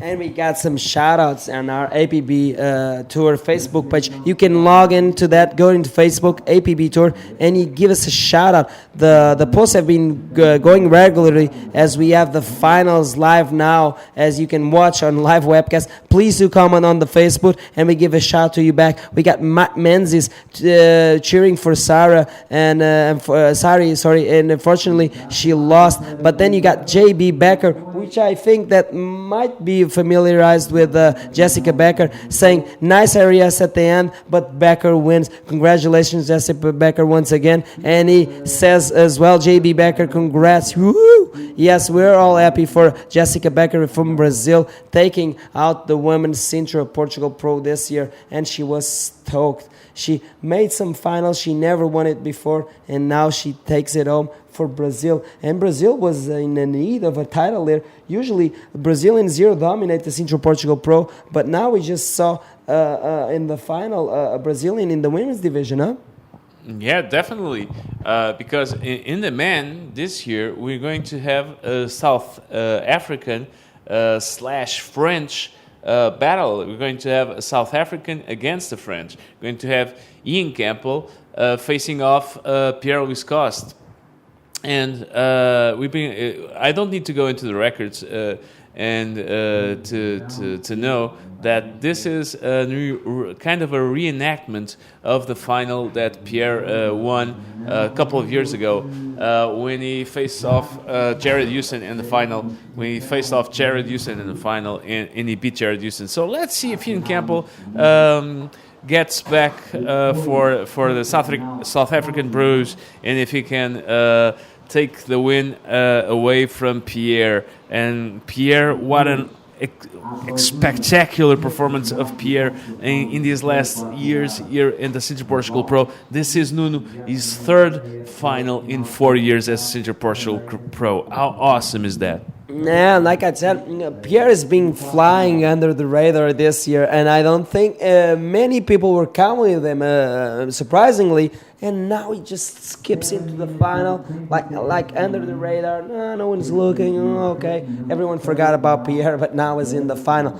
Who else is impressing me is Ian Campbell since day one. He came all the way from round one in the DDK division. He went through the quarterfinals, and now he's in the final of Pro. Talking about a tiring situation like many that he has to go through. As we watch, nice snap there from Dave Hubbard on his backside. He has a 5-5 throwaway. I'm not sure if that's enough, but that was a nice move from Dave, huh, Carlos? Definitely. But talking with Ian Campbell, I was talking with him a couple of minutes ago as he was mentally preparing for as we see the replay. Dave Hubbard, nice slash, buckets of water. It's impressive. The sheer amount of water this guy can put in the air with a board with no fins. That's really incredible, because that's the kind of stuff we are used to see with a surfboard, not a bodyboard, and with no fins on the board, you can throw buckets of water. It's incredible, just the sheer amount of water that guy can propel into the air. Meanwhile, I was talking with Ian Campbell as he was preparing for the final against PLC, and I looked to his board, and the guy is going to use a pretty big board for the final. So we discussed a bit on his equipment choice for this final, and he said that he changed a bit his boards from last year, and he's going to use a 42 Polypro single stringer mesh combination with a pretty wide template to go and try and take advantage of these small waves. He's a big bloke. He's a tall guy, like 1.85 m or something, and he's heavy, of course, and so he's little disadvantages. He has a bit of an handicap in these kinds of waves in comparison with Pierre-Louis Coste, who is obviously a shorter athlete, a lighter athlete, and in these kinds of conditions could take advantage of that. So that's the kind of stuff we're dealing here with. It's all about strategy. It's all about choosing the right equipment.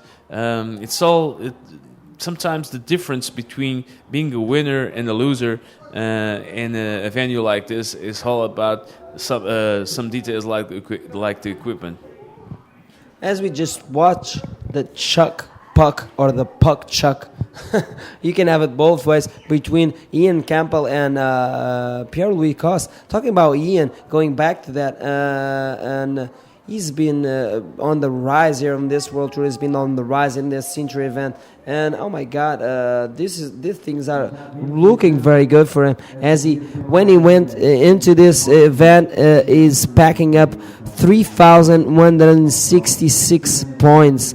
And he's a bit far away from Maurice Laverne, who was on a solid lead with 4,324 points. But let's see how it pans out if he takes a win here. I think we're going to see Ian Campbell move a little bit further, at least above Louis Finnegan and Jared Houston, and maybe even Yuri Valadao. I'm not so sure if he's going to overtake Maurice Laverne as the best 4 events count. This is stop number 4 as we watch Dave Hubbard tearing that wave apart and throwing buckets of water there. I don't think if they're going to deem it as a complete move, but that one that we saw, it was a 6-2 previously on that snap on the right hand, and he even consolidates his lead. And now Martin is chasing a 6-9-6 to take the victory here at the Sintra Portugal Pro in the DK division. Yeah, and that was just a pretty cool move by Dave Hubbard, the way he released the tail there on that little minuscule section of a wave. But it's amazing the stuff this Hawaiian Wonder Man can do on a wave, that's for sure. Incredible stuff by Dave Hubbard. He's been blowing our minds since day one here on the DK. Of course, he's not exactly a grommet or a rookie at the World Tour. Everybody knows what Dave Hubbard is capable of doing on the bodyboard, especially on the DK, on the Pro as well, but he's especially successful on the DK. We're talking about a 6-time world champion, a guy who is 2 minutes away of perhaps, if things don't change, he's 2 minutes away from being a 7-time world champion on the DK. So that's the kind of rider we're talking about. But still, here in Praia Grande this year, in Sintra Portugal Pro, this guy has been surfing like I never saw him surf, at least here in Sintra. Huge. Whoa, as we see, up and riding, Dave Hubbard. Boom. Slashing through that right-hander. Another one. 3 turns and a little bit of a spin to finish things off, just to show control to the judges, which is important criteria to be always in full control here at every circumstance here on the DK. And there goes a first powerful turn. And another even even better turn, and then he goes into the spin. So it's and it's a 6.75, the best wave, Dave Hubbard's best wave here, and puts the pressure, definitely Mati Moradien in the pressure cooker with needing a 7.51 to go into the lead with 30 seconds to go. So is Dave Hubbard's going to get his 7th world title on the DK, or is Marty Moradien capable of pulling a rabbit out of his hat of tricks? And 12-10, no, it looks like we're going to have Dave Hubbard, DK world title champion, back-to-back here in Sintra, the 7th world title for Mr. Dave Hubbard. Congratulations, Dave. We have a new DK world champion. Well, not a new DK world champion. Dave Hubbard defends successfully his DK world title and gets himself the 7th world title on the DK on his career, as we're going to jump into the men's finals after this commercial break.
Here we go. Anyway, just walking into the booth here, it's Mike Stewart just pulling in. Just saw Pierre just pull up. Little flip on the little wave. Generating a lot of speed on this. The big question amongst the peanut gallery, the competitors that have lost have just been discussing how many flips is Pierre going to do in this heat. Louis was saying 6. So let's see how many he ends up doing. And I spoke to Jared Houston and Tanner McDaniel. They're saying that Ian, though, has been on such a roll that he could pull something out here. Anyway, Pierre, getting busy out here. He's looking busy. Yeah, I think with the tide moving up into this inside bank, they will be competing on this inside like we saw in the previous heats, and we'll be watching a lot of waves in this final. And that's backflip number 2 on this final. And Louis had a bet that he was going to make 6. I think he's going to make a lot more than Mike Stewart, as we have Mike Stewart here live in the booth at the Sintra Portugal Pro 20th anniversary. And it's an honor to have you here live doing this final. Who else and who better than Mike Stewart to comment on this? Can you take us through this Ian Campbell wave? So Ian just kind of pocket riding this, looking for something. It's when it's this small, you really got to stick where the power is, and it's not an easy task. But there's points on the line here. Pierre, it's review of Pierre's flip. It's just nice, just a classic Pierre backflip, cross legs, kicks out, in and out. But as I was saying, the conditions here, as you can see, they're not easy. And I don't kind of go in the direction of bad or good, because it's all kind of relative. I just look at these conditions as challenging, because they're not the best conditions. But they are very, very tricky and hard to do. So anyway, you got Pierre doing a pretty nice, 2 nice flips so far. So look at that, 8.5. Oh my God, and he's taking an early lead. It's still not even 4 minutes in this heat, and he already packs up a 7 and an 8.5, taking a strong lead over Ian Campbell so fast with a 15.50 so far. Ian Campbell has been getting busy as well, but on the strength of a 4.75 and a 5.5, that's not enough even to be needing one wave. He needs now a combination. Pierre already has Ian Campbell on a combination situation with 4 minutes only in this heat, huh, Mike Stewart? Yeah, that's wow. I mean, it's not that strange to see, actually. It's just Pierre going up on another wave, trying to get some speed here, looking for another flip. Gets a little hung up on that one, makes it around. Yeah, it's it's super small, so for him to do what he's doing is pretty impressive. Yeah, it's amazing as we watch Pierre doing flips like a normal competitor would do a roll maybe, and like you said, you had a bet with Louis with how many backflips Pierre is going to launch, and this is backflip number 3 as he gets stuck a little bit when he's turning that move, and he just was awarded with a 4.75. Not a clean move as the early backflips, so we still have plenty of time, and let's see if Louis wins that bet as we watch Ian Campbell having a look at this wave and Pierre going for another wave. Oh my God, he's been getting busy. I'm talking about busy, being still going. Another roll there, and he kicks out of that wave. We're going to have to wait for the replay to see what Pierre did on that last wave, and we're going to wait as well for the last card. Can you take us through the replay, Mike? Yeah, just a quick roll. I mean, there's not much to this. It's kind of fizzling down here, and this is another roll, probably pretty much just a throwaway for Pierre. I mean, I think just looking at how he was sitting on his board, like right after his first 2 waves, I think he felt pretty comfortable. One thing Ian's got going, though, is something that he's had all year, which is he kind of builds. For every event up to this point, he's kind of built his position. He's got like a 9th and a 5th and a 3rd, so it's like he's kind of, or actually I don't know, I'm kind of making those numbers up, but I know that he's just progressed like very well, and in his scores too, 4.75, 5.5, so it's almost a point above it, and I think he's going to try to use whatever momentum he can to kind of push forward and try to look for something a little special. He knows he's against Pierre, and he knows Pierre's doing flips, and Ian's flip game in small waves isn't quite as tight, as far as I know, as Pierre's. But, Ian surfs these kind of waves every day. It's just like Durban when it's small. I'm not sure if he would paddle out on this day, but, I'm sure he would if it was practice for he must have heard me. I just looked at I'm sure he would practice in Durban, which is real similar to this, the weeks leading up to this event. And we got joining us here live in the booth, the finals of men's division here and at Sintra Portugal Pro 2015, 20th anniversary of this event. And Mike Stewart has been coming to this event since day one. He might skip some of the years here, but still there's plenty of times that you've been visiting us here in Portugal. And for those who are watching, Mike Stewart is a 9-time world champion, and it's an honor to have you here commenting this final. As you're saying, I had a mathematical question to ask Ian while he was in the booth at some previous days of competition. He had a 9 in Itocoatiara, he had a 5th in Arica, he had a 3rd in Antofagasta, and I said to him, the most mathematical possibility is going to get first here, eh, Mike? Well, I mean, if he got second, it wouldn't be too bad either. I mean, it's still moving forward, which is pretty unprecedented, actually, if you think about it. It's pretty amazing. And just watching his riding over last year and this year, I mean, he had a really unfortunate situation last year. I was in a heat with him right before he was in a heat at Antofagasta. And he did a roll right on this really shallow section and just opened up his leg. He had massive stitches, and he was out of the contest, and he was kind of out of it for a while. That was a real setback, but he's come back strong, and it just kind of shows what kind of character this person is. Coming back after adversity and just really giving it a dig. And it takes a certain personality to be able to go out in waves like this and try to really, apply yourself. Sure, there's money on the line, but that's not what all these guys are about. They're about kind of competitive, being at the highest level they can and proving to themselves that they can do what it takes to win.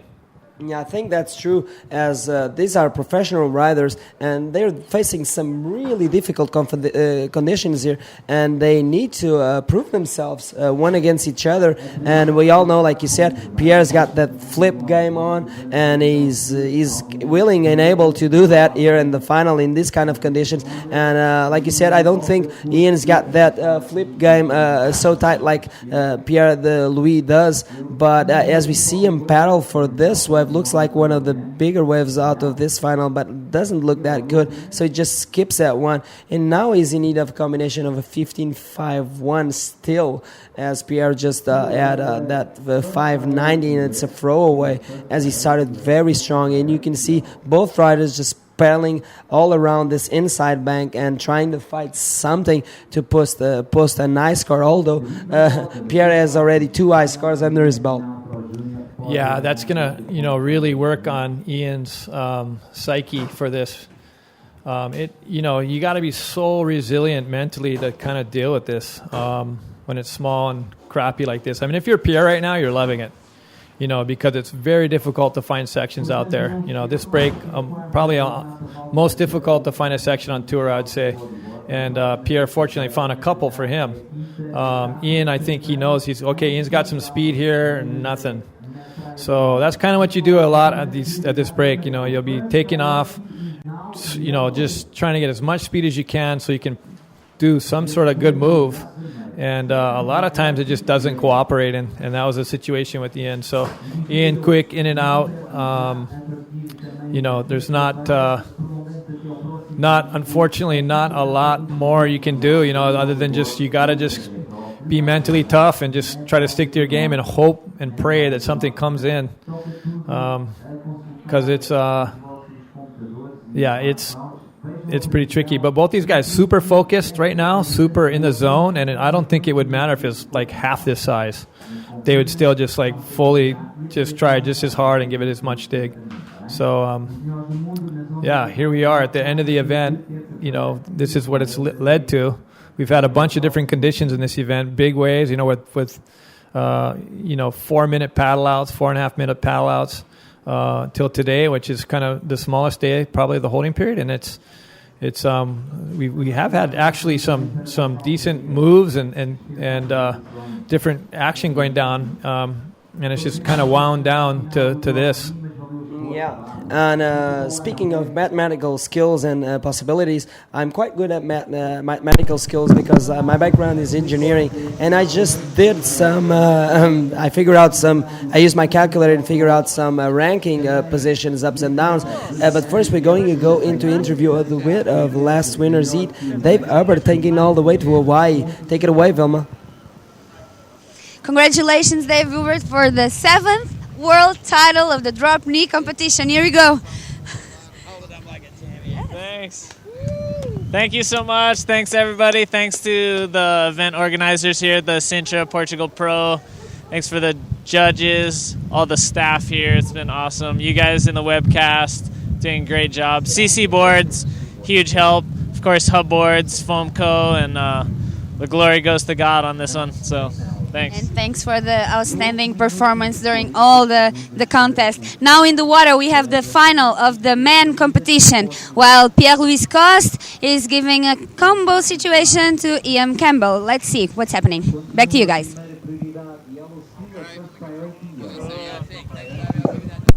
And we're back live, and we could see Dave Herbert holding that cup. Is DK World Champion, and he's taking this one to Hawaii. You being a Hawaii fellow man from him, what do you have to say about this? Once again, Dave Herbert.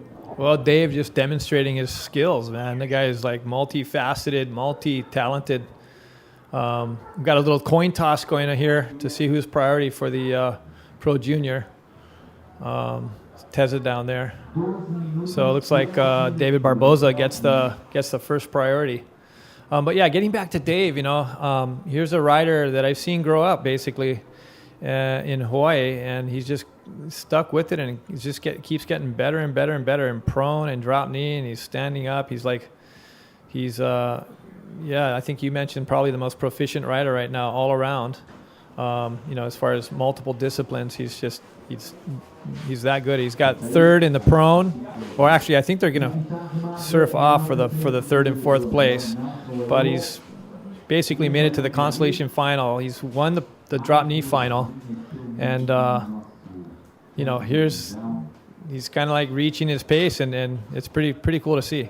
Yeah, and he almost reached the final there in the men's division, as he lost only in the semis to Ian Campbell, with a kind of revenge over the quarterfinals in the DK, as Dave Hubbard beat Ian Campbell. And Ian was going for a run at the DK as well, and these guys were getting busy competing on heats in rounds in men and in DK. How competitively difficult is this? And we'll go back to that as soon as we watch this way from Ian Campbell as he pulls out. How tiring and demanding is for an athlete to compete in two divisions and stay focused.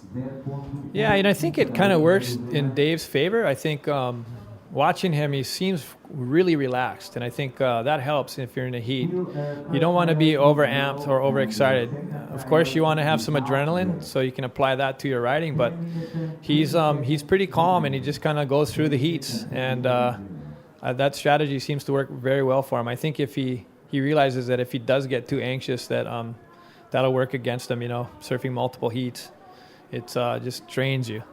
Yeah, and if you can switch up here in the live booth, we have the cup for DK World Champion here, as Dave Hubbard is now maybe taking his wetsuit off, and we got here Mike Stewart live, and Dave Hubbard just won this for Hawaii, and this is one of the trophies I would like to have at my house, but I'm not that good in drop knee, not even in prone. I really love bodyboarding. I've been doing for a couple of years, but I'm out of the competition thing, and it feels good to hold this. You, a 9-time multiple world time winner in bodyboarding, how does it feel to hold the World Champion Cup, Mike Stewart?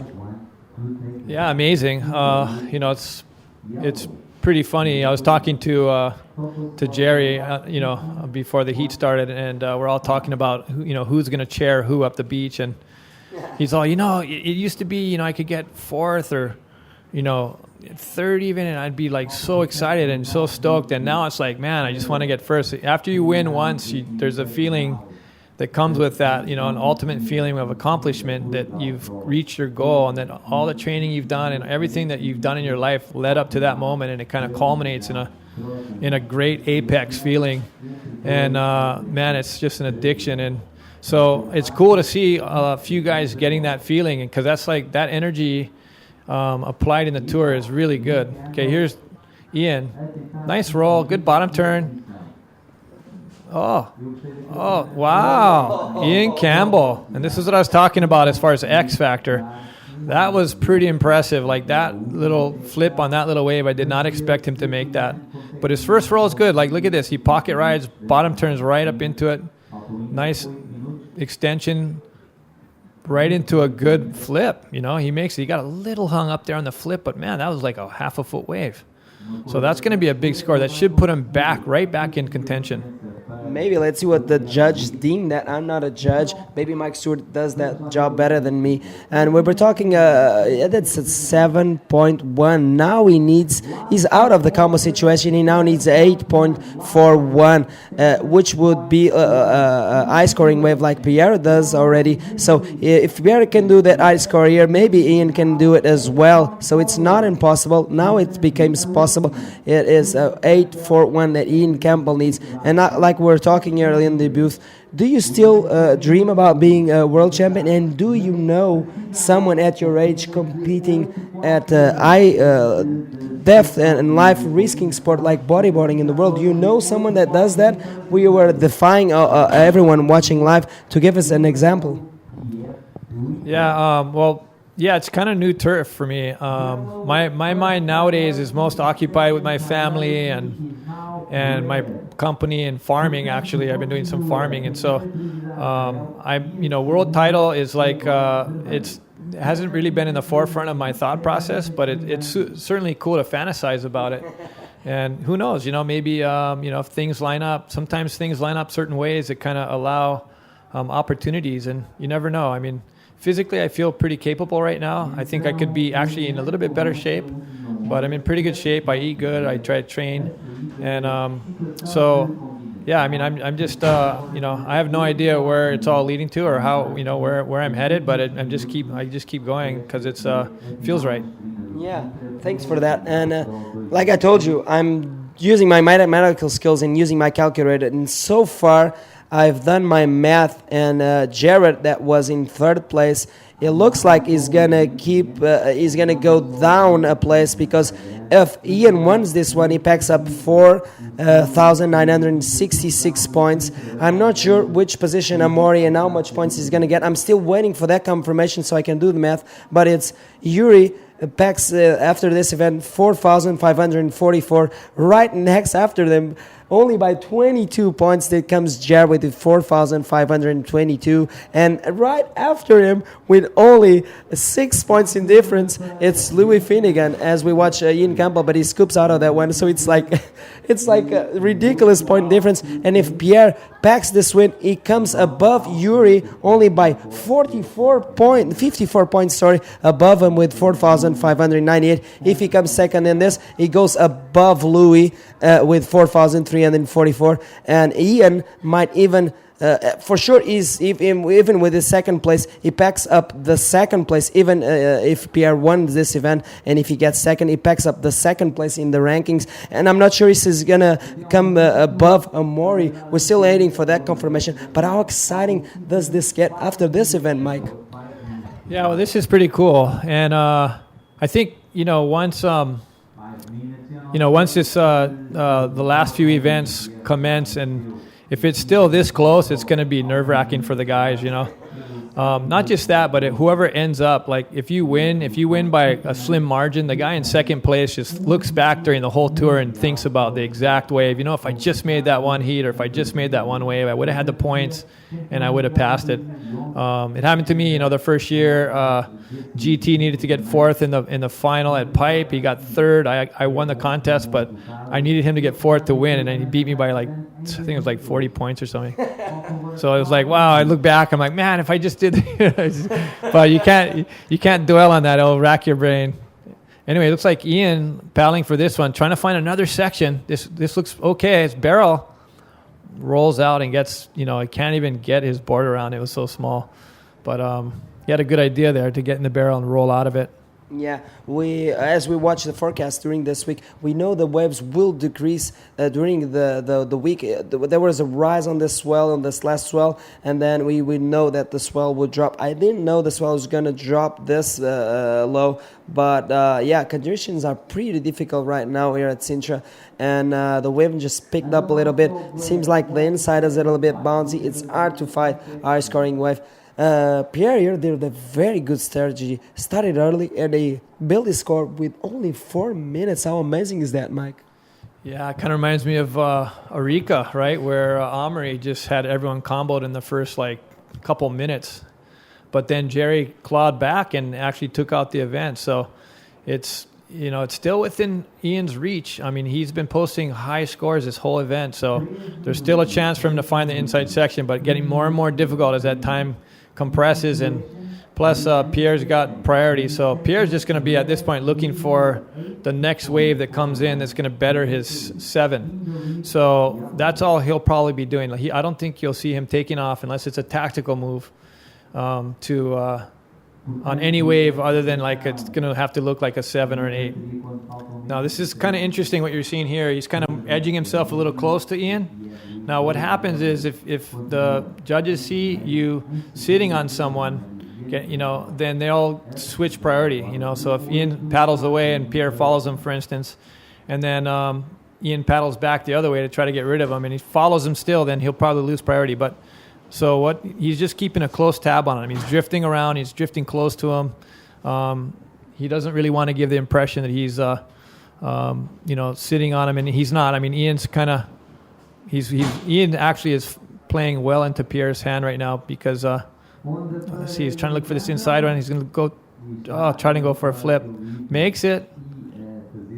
Well, that was pretty cool. He went through the lip on that. That was pretty good, but not above the lip as Pierre's one was earlier. Yeah, Pierre is amazing with those flips, and I don't think that's going to be a 8.41 because compared to 8.5 that Pierre got, as I take you through this replay, he punches through that lip, and it was kind of hard to land that move, but he did it so well, and he was deemed with a 5.5. Of course, it was not enough, like we were saying. He had to emulate a second wave of Pierre, which he got a 8.5 at least, because he needs a 8.41, and that was not even close as Pierre's. Don't get me wrong. I'm not telling you that even is not capable, but with these conditions, it's pretty hard to emulate Pierre on these conditions and to beat him. And like I was saying, looks like this year Pierre was flying under the radar, no one noticing, and he's 1 minute away to taking the win here and the first win of the year for him in this World Tour. Yeah, it's been a while since we've seen Pierre in the winner's circle, which is surprising. You know, he's so good. You know, he just got married. I'm sure he's had a lot of things on his mind, and you know, but surfing still's, you know, solid. I mean, we've seen that. You know, everyone's witnessed it here in Sintra. Anyway, we're winding this down. It's going to come down to the wire here. Ian needs something big, and I'll tell you what, in Ian's position right now, you'd be stressing. You know, you go, okay, come on, man, I need something, and it's just the waves are the way they are. And you know what? The tide is affecting it. You know, Pierre might know the lower tide works better, and it's getting higher and higher tide, and it will shut down more, less hollow.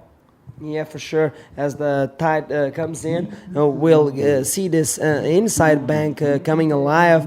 But then with the swell decreasing and the wind kind of ruining everything, it's kind of hard to say if there's a lot of potential scoring waves with 10 seconds to go. And I do believe Pierre is going to take the first win for this year, and he's going to be stoked as he comes in and overthrows Yuri, Jared, and Louis in the rankings so far. Although only 4 events count, we still have 2 events to go in Nazaré and in Puerto Rico. So a lot of things will unfold as we do our mathematical possibilities here. So Pierre packs up with this win 4,598 points right next after him, and I think he will be in 3rd position in the ranking for sure right now. And after him in 4th position will be Yuri Valadan with 4,544. Jared right after him, only 22 point difference,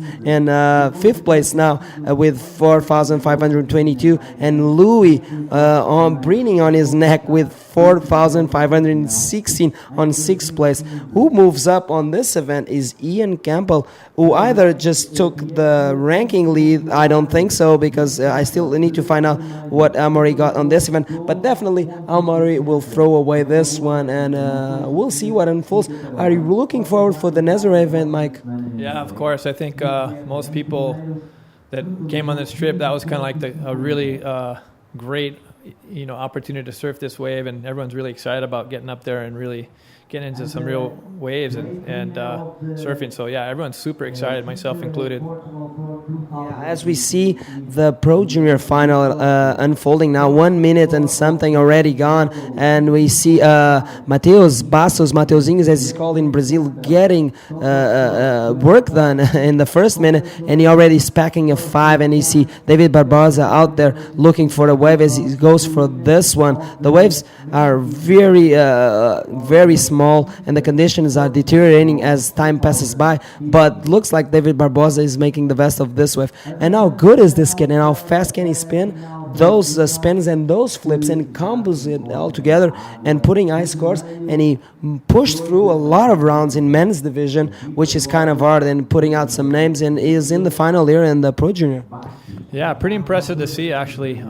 David's had a great run at this event, both in the Pro, Open Pro, and the Pro Junior. Here he is in the final. He took out Tanner McDaniel in the semi in a close heat, and it's cool to see, you know, some of these younger guys breaking through and giving serious rubs to the top riders in the world, and also in the Pro Junior. You know, Tanner had it seemed like he had a pretty, I mean, coming to this event and watching the level of riding, it was pretty cool to see, like, how competitive everyone is to Tanner. And I think, it seemed like he was had a really good shot at winning this event, and he's such a good rider that you just kind of think, wow, he's going to win it automatic. But there's amazing talent out there around the world, and everyone capable of going all the way. And so it's going to make for a great title race for the Pro Juniors. And I think in the future, it's this is what makes it healthy. Anyway, live action, test, spin, roll, combo.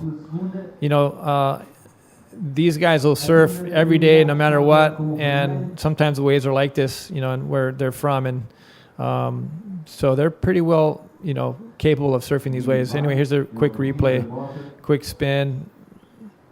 And looking for a roll. Not much else you can do on that. Pretty slow wave. And here's David up, trying to extend the roll. Really tough, man. It was like he tried to manufacture some air off of that, but it was super tough. As I was saying is that, these guys, the level is so high, and that height performance, when they come to a contest, it just raises the bar for everyone. Like, everyone's got to raise it and bring 110%. So I think it's super healthy for the sport to see these young riders being so good. Yeah, I've been telling during the live action, this was one of the best add-ons I've seen in the World Tour, having a Pro Junior tour this year. We had it last year with a couple of stops, and Tristan Roberts from South Africa won, and that athlete blew my mind. The talent he had on his hands, and the sport's future is looking quite bright as we see Mateus Bastos going for the second roll there on that wave, bringing it all the way into the sand. As we watch the replay of David Barbosa getting busy here, he just finished that wave and he's just going for another one. He got stuck on that reverse, but that roll did count. As we watch the replay of last wave on Mateuzinho, as they call him in Posto Cinco, where he comes from, he goes for a roll and he tries to push this wave into the inside. He does see a little bit of wall there, and he tries to find the end section. He goes for another roll. Let's see how the judges deem that, and wait for the scores and give a heat situation. But like I was saying, this was one of the best add-ons,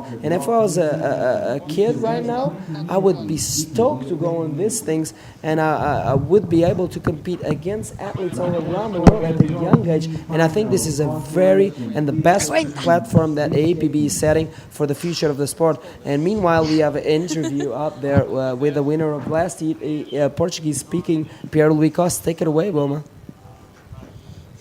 Congratulations, Pierre, for the second win here in Sintra Portugal Pro 2015. You already won in 2012. How do you feel? Yeah, I'm so happy. Really, it was so hard to win a competition. So I didn't have the best luck in the last event, and to finally win one feels amazing. You go mathematically, it puts you in the race for the world title, getting closer and closer in Nazaré. What are you expecting for Nazaré? You already won the world title in 2011, so you can win again. Yeah, I mean, next stop is in Portugal too, and I'm happy to be competing now that I live here at home. And I guess this win is helping me a lot in a race, but I'm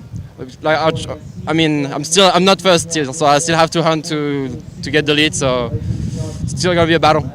You live in Portugal and you go to Nazaré lots of times. How do you expect to the conditions to next week? Yeah, Nazaré is one of the best beach break in the world, and I really can't wait to surf there. I mean, all the guys are excited, and it's gonna be a big show for sure. Okay, thank you for the show that you put here this week during all the week. Yeah, woo! It is.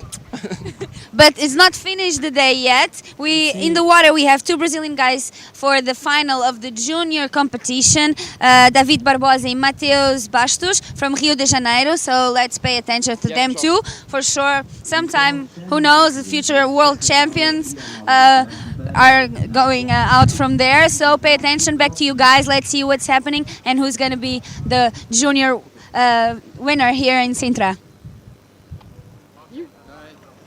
As we could see, there was a very happy Pierre Louis Costa, sending kisses maybe to his wife Ruth for sure, that she could not be here today. and Pierre took it home.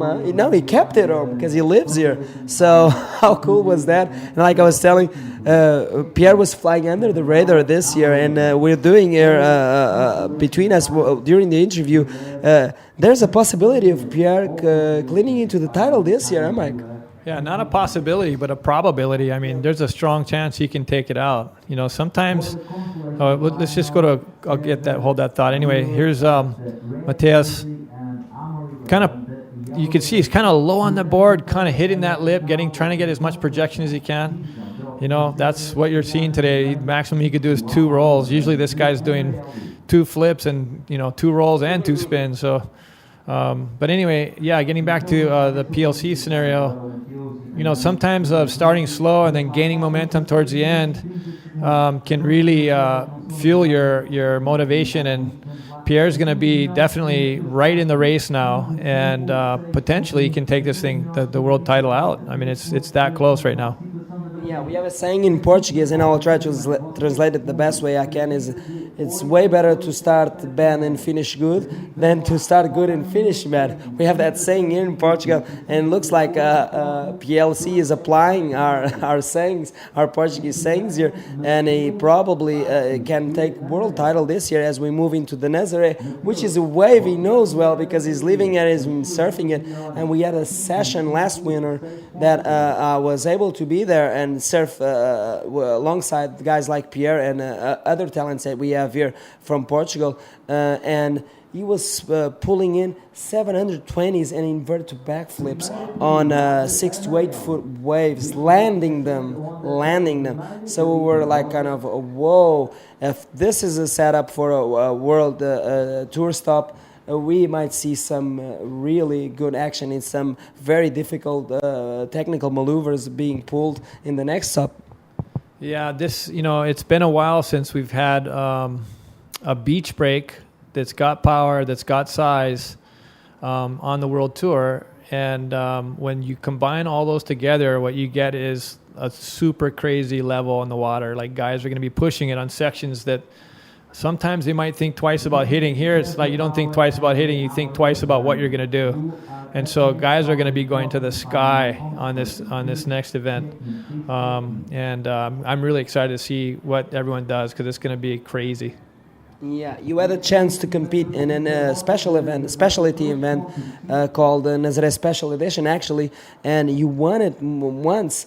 And you've accommodated to the waves in Nazaré. You've had some experience there. What can you tell us? And for the viewers out there that you already competed in the North Beach, as we call it, Praia do Norte, what can you tell a little bit about your experience competing there, and what should we expect next week when we are broadcasting live?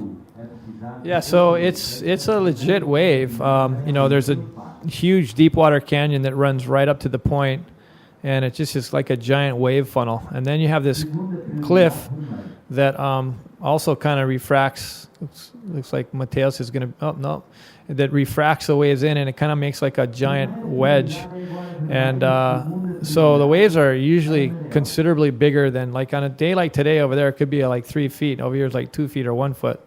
So it'd be like 3, maybe even 4 foot. So it's very open beach that gets a lot of swells. And the wave itself is, it's for real. It gets massive there. You've probably seen some of the big, giant pictures of some of the guys riding it, like Garrett and Dorian, and I mean, it's amazing. I saw pictures of the place a while back before I went there, and I didn't really have any idea on the scale of it because you just see a wave and you can't really tell how big it is. But then when you have the context of the cliff in front of it, and you go there and see how massive that whole thing is, you're like, wow, it gets massive here. Like, this is like could be one of the biggest waves ever. So yeah, it should be a great thing. The title race is heating up. Everyone's kind of like gonna collide and some really good surf, hopefully, and the action that you'll see is gonna be pretty mind bending. Yeah. We got some good forecasts for a couple of days of the event there at Nazaré, and I think all the energy and the mindset everyone is putting into that event, I think it would naturally unfold like a very good event for the APB World Tour this year, and we are really proud of having 2 stops this year in the APB, and more prouder even than to have it on a bodyboard dominated wave, which is Praia do Norte. Of course, when it gets that big, we don't want to ride it on a bodyboard, that's for sure. As we see David Barbosa, oh my God, going for those fast slips. Can he turn this around? He got stuck there. But this kid is made of plastic, Mike. Yeah, yeah, he's quite a good rider in these types of conditions for sure. Yeah, I think, getting back to your point, if it gets big, you're going to see some guys charging it. You have Kalani Latanzi from Brazil. That's just like as soon as last year he went straight up there, and just he's super amped to get into some big surf there. And so I think if it gets big, you're going to see guys giving it a dig. I might be one of them. Yeah, for sure. And then we got some good forecasts. Starts slow in the beginning of the week, but then the swell just builds up. And if you get good optimal wind conditions, that will be favorable, as we have the sandbanks there already. The sandbanks have been pretty good so far, and that's why we're crossing our fingers and hoping Mother Nature helps us out and we can put on a real show on a very, very, very, I would say, very pro bodyboarding wave. I think it's more of a bodyboarding wave than a surfing wave because of the barrels that you get, and it wedges, like you said, it bounces off of that cliff, and either you get a big barrel or a big bowl or a big end section, and the waves just cross each other, and it's like a crazy town over there. And like you said, it's a swell magnet, and sometimes a set comes out of the blue, literally, because the ocean is blue, and you'll be caught inside. I've had some really scary experiences there, and it's if one place here in Portugal scares me, is that place, because when it's above 8 foot, it gets serious. Yeah, for sure. Getting caught inside there, because it's such a wedge, it converges and the whitewater goes really deep, so you get smashed. But we are live action with David Barbosa in and out. Both these guys, Matthias and David from Brazil. There's looks like a quick cut to Matthias trying to do a flip. And that just goes to show you how tough it is out there right now. I mean, these guys normally can do that in their sleep, and for them to struggle in these waves, it's like you can tell how small and low power it is. So super difficult conditions here. With less than 10 minutes to go on this Pro Junior Final here at Day 6, final days at the Sintra Pro Bodyboard Tour 2015, we're looking at the current heat situation, where you can see David Barbosa really having a struggle here. He didn't post a wave higher than 3 points, and he's been posting high scores all over this event on all of these 6 days. But the conditions did deteriorate, and we have 2 Brazilians in the water. And taking the lead is Matheus Bastos, who's riding this right-hander right now as I take you through, and he goes for a roll there. I don't think he'll find much potential after that thing, and we'll wait for that score. But he already packs a 5:15 in a 6:10 and takes the lead over David Barbosa, who needs now 8:26. And it seems to be a little bit frustrating for David, because he's not finding the waves and he cannot complete the moves, although he's got a mixed bag of moves in his sleeve and is able to deliver. But the conditions here are not delivering here at the last day of the Sintra Portugal Pro, unfortunately. But we still have to run the event. We will crown champions, and this is what we're fighting for here at the Pro Junior Final. We're fighting to see who is going to take the first place here at the Pro Junior Final.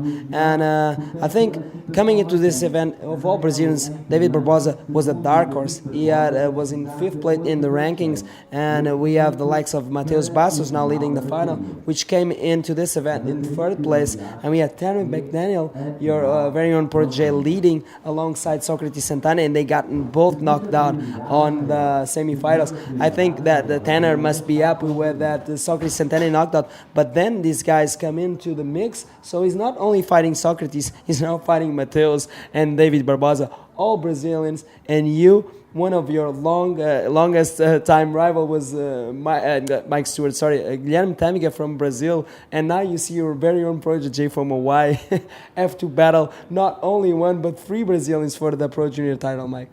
Yeah, Brazil's got so many great riders, and they have such a good base of riders. It's a very popular sport in Brazil, a lot of really good talent from there.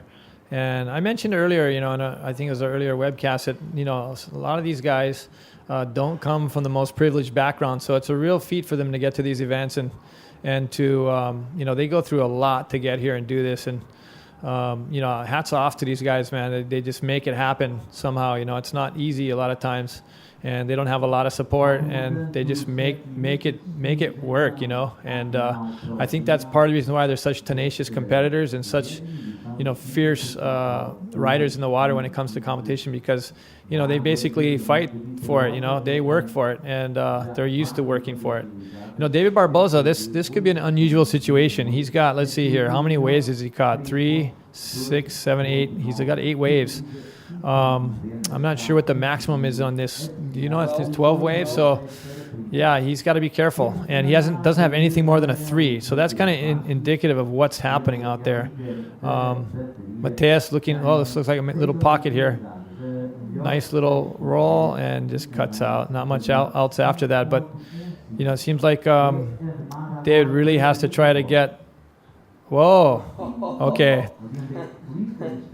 Wow. Like good flip. Yeah, good flip. He's going to have to fight out through this. He gets through it. Wow, that was impressive flip for that little wave. That's going to change things very quickly. Yeah, this might be a heat changer, this one. As David Barbosa was struggling, as I take you through this replay, he gets some speed there, a little bit of a backwash, and he bounces off of that backflip and goes for an extended roll. He fights a little bit to get in front of that foam, but he did it. This is probably going to be the highest scoring wave of this heat so far, Mike. Oh, yeah, easily. I don't think we've seen much above the lip with speed, and that was like the first move, and it was a pretty good backflip. I think Mateus has probably seen this, and he's going to probably really push himself, and he's looking for it too. Good roll.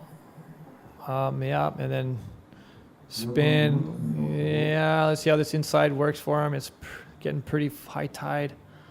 Yep, he'll have another little section there. Just kind of rolls over and slides up the beach. But, it'll be interesting to see what the judges award David's last wave, because that was by far, in my opinion, the best wave of this heat so far. Yeah, for sure. We'll wait for the scores. We're not judges. We're just commenting. But for sure, we saw Dave combo a flip with the roll. And now I think he did it in front of Mateus Zinhos. And it looks like he replied with this as we take you through the replay. He gets some speed there. He goes for the roll. He tries to connect this spin into the inside. He has to battle a little bit with the wave here. As you can see him utilizing his flippers. And he goes for another spin, and he goes for another roll all the way into the sand. And this must be a high-scoring wave for Mateus as well, as he packs up a 6-2 to add to his 6-1, and he still keeps the lead. But now David Barbosa has a 7.5, just needs a 4.8. Everything changing from 6 minutes to the end. How amazing is this? Yeah, and it looks like we have a set coming in. David paddling for this one with speed. He needs a 4.81. Does this thing section? Nice roll. Let's see what else this wave does. Oh, nice little inside section.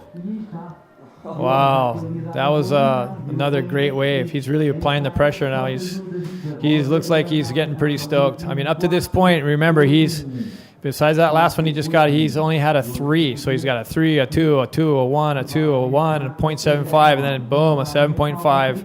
And now this one, another great ride. We were talking about David not having much waves to surf on this heat. As we take through the replay, he goes for a nice roll, extending out of that lip, and it was kind of lucky to connect this to the inside, and you can see the wave bowl, and he goes immediately to a backflip and just rides out of that one, and he gets 8.5. Oh my gosh, almost comboing Mateus Basto. I think he did a Pierre Luis Costa on Mateus Basto, but he did it at the end. Pierre did it to Ian Campbell in the beginning of the heat on the final, like we saw previously, and now David is putting pressure to Mateus Basso. That was leading the heat somehow comfortably during almost all of this heat, but he now needs a 9-8-1. Wow. So there you go. That's how fast things can turn. And, you know, it's one thing to talk up a rider and say, hey, this kid's capable of this, that, and the other, and then not seeing it, and then he produces it, and then you know what we're talking about. Mateus, quick roll, looking for another one. Doing it with the backwash here a little bit. He's going to see if he can get to this inside. Yeah, right on the sand. Look. He knows that now he's behind the 8 ball. He really needs to step it up, you know. Maybe this wave will knock out his best scoring wave, which is a 620. I don't know, but maybe he can get that score that he needed a little bit to be a little bit less with a little bit less than 2 minutes to go. As we watch the replay, he goes for a roll. He goes for another roll out of that bounce from the backwash because he's really close to the shore right now. As you see him connect to the last end of this wave into this last section into the sand, and it was only 5 points because the 2 rolls were not that good. I think the judges saw that, and he still needs that 9-8-1, which I think it's possible because you can score a 10-point wave, but with these conditions, it's pretty hard, huh, Mike? That's right, and here's David up and riding. Wanted to do something in that first section, just did not produce anything for him, and a little spin, and that's it. Another kind of throwaway wave for him. Yeah, as you can see, some of the Brazilian riders there on close to the shore, just rooting and cheering, and maybe giving some pointers out to this all Brazilian affair here in the Pro Junior final. And 1 minute to go, and you can see Mateus Bastos out there looking for something. But I think that's going to be very difficult. It's in a very complicated situation. He needs now 9-8-1, and we can listen to the warning from the beach commentating saying that David already has 11 waves, so he only has one more wave, like we're telling. But he kind of find himself in the last part of this heat and was able to overthrow Mateus, his fellow Brazilian, off the top place. Yeah, I mean, when it's small like this, you know, you really got to be active and catch waves and hope they open up. And occasionally they do, as David has found. Two that did exactly, well, not maybe exactly, but they really played into his riding style and technique, and he was able to get some great scores out of them. Yeah, 10 seconds to go, and I don't think much is coming as we see Mateus Bastos shaking off his head and like, okay, he knows this went to his fellow Brazilian. As we see David Barbosa celebrating this win. What a great win in the last minutes. And he packed up a really high score in the last minutes, and he's shaking his hand of his fellow Brazilian competitor, David Barbosa, who comes from San Corrado, and Mateus Bastos from Posto Cinco, both from Rio de Janeiro, and they're traveling companions. As you see, David lifting his hands up and winning his first event here in the Pro Junior division, this World Tour, and the amount of technique and amount of performance he brought into this event, it didn't surprise me that he took this victory in the Pro Junior division, Mike. Yeah, he's been ripping all event in the Pro division and the Junior Pro. I mean, he's been one of the outstanding riders and missed out on getting into the final even. He was really quite close. He made it to the last day. Yeah, anyway, now we're into the consolation final for the drop knee, Cesar Bauer and Omri Laverne. And Omri, the champion from last year, was super keen to get in the water, and after he had a shocking performance, you know, for his standard, you know, he didn't make it to the final and win. So, but here's Cesar up and riding. Super difficult to DK. You know, these guys are just like, initially they did not want to go in the water. They're like, you know what, let's not go out. It's not that great. But then, you know, the thing is, there is a difference in points here, and also in money. So prize money, I think there's like $1,000 difference. So that should probably incentivize them to really kind of get back into it. So, you know, you'll see. you'll see a different kind of vibe in these heats, right? Where the riders are just probably a little bit more loose, don't really care so much about it. But Omri, he is a very competitive individual, so I think no matter what, he'll want to win. I mean, you do practice heats with him, and he'll compete just like he's in a final somewhere. And Caesar, former world champion and one of the best drop knee guys, I'm sure is a little bit frustrated with the way the waves are for him, but he's still made it quite far in this event nonetheless. And here we are. These guys are just fighting for third and fourth. Yeah, for sure. Let's not deem anyone out, because we saw David Barbosa taking heat away from his fellow man Mateus Basso at the last minutes. We still have plenty of time to go on this consolation final, and you did tell us that Amaury Laverne won here last year, true. And as soon as he lost and we got Amaury here in the booth, we asked him if he was trophy hungry here at Sintra, and he confessed to us that he was not on the men's division, that he really wanted to win DK division so he can take some kind of trophy home and take that momentum with him, although it's not the division that he wanted to win, but he wanted to collect that momentum because he said he's really strong shape physically and mentally, and he really wants to pack this win and keep that momentum into the next event that's at Nazaré, and fight for the world title, because he's in contention, because he's got now Ian a little bit below him or above him. I'm not so sure. I still need to do the math, but in third place we have now PLC, in fourth Yuri Valadão, in fifth Jared, and then sixth Louis, as we saw Amaury Laverne. Can you comment on that one, Mike? Well, I'll comment on the fact that he's riding an old BZ board, maybe even a Ben Severson model, which is super big and wide and not his normal ride. So I don't know how serious he's taking this heat, but that's interesting. Hearing your perspective on what he was talking about. He, like I said, he's super competitive, and I think that's. What Dave basically with one event is it's basically a world title, so it could have been a drop knee world title for Omri, and I think that would have been, of course, that's a pretty amazing thing to put on your resume.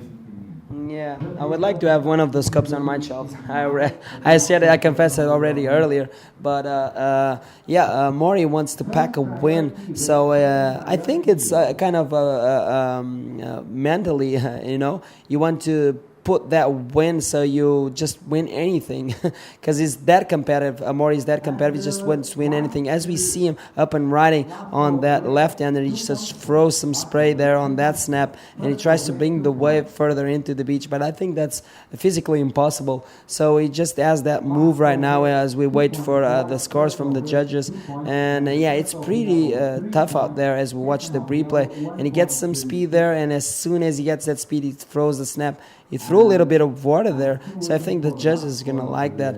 As we see Cesar Bauer that lost in the semis, and now fighting for a third place here in the consolation final. And like you said, there's points involved, there's money involved as well, and these guys are not letting it go easy. As you see now, Cesar Bauer going for a reverse spin there. And going back to Amaury, he's such a competitive machine. You can see it in his eyes. When we were interviewing him and he was talking, and we were talking about him growing up, and I actually had a chance to travel with Amaury back in 2007 in Australia, even before he was doing well in the World Tour, and he already had that competitive look and that aim for greatness. And he confessed to me that he started in Reunion Island, and he started with the regionals, then he started with the nationals, then he started to compete some World Tours, and he said that he just thought about winning, and proving to his fellow countrymen back in Reunion Island that he could do it, because he was traveling with Charlie Chaplin, Laurie Gournier. If you're watching, a big shout out. We saw Charlie getting knocked out in the early rounds, but I haven't seen Laurie Gournier for a long time, and those guys really impressed me back then in Australia, and I didn't know who these guys were. And once I get to travel with him and talk a little bit with him, as we see right now, we'll get back to that. And Maury going for a full speed on that wave, throwing from spray at the end, but his balance didn't allow him to finish that.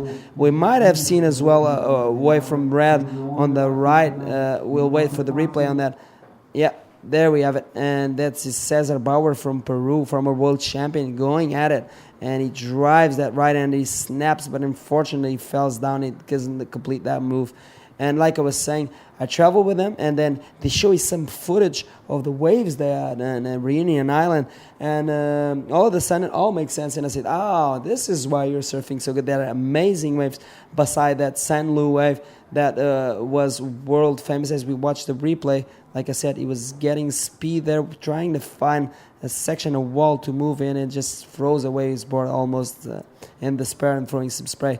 And we know St. Louis was known for the Bodyboarding World, as they hold that very epic and classical championship. I still have that cassette, and one of the things that I used to watch over and over was that championship.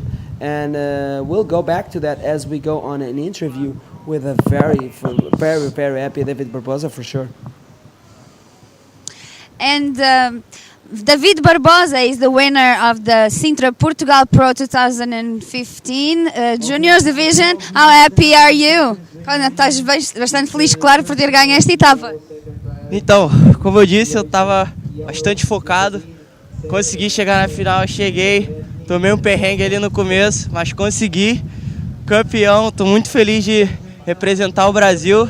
Disse que não ia decepcionar e eu consegui, galera. He's very, very happy. Since the beginning, he was just thinking eat by eat and going slow but fast. And he did it. He's the champion here in Sintra, Portugal. So congratulations, and hope you have a great future, and some few years from now, world champion of the world. That's another goal. For now, here in Sintra Praia Grande, there's still some consolation finals to put in the water. I'm emotional.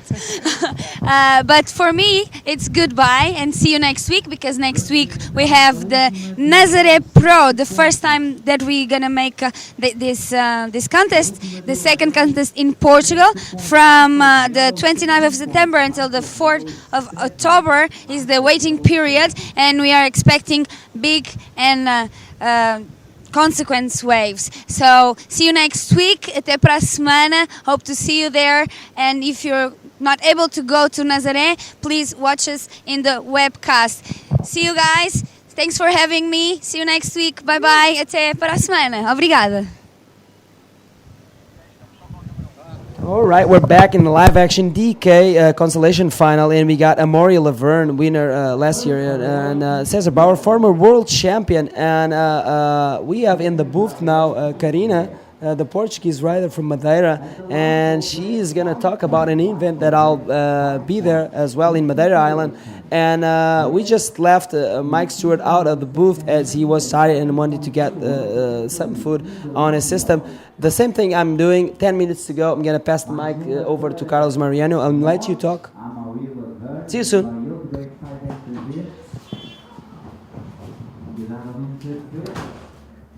And so I'm back again with a vengeance. Now, in this case, with Karina Carvalho, our Portuguese rider from Madeira Island. Hi, Karina. And here, as we were watching the DK consolation final between Amaury Laverne and Cesar Bauer, the Frenchman from the Reunion Island, against the Peruvian former DK world champion. As we are watching Cesar up and riding, going for a little of a shampoo there. Unfortunately, the waves there are not exactly barreling. Pretty difficult conditions here at Praia Grande. We're on the back of we're back after the final, the men's final, where Pierre Louis Coste obviously won his second Sintra Portugal Pro title. It was his third final in 4 years here in Portugal. How good is that for Pierre-Louis Coste? Impressive resume from the young Frenchman. PLC, the guy who's, I call him now the most Portuguese Frenchman on tour. That's easy. He's been living here for a couple of years now and married with a Portuguese. With Ruth Penedo. But as I was saying, we have here Karina Carvalho, one of our best riders here from Portugal. She hails from Madeira Island. Hi, Karina, and she's going to speak a little bit here in Portuguese because she's going to talk a little bit for us about an event in Madeira. Portanto, pessoal, temos aqui, como sabem, a Karina Carvalho, uma das nossas melhores atletas nacionais. Ela que vem da Ilha da Madeira e vai-nos falar aqui um pouco de um evento que ela está a organizar precisamente na Madeira e do qual está a investir muito e que tem a ver com o bodyboard feminino. Enquanto temos aqui a repetição do Amory Laverne, que está a liderar aqui frente a um ex-campeão do mundo de drop-knee. Impressionante. Mas, Karina, fala-nos um pouco então desse teu evento de bodyboard feminino na Madeira. Bem, o nome do evento é o Bodyboard Girls Experience, será este ano a sua segunda edição. O ano passado tivemos a iniciativa, eu juntamente com a Catarina Souza, o projeto Boogie Chicks, de se fazer algo diferente para as meninas, não é? No sentido também de promover o bodyboard feminino, as mulheres em condições também algo respeitosas, com ondas, com power e tudo mais, e fizemos então o evento criado então, desde o ano passado, o Bodyboard Girls Experience. Só meramente de âmbito nacional, o ano passado, parece que depois o impacto foi bom, extremamente positivo, ao nível de onde conseguimos chegar e o feedback geral, e por isso este ano estamos então com um grande desafio de passar para um Bodyboard Girls Experience internacional, podemos assim dizer. Temos convidadas de luxo. Podemos dizer mesmo que teremos as melhores bodyboarders do mundo na Madeira já em início de outubro, de 6 a 11 de outubro. Temos convidados especiais como a Isabela Souza, a Alejandra Rinder, vai estar presente, a nossa Teresa Almeida, Joana Shaker. Portanto, são atletas com um grande currículo e penso que vão proporcionar um grande espetáculo nas ondas da Madeira, e estou muito contente por conseguir levar estas atletas de luxo à minha ilha, sem dúvida. Sim, porque a Madeira tem sido um bocadinho posta quase em segundo plano quando comparamos, por exemplo, com os Açores. Tem sido muito... Atenção, enquanto vemos aqui o César... Mal onda para o César Bauer. Mas como eu estava a dizer, os Açores têm estado muito debaixo de foco nos últimos anos no que diz respeito pelo menos ao bodyboard, não ao surf. O surf na Madeira até está em grande força, sobretudo o surf das ondas grandes, Jardim do Mar, etc. Todos esses spots são famosos há muitos anos entre o surf nacional, mas o bodyboard na Madeira não tem sido tão bem tratado ou tão reconhecido quanto, por exemplo, noutros spots nacionais. Portanto, é se calhar uma boa oportunidade também para mostrar que há boas ondas para o bodyboard na Madeira.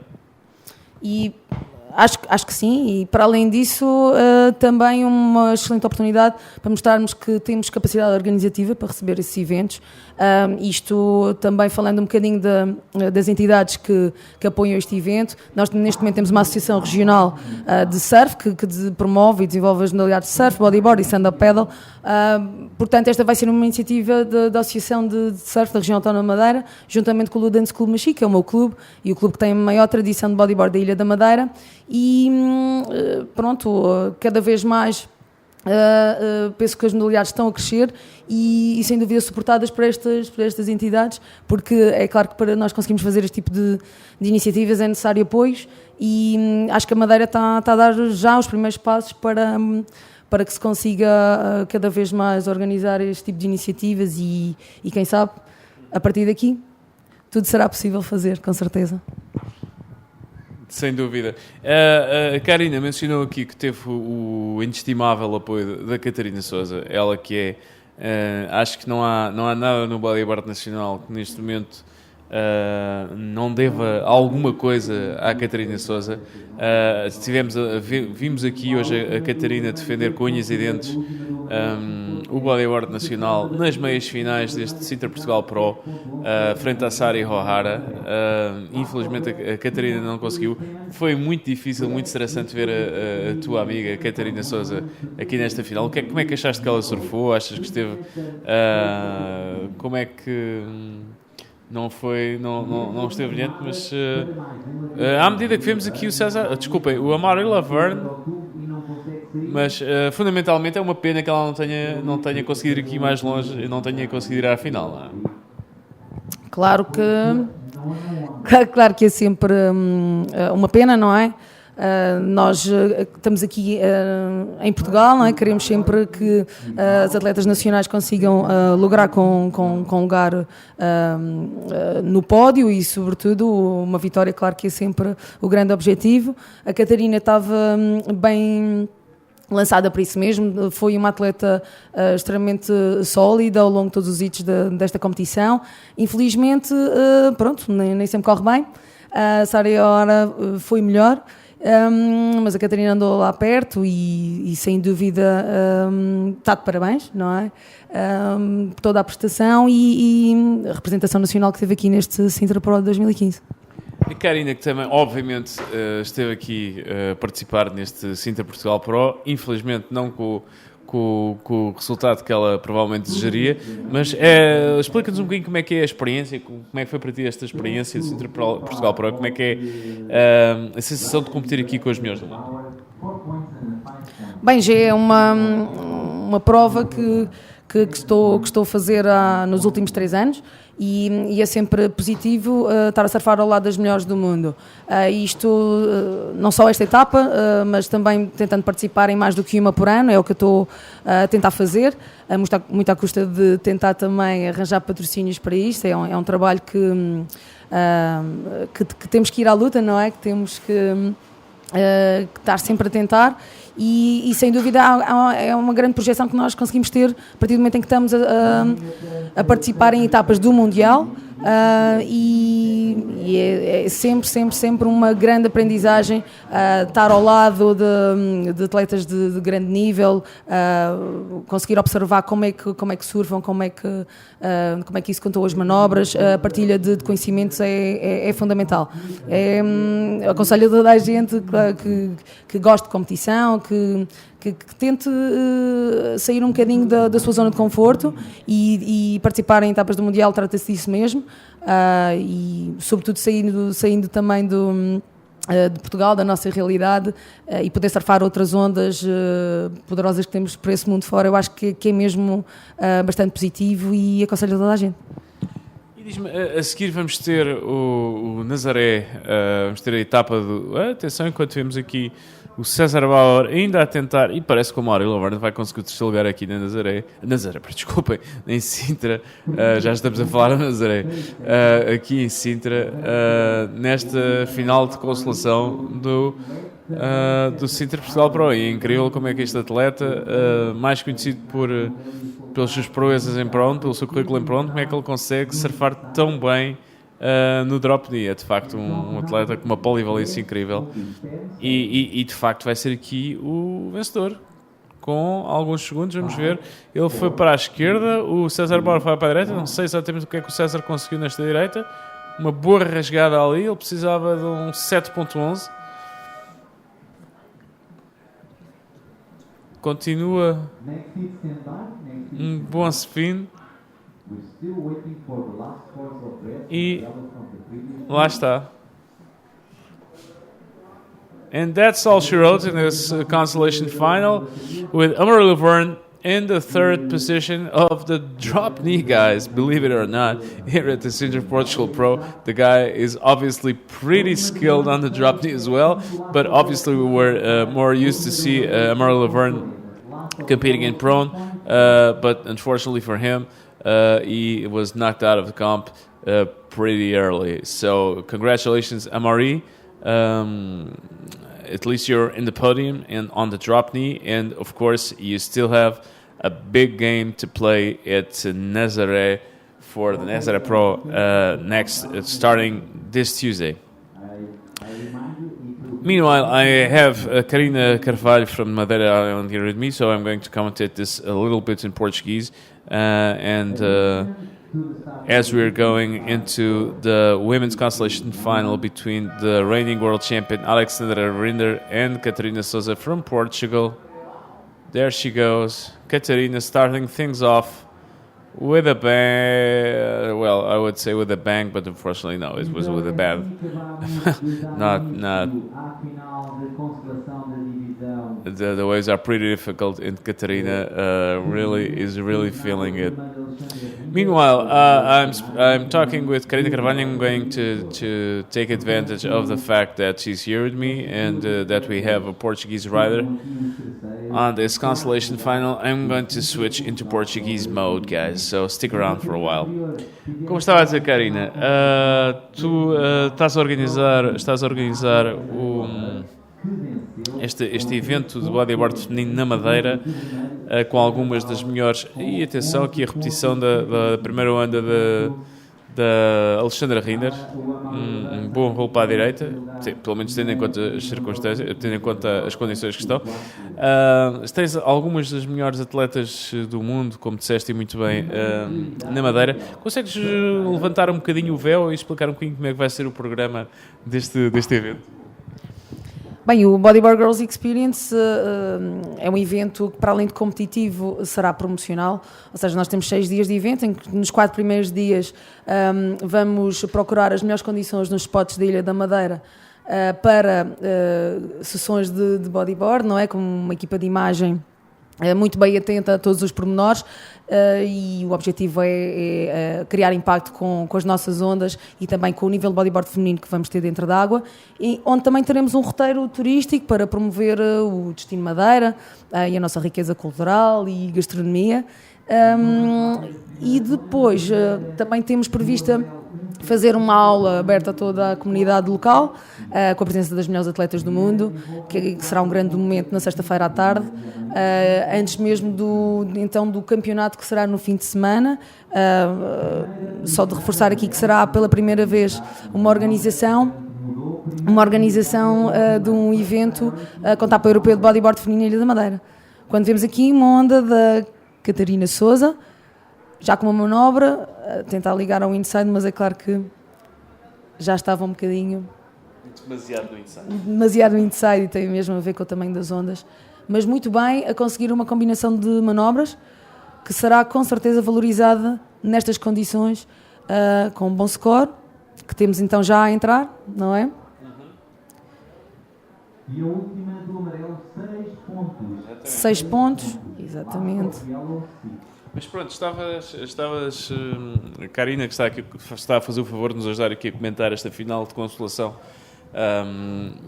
E de facto é pena, temos que nos consolar, porque a Catarina, queríamos ver a Catarina no final, mas é assim o desporto. E este terceiro, o terceiro ou quarto, vamos ver, este lugar no pódio da Catarina é com certeza já um excelente resultado.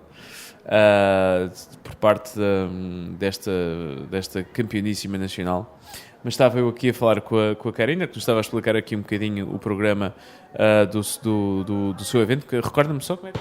Bodyboard Girls Experience. Do Bodyboard Girls Experience, exatamente, este evento de bodyboard feminino. Mas diz-me uma coisa, Karina, isto é o primeiro ano o segundo ano deste evento, exatamente, é o segundo, a minha memória, desculpem, às vezes atrasam, é o segundo ano deste evento.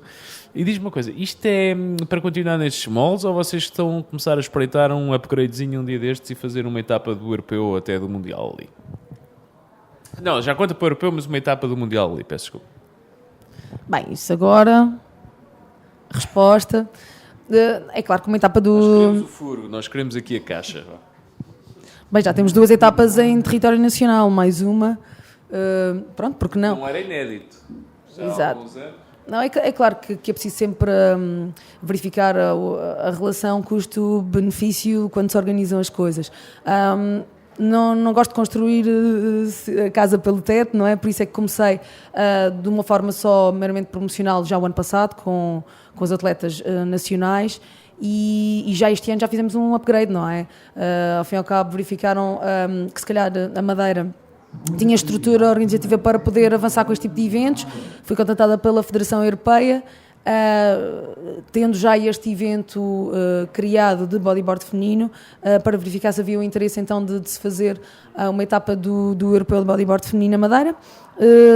Apresentei, claro, a proposta ao turismo e outras entidades que do governo tem que haver apoio, não é? Sem dúvida, para podermos avançar, e foram receptivos a isso mesmo. Portanto, já começamos a ter do nosso lado as estruturas públicas, entidades públicas, que são bastante importantes para que as coisas se avancem. Mas pronto, etapas do Mundial, é claro que o budget aumenta, o futuro dirá. Portanto, a Karina aqui a falar muito, mas a não nos dar a notícia que nós queríamos. Enquanto vimos aqui a Catarina Souza aqui a esmifrar, esse é o termo técnico, meus amigos, esta onda até ao final, uma esquerda que é uma esquerda típica do que nós temos aqui hoje. Do que nós temos hoje aqui na Praia Grande. Infelizmente não são as melhores ondas. É pena porque temos tido aqui ondas boas todo o campeonato, e hoje no dia final as coisas estão claramente um bocadinho aquém. So, as I was saying in the quick update, Portuguese Catarina Souza is leading the heat here at this women's consolation final. And for you guys who think that, as we see the replay of Alexander's wave, just a quick 360. And while Katarina improved on her backup score, and there she goes, Alexander Rinder. But as I was saying, this is a pretty important. This isn't a pretty important heat. Although this is a consolation final, this is a pretty important heat for Alexander Rinder, because the Canarian rider, she's playing it. She's racing for a second world title on the women's in Nazaré, and every point she can get on her competition is fundamental, especially if you guys think that Sari Ohara, if you consider that Sari Ohara was a finalist here at Sintra Portugal Pro. Fortunately for Alexander Rinder, Sari Ohara didn't win here as she did in Japan, thanks to Jessica Becker, the Brazilian rider that last year was the vice champion, the second of the world rankings of the APB World Tour. Sorry guys, it's been a long day, a long week, and my English is starting to fail me. So Jessica Becker was the second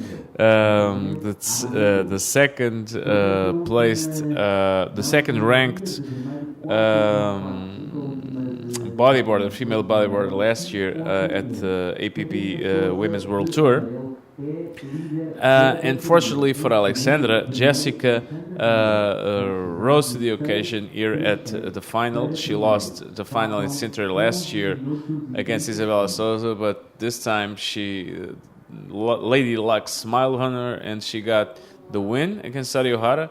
And so, Alexander Rinder really needs to all the points she can get here at Sintra, and so she can be in an advantageous position for Nazaré.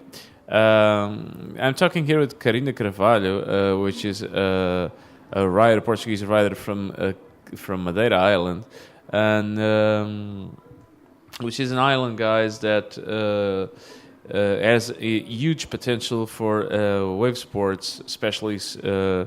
It's been especially known for its surfing, for its stand-up surfing for some years now, especially on big waves. But it has a lot of potential on bodyboard as well, right, Karina? Right. We have a few spots to bodyboard, of course, some hollow waves in reefs. So women bodyboarders will experience that in my event, and I hope the conditions could be great. I already saw the forecast, and unfortunately the wind will start to blow in the first days of the event, but I guess we have the 2 good days, and then we will see what we can get. Yeah, definitely. The wind's always a problem, as it has been a pesky neighbor of ours, or a pesky visitor here at Praia Grande. As we see, Alexandra Rinder with this wave, unfortunately, she couldn't stick that last move. But as I was saying, the wind has been a pesky visitor here in Praia Grande for this last week. It has been with us almost every day, and unfortunately, on the other way. But fortunately, the waves have been quite sizable. There's been some nice sized surf here all through the week, except, ironically, except for today, the last day, the final day, the day of all decisions here at Sintra Portugal Pro. As you can see, the surf is pretty small, pretty mushy waves here on the inside, and but still, the riders are being able to negotiate it quite well, as Catarina Souza is showing us here. She's fighting with everything she has to get a 3rd place here in Praia Grande. Look at her, how competitive is this veteran rider of ours, 37 years old, still going with all this energy. She's our own little Mike Stewart, I guess. E como eu estava a dizer, a Catarina Souza estava aqui aos 37 anos, é a nossa pequena Mike Stewart, pá, com uma longevidade incrível, aqui colocar toda a sua experiência, todo o seu saber competitivo, e colocar grandes dificuldades a campeã do mundo, Alexandra Rinder. A Catarina com um 6 e agora com esta última onda um 7, a colocar a Alexandra Rinder ali encostada às cordas, apesar de um 8.26, com 8 minutos e 22. Como é que é, Karina? Já esperavas um bocadinho este desfecho aqui nesta final de consolação? Pensando nas condições que estão, sinceramente sim, porque sem dúvida a Alejandra é uma das melhores atletas do mundo, não é por mais que é a atual campeã mundial, mas nestas condições é claro que Catarina Souza consegue tirar mais partido disso.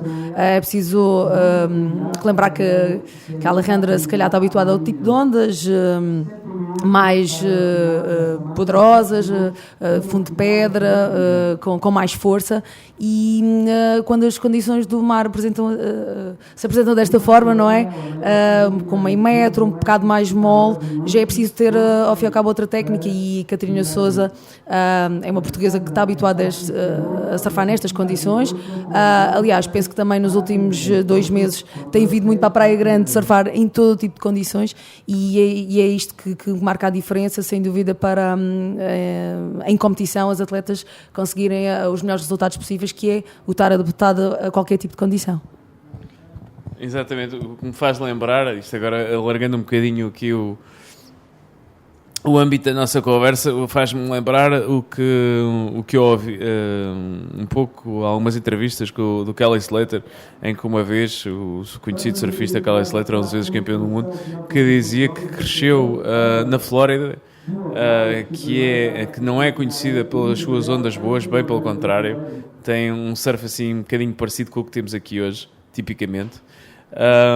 E muita gente lhes perguntava como é que era possível alguém que nasceu na Flórida e que aprendeu a surfar na Flórida surfar também ondas como Pipeline e como Tahiti, etc. Bem, ele dizia que obviamente depois não ficou, além de ter viajado muito para apanhar boas ondas e aprender a surfar o tipo de condições, diz ele que depois de aprender a surfar em mar fraco e mar mau, depois é mais fácil surfar ondas boas. E de facto o Alexander Rinder é um bocadinho mimado, entre aspas, nesse aspecto, porque é uma atleta que vem das Canárias, que é um dos paraísos do surf dele, sobretudo do bodyboard, muito sobretudo do bodyboard mundial. Um sítio que é fértil em ondas tubulares, ondas power, ondas de fundo de pedra, e que não se sente nada à vontade em beach breaks e em ondas más como as que hoje infelizmente temos aqui neste último dia do Sintra Portugal Pro. So, as I was saying, Catarina Souza is really taking the advantage of the fact that Alexander Rinder is a little bit spoiled by the quality of the surf in the Canary Islands. She usually surfs big waves there, hollow waves, powerful waves, reefs and slabs there in the Canary Islands, and she hates that's the word. She hates these kinds of conditions here. Well, everybody does. These are the kinds of waves that you typically arrive on the beach, you watch these waves, and you go for a cup of coffee instead. But she's definitely not someone who feels comfortable in these conditions. While Catarina Souza has been training here mercilessly and there she goes on this right-hander. Boom. Okay, this was definitely, I would risk to say, this is definitely the best wave of Catarina in this whole heat. And that's saying a lot, since she has a 6-point wave and a 7-point wave. Let's see how the judges what the judges think about this wave. And Alexander Rinder answering back with a roll. And another roll. And she can't go. Oh my God. So difficult. She's having a really tough time. Alexander Rinder here. As we are watching the replay on Catarina Souza's last wave. Excellent wave by Catarina Souza. I think this is going to be high score. Don't you think, Karina?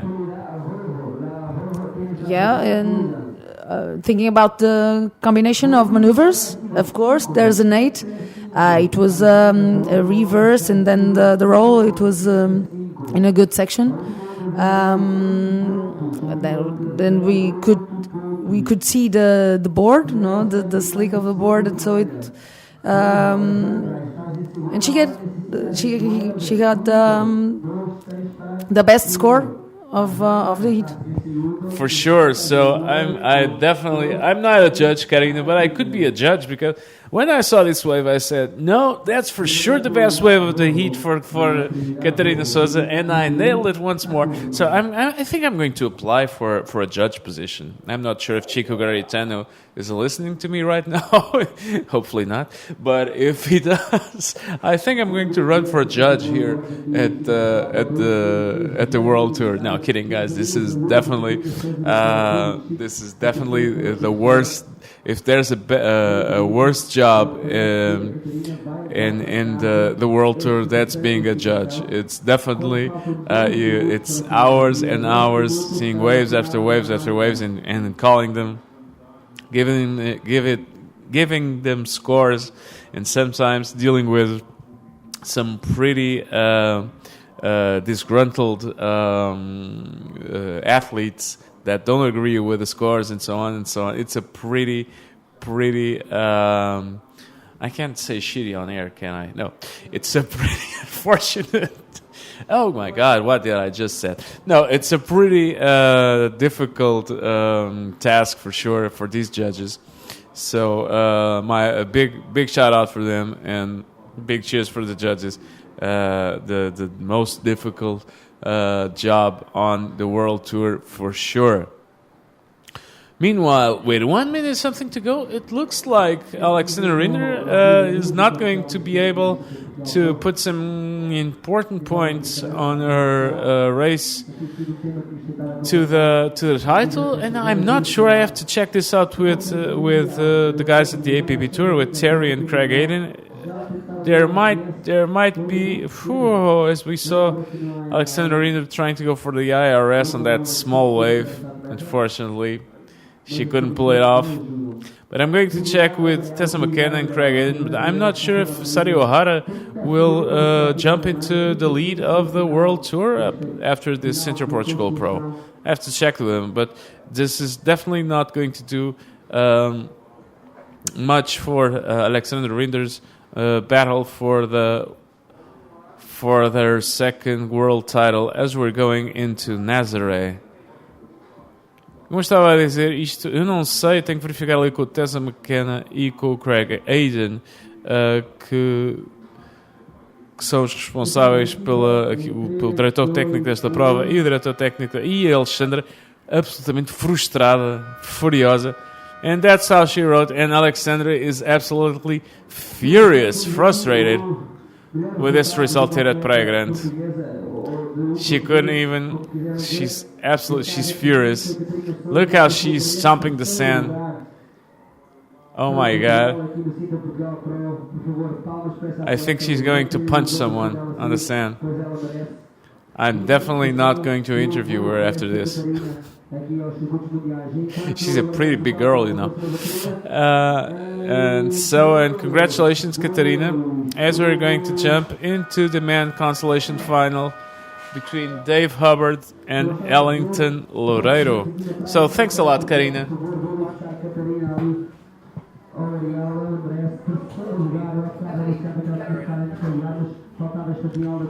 Yeah, so congratulations, Katarina. And I'm going to have to check with Terry McKenna and Craig Aiden to see if, with this result, if Sari Ohara is going to jump into first on the women's APB Tour. I have to check. We're going to crunch some numbers, and we'll get back with you guys a little bit later. As we see, Katarina being greeted on the set by her students. And I'm going to say goodbye to Karina. Thank you very much, Karina, for your cooperation. Como estava a dizer, Catarina Sousa ali recebida pelas suas estudantes, pelas suas pupilas do Boogie Chicks ali na areia depois do terceiro lugar, e eu tenho ainda que ir fazer algumas contas com o Terry McKenna e com o Craig Aiden para perceber se Sari Ohara, depois desta combinação de resultados, se Sari Ohara não passa para a liderança do circuito mundial. Ela foi segunda classificada aqui em Sintra, a Alexandra foi quarta. Entretanto, a Isabela Souza e a Neymar Carvalho perderam muito cedo e, portanto, não sei muito bem o que é que, à medida que vamos partir agora aqui para esta final de consolação entre o Dave Hubbard e o Wellington Loureiro. Então, muito obrigado, Karina, pela tua colaboração, e eu sei que vais querer festejar com a Catarina, portanto, vai lá. Muito obrigado. Tchau.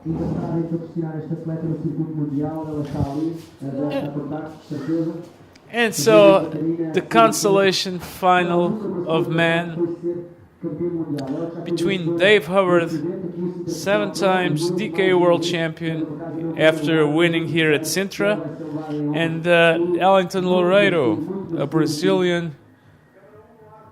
When Dave Hubbard starting things off here after a 2.5 wave, starting things off with a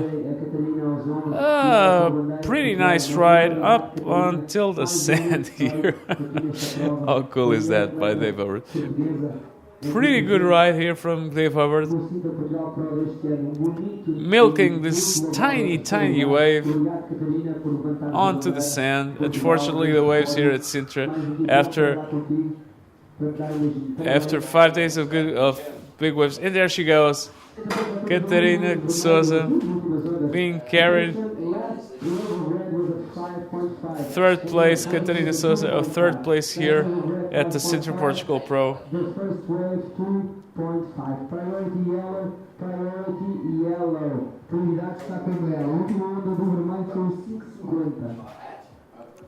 And that second wave by Dave Hubbard was a 550.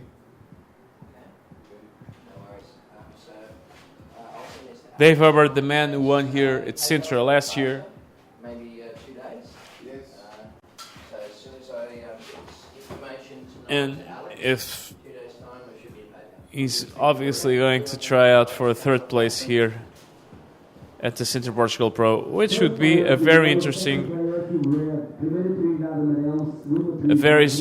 result for Dave Hubbard, considering that he won here last year. If he would be third here this year, it could be quite interesting. A very respectable string of results here in Sintra for Dave Hubbard for sure. Meanwhile, just tell you guys that the next event on this tour, on this World Tour, will be in Nazareth. The premiere of Nazareth on the World Tour after so many years trying to get a World Tour stage there on that excellent world-class wave. Finally, everyone came together, and as you see, split peak there with the Ellington Laredo going through for the right with a nice roll and bailing out. And I'm not sure how Dave Hubbard surfed on the left. We'll see on this replay. It was an in and out for Dave Hubbard. So good choice there from our guys, from our director, from Refresh. You chose wisely, my friend, to go after Ellington Laredo on that right-hander. It was slightly better than Dave Hubbard's wave, and definitely the right-handers today here in Sintra. This is the ocean's a little bit.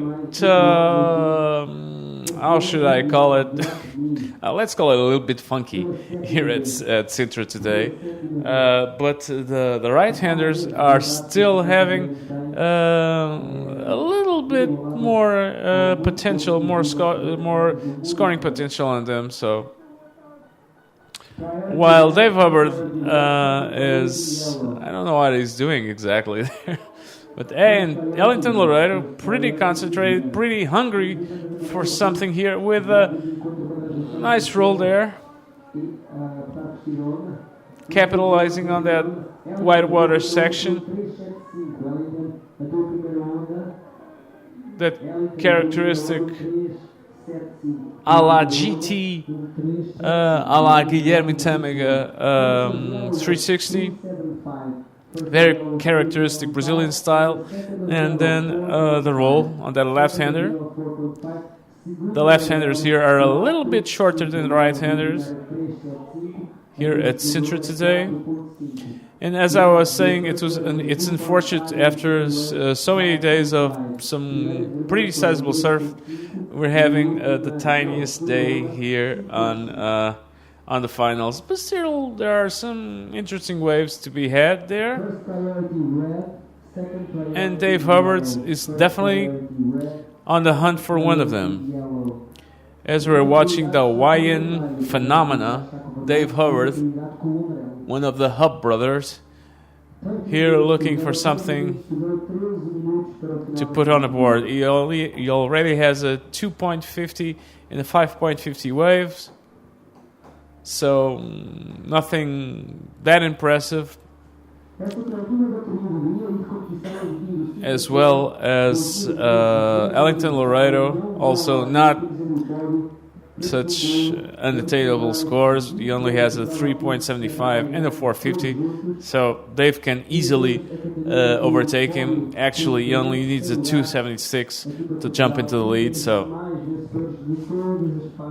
and as we are the camera didn't quite get that, but I can tell you exactly that Dave Hubbard got himself a pretty nice right-hander there. Let's look at the replay. There it is. Nice roll, good spin. Then milking it, trying to connect with the inside. and another roll there. Let's see how our judges call that. He will, as you can see on your screens, Dave Hubbard has a 550 and a 250. Worst case scenario, he's going to replace that 250 for sure. Yeah, definitely. He got a 725 out of that wave. Of course, I didn't quite see it from the beginning to end, but definitely the judges took a good look at it and they gave it a 725. So pretty nice job for Dave Hubbard on this wave. Dave Hubbard, of course, is a man who won here last year. He's on the Sintra Portugal Pro 2015 poster. It's a tradition here when you win 1 year, the next year you're on the poster. So next year in 2016 we're going to have PLC, Pierre-Louis Coste, who beat South African Ian Campbell here in the final, in the men's final, an hour ago or something. Less than an hour ago, he beat Ian Campbell from South Africa in a pretty exciting final that Pierre-Louis Coste dominated. And Ellington Loureiro going for the reverse and bailing out. So as I was saying, it was a pretty impressive demonstration of small wave riding by Pierre-Louis Coste. He's such a versatile rider. He can ride the biggest waves possible on the bodyboard, but he can also do magic in this small stuff, and he did just that. And so that's, whoa, huge backflip by Dave Hubbard.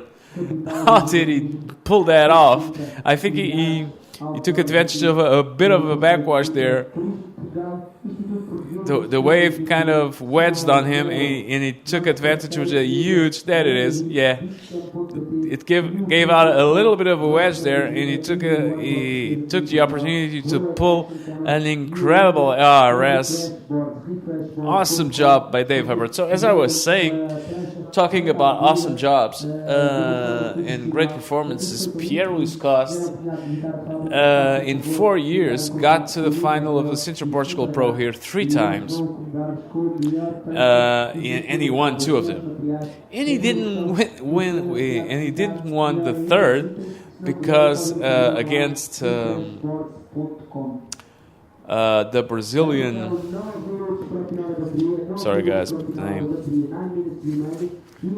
Well, he didn't win the third one against.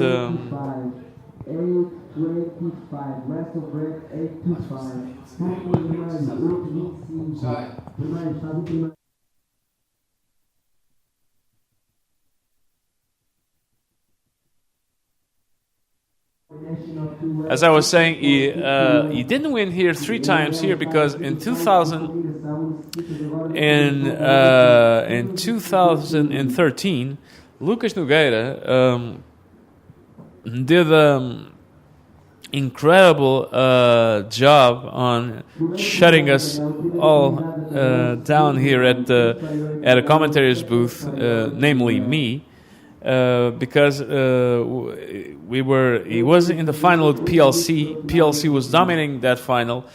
Lucas Nogueira needed a 9-point ride to jump into first. It was the final seconds of the heat, and I was all congratulating PLC on the win. And Lucas Nogueira just pulled a huge backflip out of a tiny wave, got himself a 9.1, and almost made me eat my microphone because that was pretty hectic. In the final seconds, needing a 9 with such small surf, and I was like, okay, there's no way Lucas Nogueira is going to get this 9, and congratulations, Pierre, and so on and so on. And boom, Lucas Nogueira with an awesome demonstration of how to surf in the small stuff. Shut me up for sure. So if Lucas, if you're listening to us, a big shout out for you, and thanks a lot for that humbling experience. Meanwhile, as I was saying, Pierre-Louis Coste won here against Ian Campbell, and with this win, And the combination of results, specifically Amaury Laverne losing so soon here on Sintra Portugal Pro on round number 3. On round number, you lost here in round number 3 exactly. No. You lost here in round number 4 exactly. You lost here in round number 4, and with Rui Villadão losing on round number 5, that really put some real interest on the men's World Tour, as we're seeing Dave Hubbard shredding this right-hander apart. But as I was saying, with that combination of results, with the win of Pierre-Louis Coste here, with the second place of Ian Campbell, and the fact that all of the top contenders for the title here at Sintra were knocked out pretty early, and we're talking about Amaury Laverne, Uri Villadão, and Louis Finnegan. The interest on this title race is definitely on the rise as we go into Nazaré. And how amped are we for Nazaré? After all, one of the world's best beach breaks. It's going to be a premiere on the World Tour, and all the riders are pretty excited going there to surf those big waves. It's not going to be gigantic. I've talked to the guys on the organization there, and they say the waves are going to be around 4, 5, perhaps 6 foot, which is nothing for Nazaré. But on that size, I'm sure you're going to have pretty high performance surfing by these guys, because the waves it's awesome bodyboarding wave. It's so hollow, so powerful, with lots of barrels and lots of ramps. So lots of scoring opportunities for these guys to go there and shred and give us some show for sure. As I'm having Mr. Chesa McKenna back on the booth. Hi, Tessa.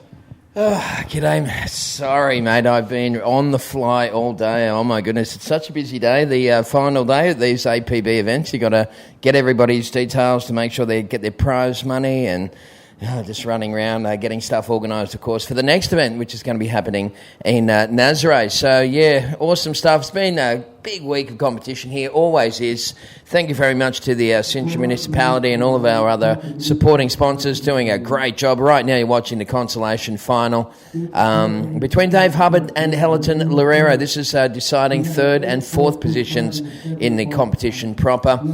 Big shout out to PLC who took the title. Also Jessica Becker, and to all of our winners here across the board. It's been an unbelievable competition. And we'll have the presentation a little later on this afternoon. There's probably a 1 hour 20 or a 1 hour gap between the finish of this contest and the start of the presentation. So as a result, we're going to let you people in Webland go. We're not going to hang around and keep the webcast rolling for the presentation, because basically the webcast team, they're going to be working with us at the next event in Nazaré. So Miguel and all the crew are going to have to pack up and head south. Or north. It's not head north. It's another direction for me completely, to my east coast where I live in Australia. Great performance from Davey Hubbard, 8.25 and a 7.5. He's won the World DK title again. He has just been one of the most well-rounded competitors once again here in Sintra. And Carlos is he just seems to keep getting better. Yeah, that's for sure. He started on a pretty high note here at the DK. He's been impressing us from day one. On the prone, just a little. Well, it was difficult to be better than he was on DK. So on the prone, just a little bit below that standard, but still surfing wonderfully. And we're here, and now he's here on. Fighting for a 3rd place here at the Sintra Portugal Pro on this consolation final. And if he gets the 3rd place, he's going to get himself he's going to get 1,314 points. on the rankings and $3,000. So it's not so bad to be third here in Sintra, while the fourth place here gets 1,206 points and $2,000. So I'd say it's not a bad consolation prize for sure. And 1 minute and 30-something seconds to go, Dave Hubbard, always having fun on the water, is leading the heat with Ellington Loureiro from Brazil, one of the top informed guys here at Sintra Portugal Pro, needing a combination of 1576 waves with 1 minute to go. So you think this is in the bag for Dave Hubbard? Yeah, all bar a miracle. I think Helen's a great rider and a nice guy. But Davey Hubbard, he's the man, isn't he? He's just got it all. He's such a well-rounded competitor and incredible, just a great bloke as well, and so knowledgeable. It was really nice to have Davey in here for those DK heats. He just can articulate the sport so well. And thank you very much to all of the people who came and helped us here with the webcast. It is definitely the biggest competition in the world of its kind. 10 hours a day for 6 days in a row is just outrageous stuff. So Dave Hubbard having a look at this one, and he looks like he's going to rub a little bit of salt in. He's actually going to stand up and ride this wave. And there he goes, just throwing a bit of spray there, so nothing is impossible for that man, Davey Hubbard. He can afford to do that. He's already sitting on an 8.25 and a 7.5. Helen in the on the other flip side of the coin has a 3.75 and a 4.5, but he's going to finish in fourth position here. He's got a podium finish. Here we go with Dave Hubbard, the last of the APB replays. Davey Hubbard gets up, and you can hear the hooter, the final hooter in the background. So officially third place in the men's division here at Sintra Portugal Pro, the 20th anniversary. We'll go to Dave Hubbard from Hawaii, and fourth place will go to Helen Loureiro from Brazil, and he is on screen at the moment. So, ladies and gentlemen, I do believe that after 6 days of non-stop action, that the 2015 Sintra Portugal Pro is in the bag. And Carlos Mariano, it's been a memorable one. Yeah, it's in the wrap. It's the wrap, guys, as they say in the movies. It's always a pleasure to be here with Mr. Teza McKenna. A guy we've been trying to think of something nice to say. That's what I'm. It's so difficult. It's so difficult. It's really tough. No, a man who's been a force behind this event for years now. I'm not calling it for years. 7 or 8 years. And so this is the 20th anniversary of the Sintra Portugal Pro, and he's one of the faces of this success, either he wants it or not, as well as Roman Alvarez. And a big shout out for him as well. And thank you to all our sponsors, particularly to Sintra Municipality, basically the rock that has supported this success story that is the Sintra Portugal Pro. Yeah, look, we're going to sign off here now. But before we do, folks, the APB World Tour for 2015 now moves to a brand new venue. Of course, we've celebrated 20 years here in Sintra, but we're going for the inaugural event at Nazaré, and it's going to be incredible. The forecast looks insane, so make sure that you stay with us on early next week, and keep an eye on the APB social media on Facebook, on Twitter, and of course on the website. So on behalf of our chairman Alex Leon and all the gang at the APB, thank you very much for watching the 20th anniversary of Sintra. We look forward to seeing you at Nazaré, and check out this little clip. This is where we're heading. We'll see you guys next time around. Thank you. Thank you. Woo.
gives you access. It's like a key or a doorway into a kinetic world of beauty, and you're actually in the medium.